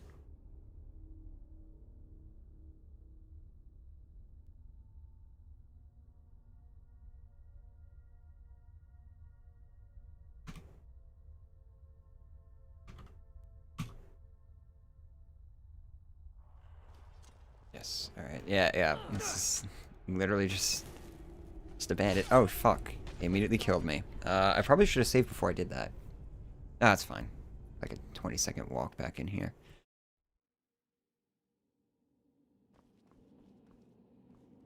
I guess That's pretty good. Should have a mage armor up. Oh wait, I'm wearing a heavy armor mask though, so that's not gonna be nearly as effective. Wait, why is he friendly for me? The bandit I spawned is friendly. Some of them are flagged as like friendly or neutral. It depends on the code that you use. Kind of like a crapshoot. Because like if you notice, you have like 50 pages of different bandits. All right, this man's got 238 health. Okay, so let's. My let's just fireball go on. did 30 damage. I'm on legendary difficulty. Oh, My dual casted fireball did 30 damage. okay, so let's. What is it? Get AV health, right? Yeah. Or is it just AV health? No, get it. You have to get it. Get. Is it like get dot AV health? No, get AV is one word. Oh, okay, okay.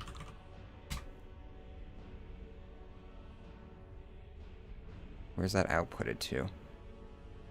Mine was the same for the fireball and the rune. They both did 30 damage. I had to click on him again.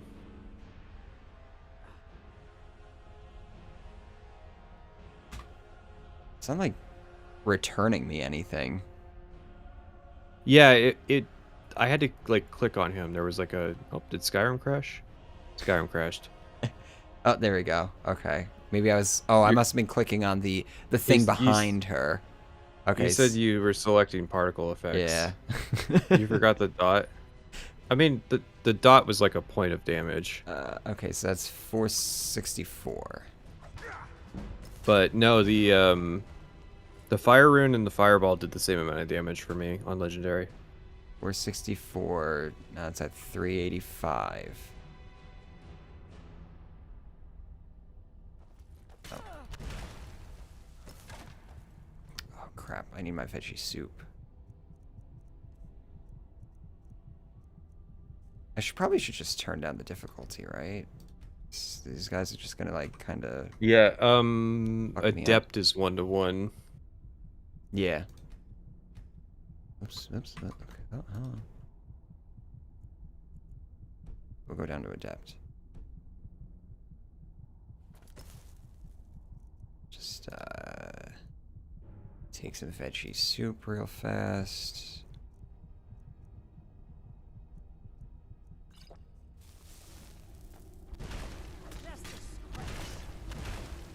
Can you just set AV health on the bandits? Yeah, I guess you could do that.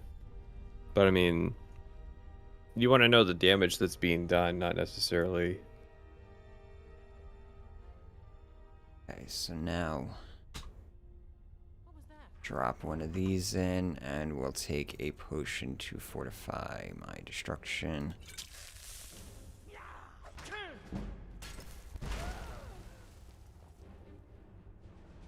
Okay, now give me the health. That's 358, so it doesn't look like... No, it did affect it. Not much, though.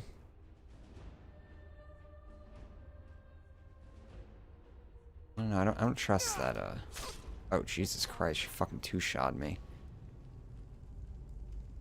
Probably need some weaker bandits.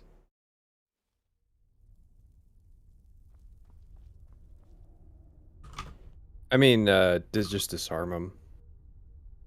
If you know the disarm shout. Disarm shout's great for fucking Draugr Deathlords. Basically, just turn them off as enemies. Yeah. Because they don't know how to pick weapons back up. I only have two. Or at least I've never seen them pick a weapon back up. My favorite's disarming them with shield bash. I just like the idea of, like, you know, this ancient, all powerful, like super powerful Nordic hero or whatever sitting in this tomb for like 3,000 years, and I come in and just immediately disarm it and You just slap the weapon out of his hand. And he's like, I guess I have to punch him now. Okay. So I had discounted runes because they're just more expensive versions of Fireball.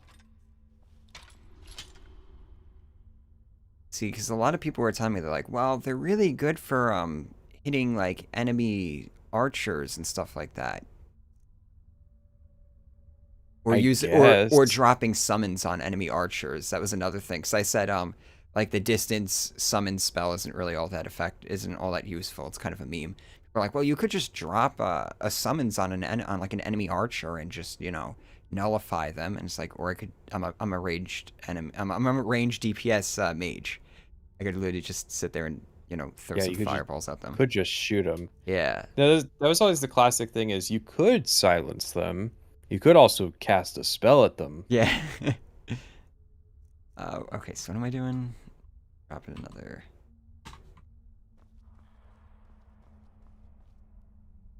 Have you ever used Whirlwind Cloak? What is that? Why isn't this? It's a Dragonborn spell. Whirlwind Cloak is an adept level destruction spell that surrounds the caster in powerful swirling winds, which can fling hostile targets away if they get within melee range. That's a Dragonborn's shout? Yeah, it's one of the wind. You have to do the Wind and Sand quest, which is at Neloth's place. Oh. I kind of I hate, but like the Neloth quests. I probably do have it, actually. I could give you the code. Where's the spell doom? There it is. 0177 Alpha Delta. Do I not have it? I thought I did have it on this character. Cyclone? No, it's a spell. Whirlwind Cloak. Oh, it's a spell. It's a destruction spell? Mm-hmm. Have you done the quest where you get the book Wind and Sand? If you haven't, then you can't get it. I don't think I did, actually. Yeah, I can give you the spell tome ID. Okay. It's 040177 Alpha Delta.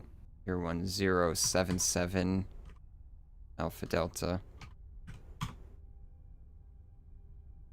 Hold on. I fucked that up. One more time. 0177 Alpha Delta. 177 E1. Right, there we go.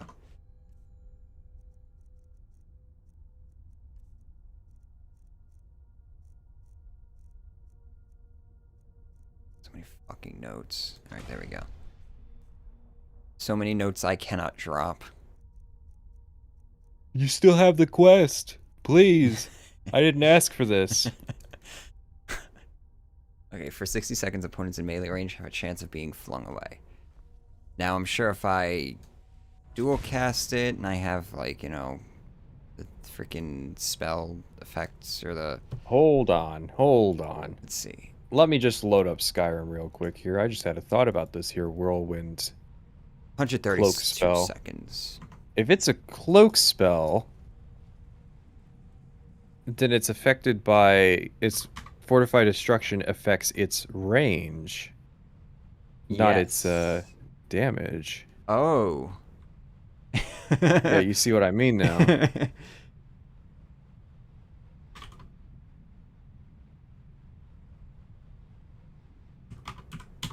think I'm catching what you're putting down.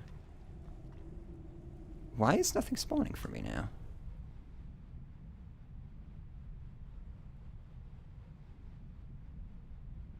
Let me...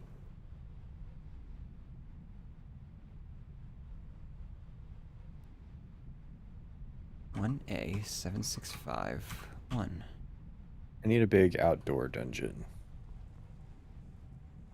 Like it's acting as if it took it, but it's not. I'm just going to like quick save, quick load. I've been using Ariel's bow to blot out the sun recently. This is so weird. Why is nothing like spawning right now? You've hit your limit on free spawns. Yeah, right. Please upgrade to the paid version of the software. Like it's not even giving me any errors or anything like that. Playset me. Alright, potion. Where's my... Ah, yes, my potion of fortified destruction that fortifies 18,000%.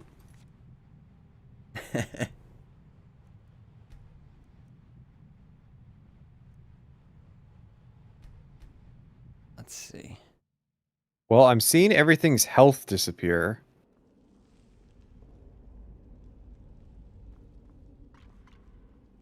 It's not player.playset me, right? No, it is. Player.place at me. Oh, okay. That's why it's not taking it then. Why did it... Okay, it stopped doing its damage. Hold on.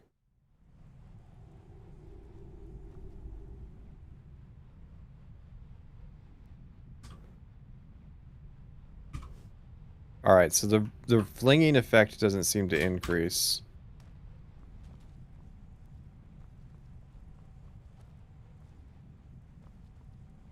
Place at me requires a prid or something. If that's what player dot does. Yeah, I got it. This is pretty telling the funny chat. though. Just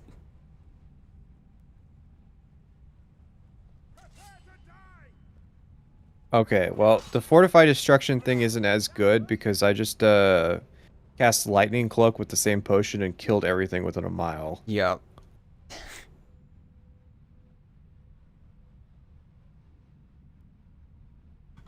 Like if you've never Oh, my done it, game it's crashed. worth.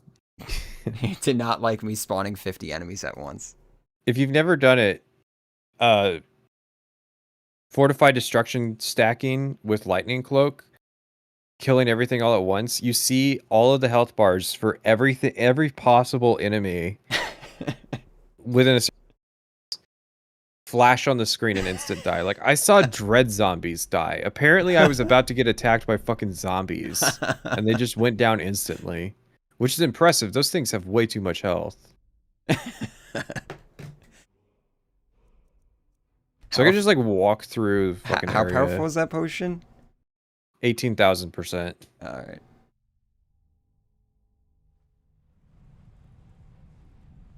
Oh yeah, there were Aw, zombies damn it. showed up. Here's one that died. Now I gotta put Will it all my kill these fucking mammoths? things back in. I guess they're not hostile by default. Like, I don't even know what the effective range on this is because I don't see the opponent before I see them die. Alright, so this should give me one. Bad time to get lost, friend. I don't like how it doesn't... Okay, this proc. fortified... Oh, wait. This fortified destruction potion's kind of weird. Come on. Blow them away. Like, not even working. Alright, where's my... Yeah, mine was weird. It didn't blow anyone around even okay, if I there we ran go. up to them. Let me take my 400% potion. You know, really chill out with the instant killing people. Yeah, just had to make sure I was on legendary difficulty too. Hey guys, this character's a mage. Where's my fetchy suit? I like the, oh man, I wish there was like an effective, like a way for me to make it so that this would always proc. Because then I could just blow enemies away and then throw the fucking things under their feet, the runes under their feet. Runes. Yeah, it would keep them at a distance consistently. Yeah.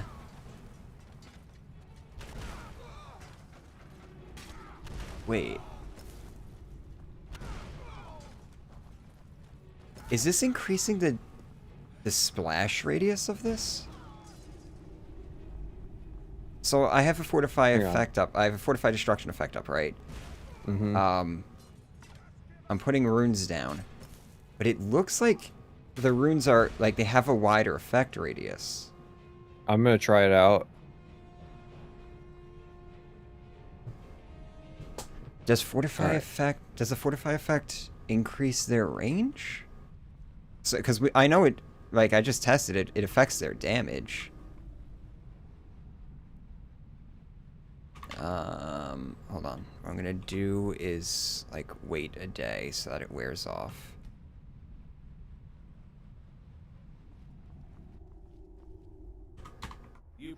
It doesn't increase the particle effect range. You would have to have a bunch of enemies like stacked up on each other to really tell. That's the problem with testing this shit. Nah, it doesn't look like it's really affecting its range. Let me try Firestorm. Maybe what I should do is just give myself God mode at this point. Yeah. Alright, let's put down Okay, like Firestorm looked big. Hang on, let me zoom out. 200. Wait, okay, Firestorm's rage is made bigger.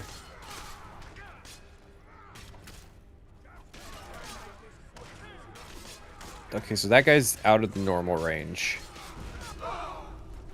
Yeah, so Firestorm's range is like as big as a barrow.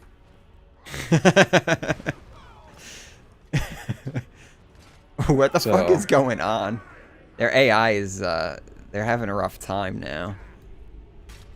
I guess Skyrim can't really handle 200 enemies. Some of them are just like floating in the air too. I can get that guy. Okay, Blizzard. Holy shit, Blizzard is massive. Oh yeah. So what's fun is I'm noticing floating enemies. what am I looking for?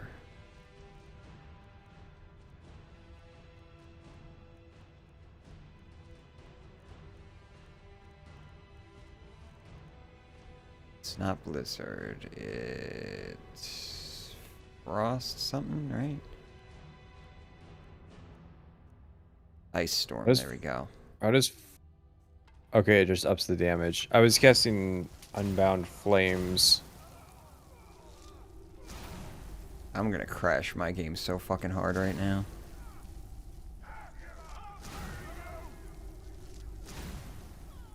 I'm surprised it hasn't crashed already. Hold on. Okay, so Unbound Freezing's effect increases. Like a cloak spell. Its range. So I just kind of instant killed everything on screen by casting it. By the way, I'm testing this at the Silent Moon's ruin. So this is a big outdoor ruin. Silent Moons. Oh, by Whiterun? Yeah. So I'm at the bottom of the staircase.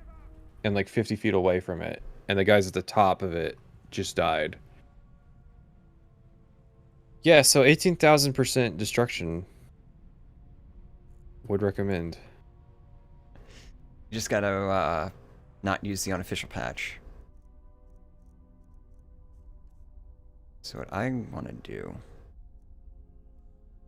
I don't even know why I'm testing magic shit at this point.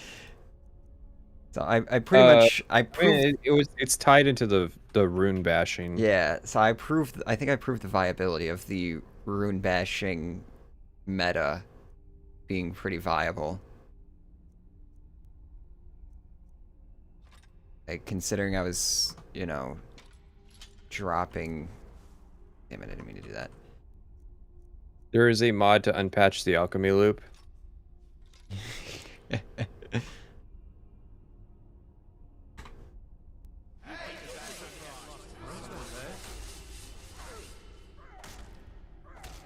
It's so weird how they start to float away.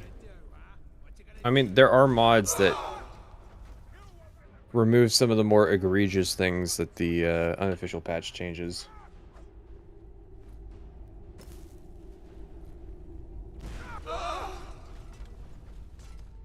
What would happen if I just hit them with, like... is it Mayhem?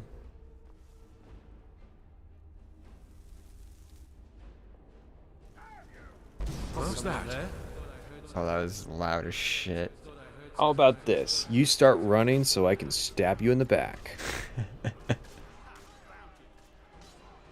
You'll be so much easier to rob when you're dead. I think I might have broken Skyrim's AI just a little bit. If I hit them with like Fury or not Fury, Hysteria. What's the guys in the air gonna do? Just gonna curl up into a ball and fly away, I guess.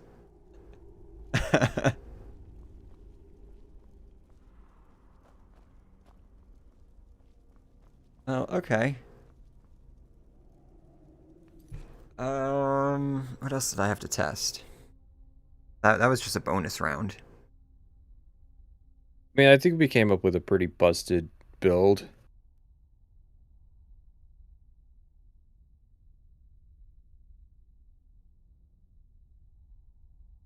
Okay, so I did all the,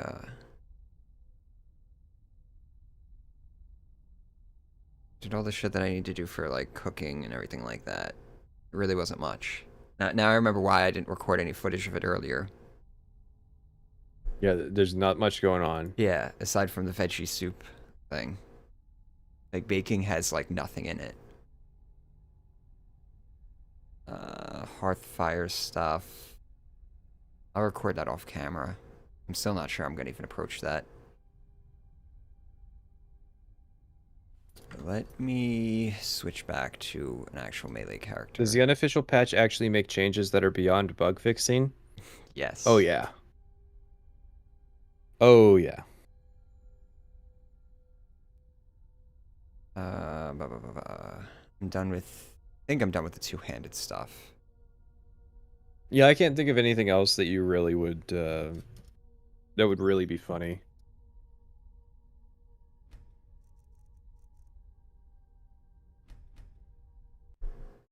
I'm just trying to think in terms of what I have in my outline and stuff.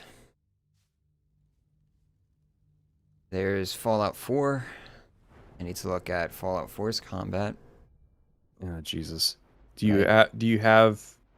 well, its intro's not too bad. Probably like 15 minutes. I don't think I even have it installed right now. Oh, wait, no, I do have it installed. He said, up and running, ready to go. Are we going to switch to Fallout 4? I just want to double check. It would be nice if I ward could knock effect it out. from the item. Test if the Warlock's Ring ward blocks dragon breaths. I imagine it would. I don't see why it wouldn't. It's just magnitude. Yeah. Are you going to address corrections for part 1 and part 2?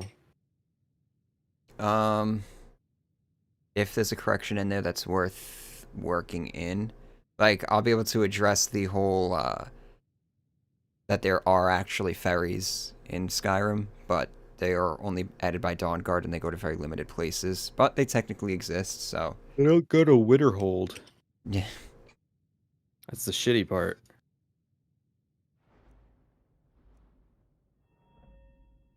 Not gonna talk about anything archery related. One-handed, I got everything set up. I feel like there was something with block that I wanted to do. Tested the ethereal shield.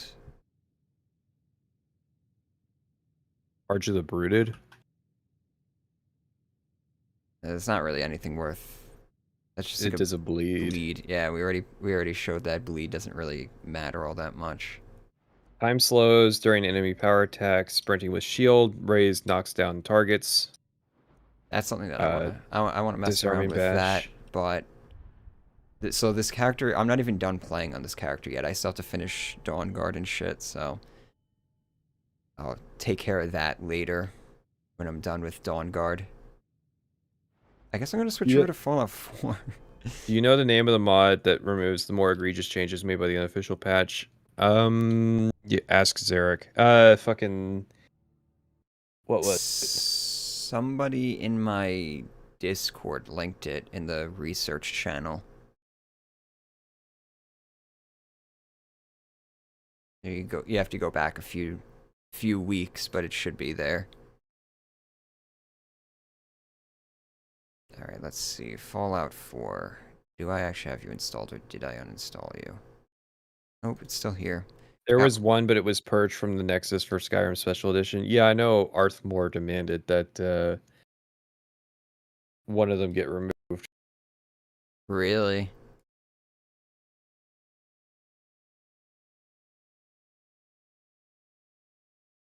I wonder what sort of grounds he was able to make that argument.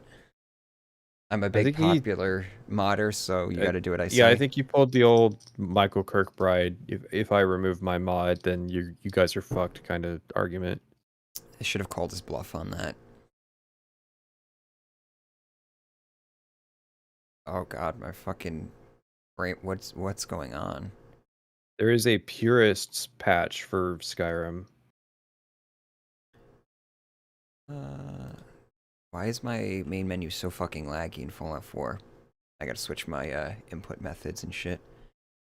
Give me 1 sec, I'm just loading up the game. I don't even know how I'm gonna test melee. I guess I'll first start by just looking at the perk tree, right? Apparently, it did something with Red Belly Mine. Let's take a look at that and see. Okay.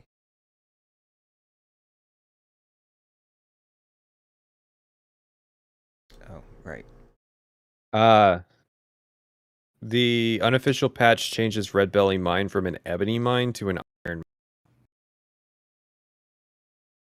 That's the thing that they pulled down?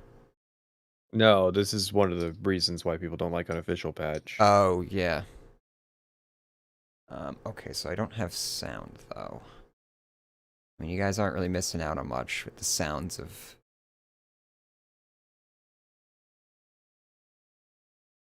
That's a pretty big mistake for it to be a mistake. I mean, that's the thing with the unofficial patch. Why would...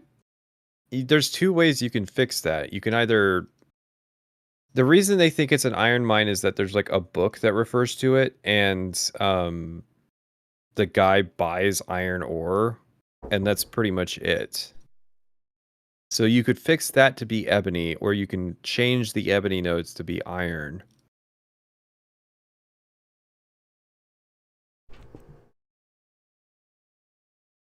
Alright, where's my audio? Audio sources. Revert Fortify Restoration fix of the unofficial Skyrim Special Edition patch.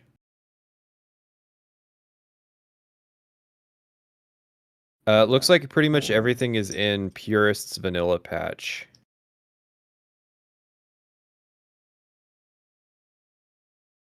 Okay, I think what they're saying, the argument he made was that the mod that fixed patch as a master file, and that was the basis for getting rid of it, I guess.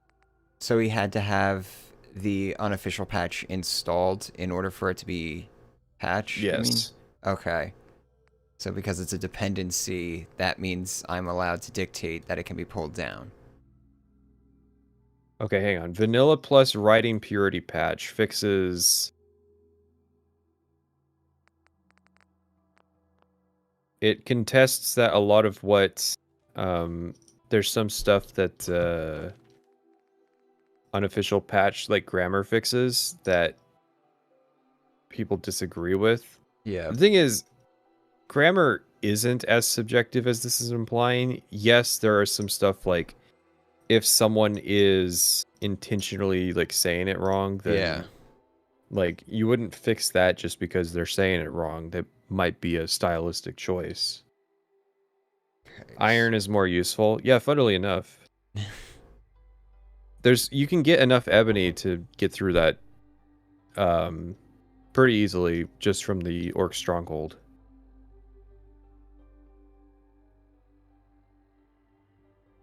But I mean, I noticed a fuck ton of errors and issues in the subtitles. Unpatched?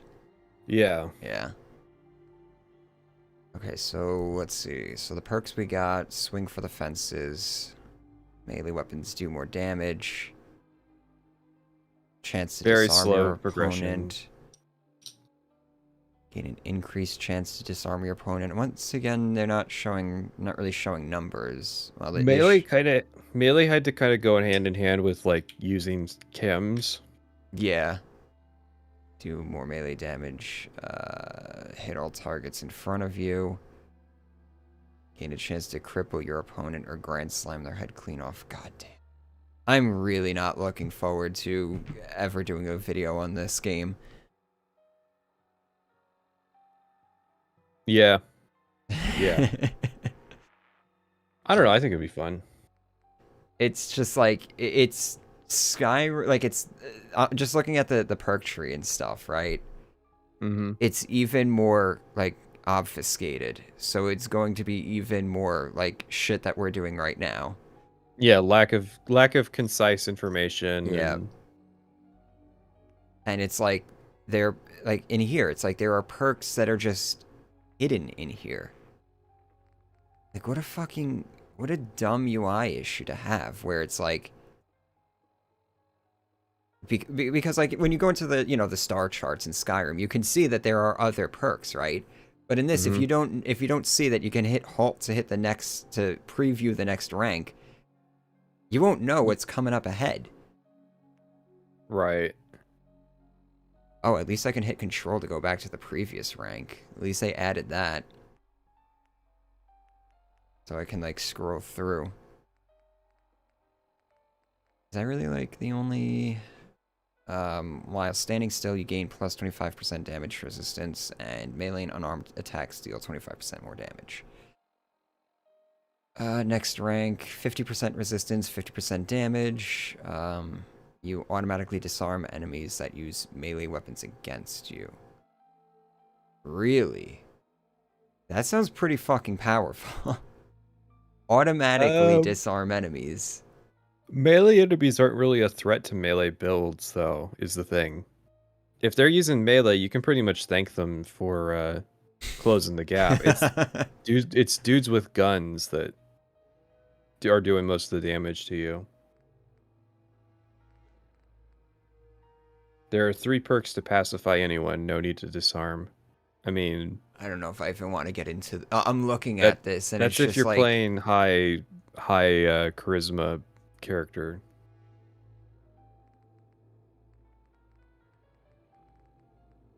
How am I going to even address this? You can just say...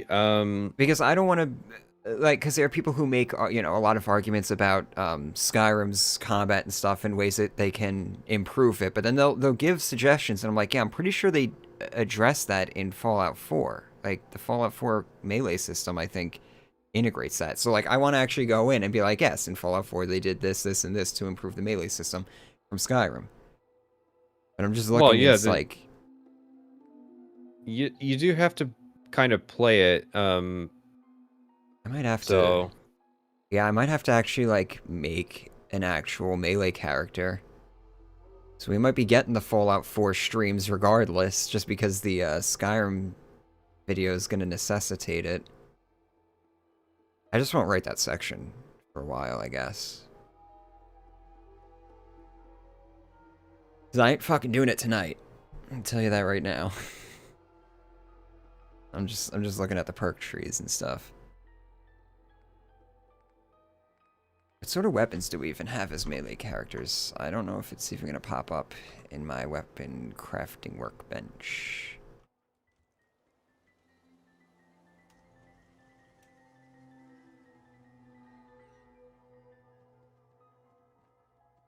But I can make weapons here.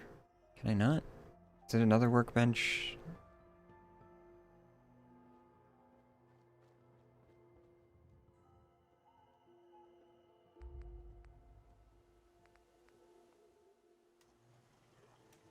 Am I crazy? I thought I could make melee weapons in one of the crafting benches.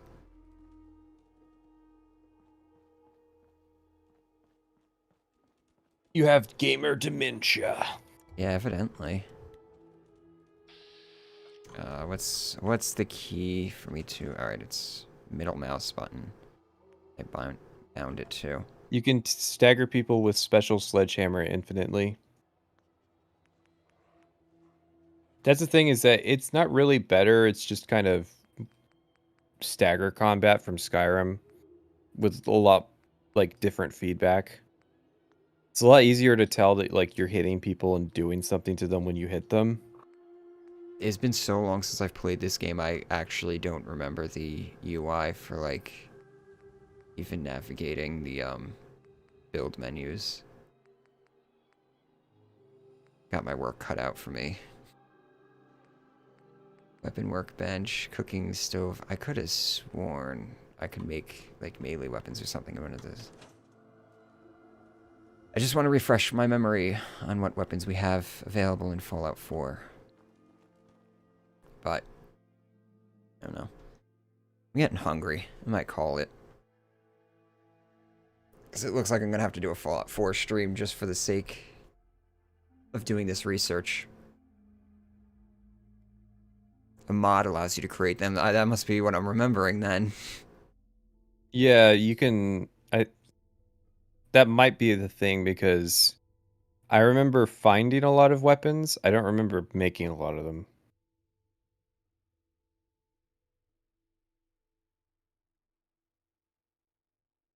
Yeah, you might... That might be true of guns, isn't it? Like, I think you can only make explosives. Yeah. Fallout 3 had it where you could craft the unique weapons. We don't talk about Fallout 3. Yeah. It's just, I find it interesting that you're able to craft weapons in that game, but not in this game, where you gotta add perks to properly craft. Yeah, I'm getting tired. I'm hungry, so I guess we'll wrap it up. I don't know if this stream helped me, because now I have way more shit that I have to consider. And I am so much more confused about, like, damage from, bleed effects and shit like that. You've gone up 20 points of insight.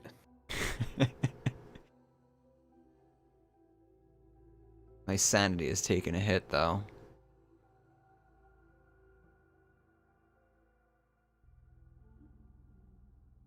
I haven't played any modern open world games, but it seems like Elder Scrolls and Fallout games require the players to make their fun. Yeah, pretty much. That's what I like about them. When the systems allow me to have fun. When it tells you what the fuck's going on. Yeah, when it tells me what's going on and when the systems actually allow me to have fun. But when they remove things like spellcrafting, yeah, that kind of ruins a lot of the fun. Something, the less I know, the better. Yeah, pretty much. This is why, This is why But- content creators do the bare minimum research and then just spout shit that they read on Reddit rather than actually verifying what they're reading. Or heard from some other video, or don't bring Yeah. it up at all. Yeah, or don't bring it up at all. And then they just sit there doing, like, you know, basic ass. Yeah, when I said that Oblivion's leveling was a maddening nightmare system, I kind of didn't know how bad Skyrim was in, like, kind of just a lot of ways. Because Skyrim, like you said, the Skyrim's leveling system, it was designed to be more, like, flexible, to give you more freedom, but that's not at all what actually happens. Yeah, there's so few skills that it becomes more commitment, especially with the way that perks are handled, Yeah.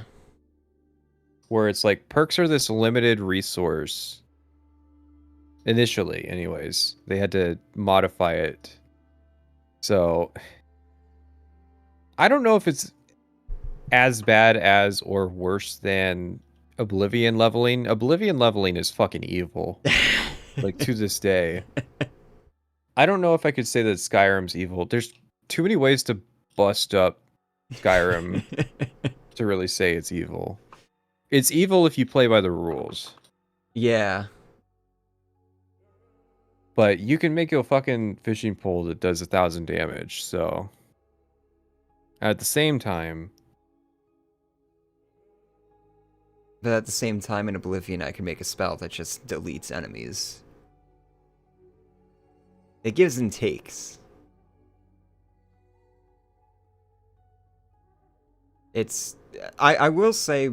I didn't realize how much I could exploit in Skyrim until I actually started doing this shit. I really thought, I mean, I knew it was exploity, but I didn't realize just how exploity it actually was. Oh, it got worse with Anniversary Edition. Oh, yeah. Oh, no, it's... Because, I mean, the rune bashing thing is like 66% Legendary Edition, right? Because it's those...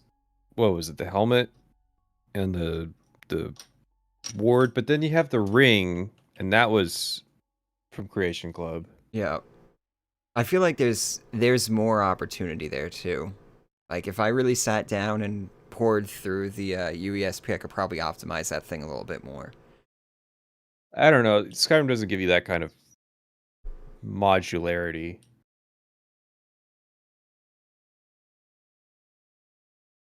I think it seemed pretty good, though. It definitely... I wouldn't mind doing a challenge run with that for a little while. Like, do it for the Dawn Guard playthrough? Yeah. I'm already doing the Dawn Guard playthrough. That's the problem, is that I come up with shit, and I'm like, oh, that'd be fun to test. I really, right now, my VR playthrough is based on what I'm talking about. So it's like, oh, I need footage of this. I guess I'm using Sanguine Rose today. Yeah. Yeah, I'm not at that stage just yet. That's after I finish writing. That's gonna be when I hit the recording stage. I'll probably be a little bit more proactive this time around and at least keep some notes while I'm writing. So it's like, okay, you're gonna need this footage for this section or whatever. So at least I'll have like a nice shot list that I can run through before I start editing. You should see the pegboard. It's beautiful. Every square inch is taken up. I need one of those. I don't have any wall space for it though. I don't have like any. It really is space worth it. That or at least like a whiteboard or something. Are you still in the playthrough stage for the Skyrim video? Yes, it's going to be done in 6 years. No, I'm just still playing the game. Yeah. That's what happens when you hit the editing stage. You have shit that you need footage for and everything, so you don't really stop playing until the video is done. Like, the playthrough's over, but it's not really over. Yeah. Like I said, the max level I reached was 68. I'm now level 72, so... It's never really over. Let's at least switch to something. I guess we'll hang out for like another 5 minutes or so. If anybody's got any questions or whatever. So when do you want to play Red Dead Online?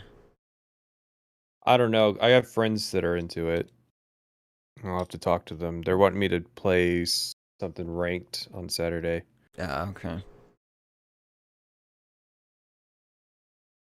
Still sooner than Tez 6 is out. I mean, that's a pretty low bar. I feel like Bethesda's in turmoil about how they want to handle their intellectual properties. Yeah. I would imagine somebody over there is like saying we should probably get another studio to help us out at this point. I thought that was the end goal with Bethesda Austin, was there was going to be a second Bethesda studio, and then they were going to split responsibilities on Fallout and Skyrim. Yeah. Last minute Ebony Warrior inclusion. I mean, I can include him without actually organically reaching level 81. There's plenty of ways to bust Skyrim leveling to hit level 81 without actually grinding it out. How would I grind that out if I had to? You just have to, well, I mean, it's like cape chasing in RuneScape. You just max out every skill and you'll be level 81. Yeah. Well, I would just think to pick an easy skill to level up and just keep legendarying it. Yeah, that's what I would do if I really wanted to do it.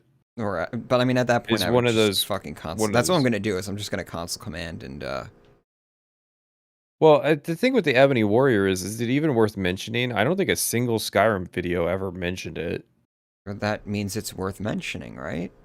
Well, so what is it? It's just a random event, right? The dude just approaches you and is just like, I just want to fight.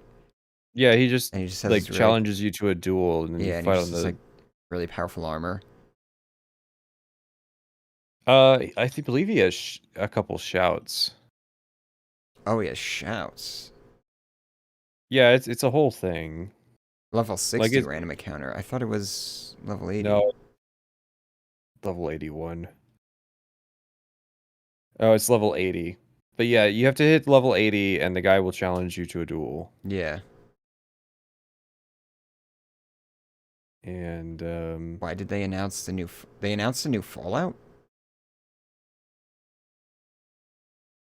Or do you mean Tez 6?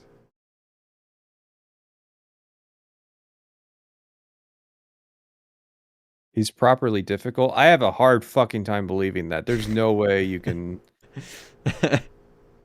There's no way you can balance an end game character. They announced Fallout 5.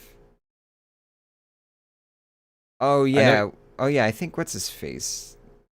Todd Howard mentioned it in passing in an interview. That it will happen someday after Tez 6. It really said it's announcing it though. Yes, we will be making games in the future. Yeah. I don't think they would even have to announce it for Microsoft to really, you know, they would tell Microsoft what's in their pipeline. All right, I'll tell you Microsoft- a bit about Ebony Warrior. He can cast the spells Close Wound, Command Daedra, Conjure Storm Atronak, Frost Cloak, and Iron Flesh. So he can negate summons, summon shit on his own, has a high level healing spell, has a cloak spell, and a flesh spell. He can use Unrelenting Force and Disarm, Dragon Shouts. He is immune to all forms of paralysis, Vampiric Grip, and the ice form and Bend Will Shouts. He cannot be ragdolled by Cyclone, though he will take health damage. He's immune to the Wabbajack, but can be killed by Marin's Razor. His elemental resistance perk combined with the enchantments on his boots, necklace, and shield make him essentially immune to spell damage. Oh. But as long as his shield is unequipped, he will be somewhat susceptible to fire. He is susceptible to the knockdown effect from shield charge and can be ragdolled by a werewolf's moving and sprinting power attacks. And he's got a ton of fucking perks. He also has a lot of primary skills. His primary skills is one-handed archery, block, heavy armor, sneak, conjuration, alteration, destruction, and restoration, which is the most I've seen on an NPC. Yeah. He's got 2,000 health. Ebony Warrior is just pandering to JRPG's final hidden boss. kind of. It's also kind of a reference to Umbra from Morrowind. Until CC came out and actually put it in the game. Yeah, he has the same armor too. Yeah. It's honestly the only hard boss fight in the game. Just because it's janky and broken. See, shit. Now, because I was Oh, gonna, you mean I was the gonna Ebony be Warrior? like, yeah. I was gonna I was be talking like, about Umbra being janky. maybe I'll just console command, you know. Can you pickpocket from Ebony Warrior? Pickpocket some super poison on him. Oh no. He's immune to it. You he has a perk that reduces your chance to successfully pickpocket him by 110%. You have to use Fortified Pickpocket to actually get a high enough level to steal his shit. Because I'm thinking most of his stuff comes from his equipment. Yeah. So you just pickpocket off of him. Hmm. Then he's just a dude, and you can fist fight him. Well, then you just... Okay, so you just make like a potion that fortifies your pickpocket then, right? Yeah, you get some Kresh fiber and, I don't know, orange dart wings. Yeah. Then yeah, you just like pickpocket his equipment off of him or put some like super poison on him and just kill him that way. Yeah, so I was thinking I would just give myself like, you know, level 80 with console commands and wait for it to pop up and then fight him, but sounds like that's not really going to work because he's going to absolutely fucking rinse me. Yeah, you kind of have to have an actual character. But I mean, I'm pretty confident my level 72 character could do it. How would even without the 18,000% fortified destruction potions. Like guys, I wasn't using those all playthrough. I just got those.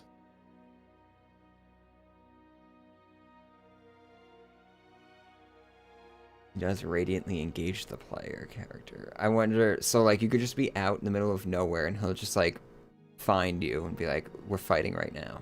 No, he approaches you in a major city and then the radiant part is that it can happen in any of the major cities. Okay. But the dual location is consistent. Oh, all right. So you at least consent to the fight. Yes. Yeah, I guess that would kind of ruin a lot of people's playthroughs if they hit level 80 and then suddenly they just have this unkillable god that they can't just chasing around.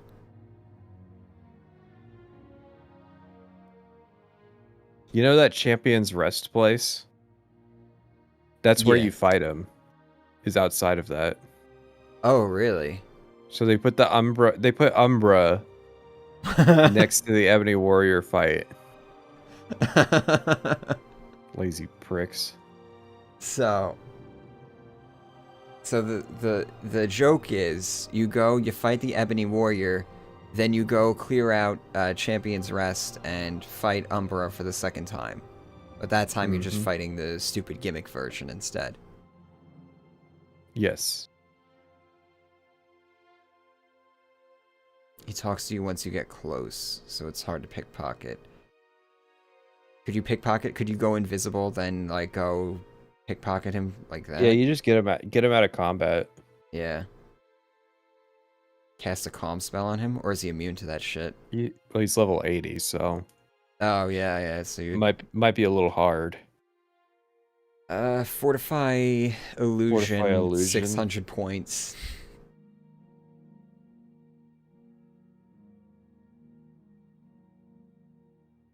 You probably don't even have to resort to like doing really memey exploits to fight him. You probably just have to make like an optimized character.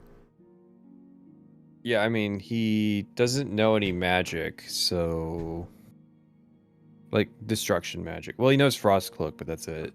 Yeah. So I mean, surviving him wouldn't be too difficult. Because I mean, he's just got an ebony sword. Oh, by the way, he's the tallest NPC in the game. He's taller than Altmer, so there is that. Just so lore nerds love to theorize that he's this Redguard god, and it's supposed to be like a lead into hammer fell. Hammer fell. Yeah.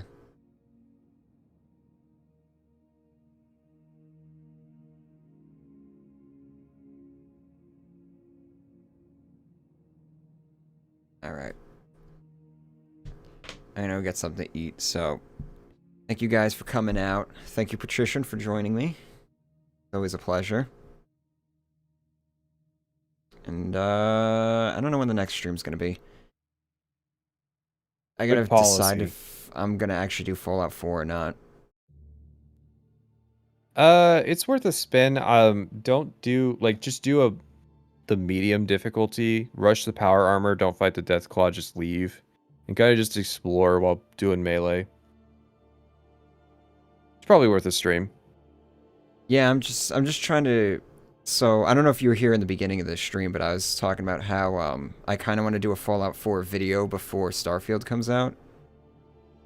And Yeah, I think that's ambitious. yeah. Well, it wouldn't be like a full deconstruction. I don't know what it would be. So I kind of want to just do like a few live streams where I'm playing Fallout 4, trying to get a feel for like if I was to make like a shorter video, what would it even look like? If I can even make a shorter video, or if I just... Maybe the way to do it is to just do the gameplay. Like, don't touch the story. Yeah, maybe. Or just do so you stuff... just come up with, like, I hit level 20 every time. Or something. just, like, do something where it's, like, because the whole idea is, like, I think a lot of what... I mean, what we saw already from the Starfield trailer, there was a lot of Fallout 4 stuff in there, so it's, like, kind of just want to go through Fallout 4 and be, like, just refresh my memory on that stuff, because obviously I'm going to wind up doing a Starfield video at some point, so it'd be nice to have that fresh in my mind. I'm not too sure yet. I've been focused on the Skyrim video. If the Fallout 4 video happened, it would be like I said, it'd be a shorter thing. You'll have to ask after November for me. Yeah. But, yeah, so... if I do that, I would be starting those streams soon, because I kind of want to fuck around with some melee for the sake of, for the script, for the Skyrim script. And plus, I know a lot of people on my channel, followed me because of Fallout, so I feel like I should do a little bit of Fallout at some point this year. Give them something. But, we'll see. Anyway, I'm gonna head out. Thank you guys.